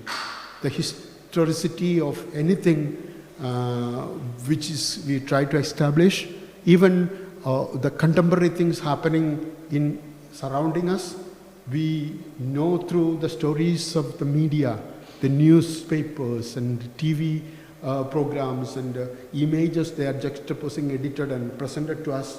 As we know the contemporary history, what is going on around us right now, it is a huge amount of the stories which is very fictional, very unreal and unreliable. But I love it because I am an unreliable storyteller. I'm a storyteller. Being a storyteller, I love that kind of aura of lie, fiction, fantasy as a storyteller. It will try to engage people. Even every element of the storytelling I can use, I am able to use, I will use it. Sound, music, VFX, documentary method or other method or talking method or sloganeering or the images in the wall. I inserted Malik Amber in that wall. I inserted Tupac Shakur, Malcolm X. That is my personal agenda. And the same time, I inserted a lot of stuff as a storyteller. If I'm a film, I'm making a fictional film, a feature film, so I have that freedom as a storyteller. Probably people who watching this disagree with them, probably they hate, probably they can attack, which happened about the Kabaddi Caves issue, that a Hanuman figure is flying out of India with Section 377, carrying naked, erect penis flying in the sky, is in the last film. It was an imagination in the film as a LGBTQI activist painted in the film. So I had freedom to make that in that film, but people have a right to criticize me and right to probably, some people think they can get killed or attacked. Like V.S. Naipur say after the Khomeini's fatwa against Salman Rushdie, oh, that is one way of criticizing a literature. Eliminate him is, that is V.S. Naipur's sarcastic expression, notorious, we all know. So this is our version. As storytellers, we are doing something, and people's response, no matter whatever it is, appreciation or critique, we have to take it. Can I ask? No, there is no other choice. Yeah. I just wanted to know what inspired you to research the community. What led to that? That's a huge story. I was in earlier time I was researching about the Indian diaspora who is dispersed around Caribbeans and the people in Suriname, in Guyana, and all displaced people, even pre. Amitabh Ghosh movie, this before the endangered servitude started, and Judith may probably know, she shared a lot of letters me before that the endangered servants wrote to their Indian relatives, and there is a lot of stories in that story. That time I was researching about that. Then I stumbled upon an article by, I think, the Pashington Obenki is one of the famous a professor who is in African studies. He was a professor at Madison's University and he's right now, he watched the film anyway. He was in Ghana now. And he's a couple of articles about African diaspora in India. It's late 90s, I think. And earlier than I encountered another academic article about trans-Indian Ocean slave trade. Not only the people going from there, India to outward. So early works of Prisoner of Paradise by Ramesh. Ramesh work is about Indian slaves taken from Ramesh Gunashekara's famous work about the slavery time the Indian people are taken to Africas and Americas all around the world. But that was my research. I was trying to research there. Then I stumbled upon a couple of articles. I started research here. And later I have got connection with the Siddhi community in Uttar Kannada. Then I realized that the Hindu Siddhi community. Then I have some connections there in 2018.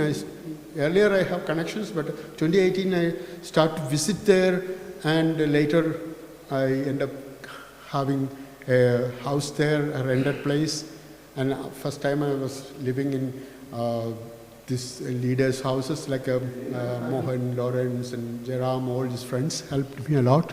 And later I moved to Allappur, and the research continued. I start to write. I find this amazing community and people, and they took me in, and I was part of them, and this film formed last.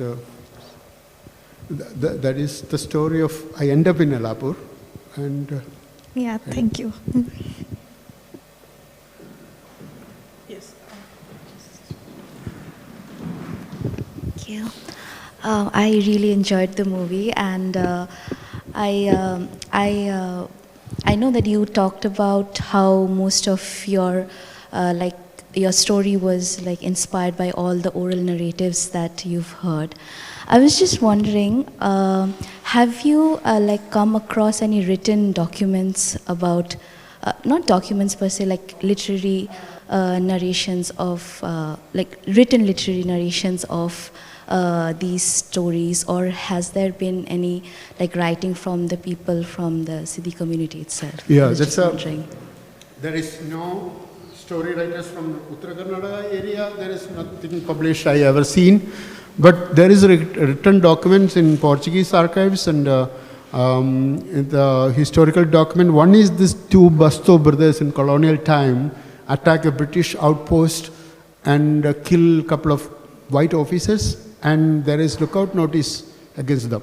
That was official records from the British records. You can see that's in 1800s, 1820s. It's about Basto brothers. It's in the film reference to that too. And also there is written documents about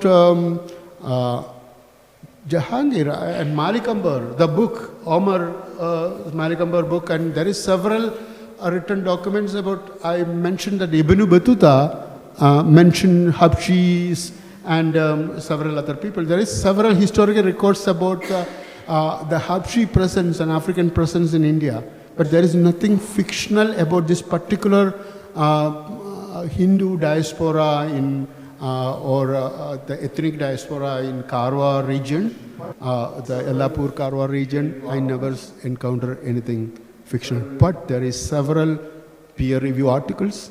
There is several books about African presence in India, including the actually Reverend Dr. Pashington Obengi wrote a couple of books about this community, and there is several peer review articles, several. You just Siddhi community, Hriyaru worships, their connection to the Bandhu people, and recently several DNA accounts, scientific journals, a lot of writings, but nothing fictional. I never see. The stories I portrayed in the film, it is a fictional story I wrote. It's nothing written I ever read. So just another question. Do you think people from the community now are, are, Yeah. There is several people. If Girija Siddhi acting in our film, and her sisters are academicians. They are teaching drama in Dharwad, and also Mohan Siddhi is a prominent Siddhi scholar in the community, and also there is several Vishwanathan Siddhi who is helped me translating a lot of stuff, and he is a teacher. And there are several graduates in the community, postgraduates, PhD scholars. There is any fiction writers right now, I don't know, but there are probably young writers, poets, and film actors. Like Prashant Siddhi is a huge actor in Kannada cinema. He acted in 70 more films, I think he's a prominent actor in Kannada cinema. And there are several leaders, like Shantaram Siddhi is from that particular community. But in Pakistan, in Sindh, Karachi area, there is very prominent leaders from that region. And also Siddhi community in Gujarat. It is not my primary research area, but there is also prominent leaders. And the writers, I don't know, they're writing in Gujarati. There is several other scholars who focused in that area. They can probably tell more. Of course, there is potential of a lot of works will come from that community, and that is the authentic Siddhi stories has to come from that community, is going to be.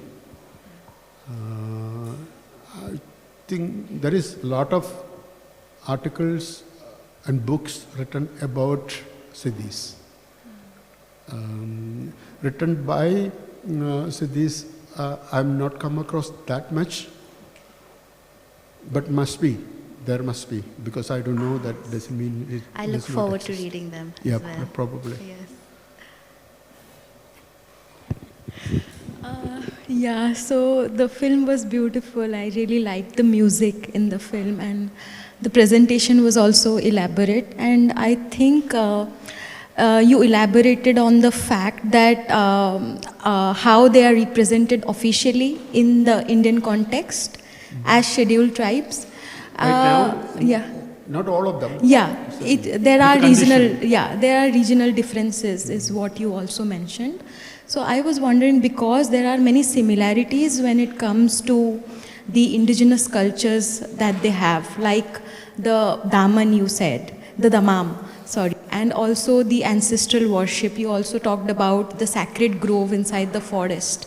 So I can give examples from Santali culture. So they also associate themselves with the Banam they have, like the instrument that they play, and also the Madaro Baja they have. And also they have ancestral worship, and the place of worship is Jaher, that is inside the forest. So I was wondering, and also you represented in the film about caste discrimination that's happening. Although they are recognized as tribes, they are still relegated a lower position in the caste ladder.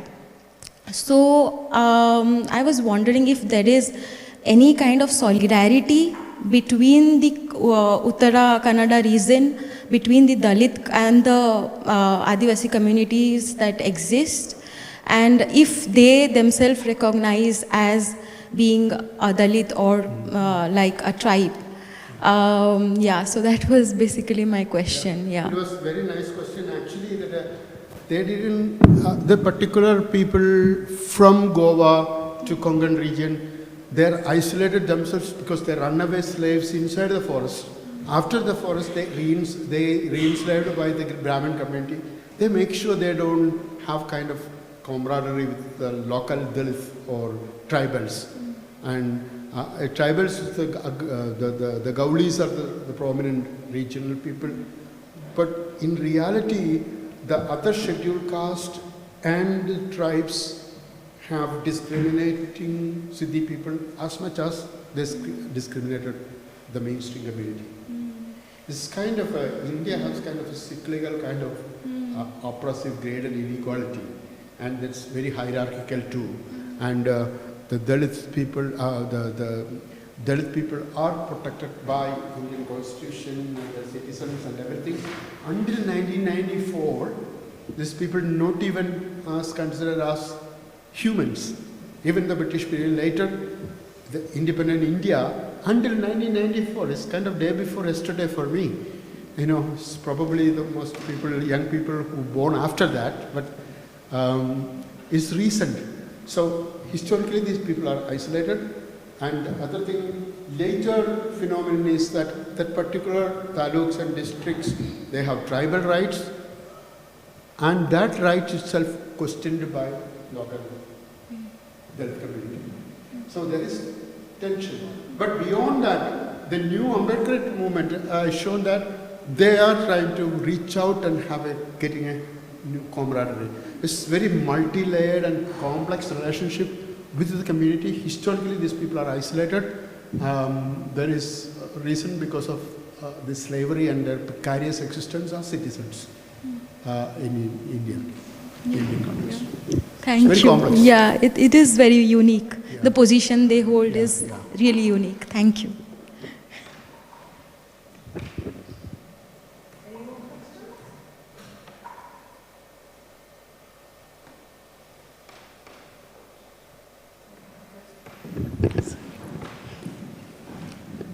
And also I want to add that any attempt to integration is also appropriation, also domination.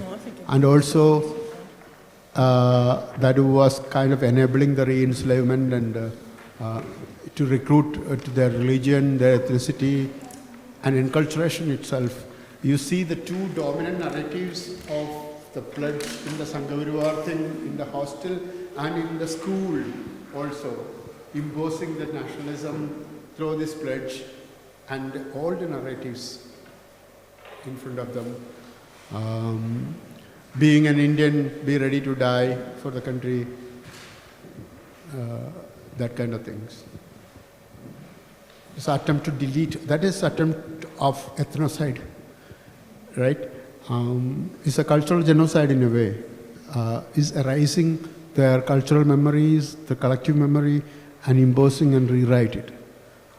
That is what the colonial people did to the natives, that if we take that binary, the same thing happening. The masters did the same thing. Is there any other question? So maybe we could, wrap up. And of course, I want to thank you, for your generosity with your time and the sharing, the work you have put in, also in the, in the slides and the preparation of the masterclass. And of course, everyone here is extremely appreciative of being able to watch the film and, of course, have the discussion with you afterwards. So that was absolutely wonderful. We are done with Cadalfest 2025 Nottingham Day One. We still have Day 2, so that will be, for tomorrow. And so we're all looking forward to welcome you again tomorrow at 10 o'clock. Enjoy your evening. Thank you. Thank you. Thank you again. Thank you for giving your time.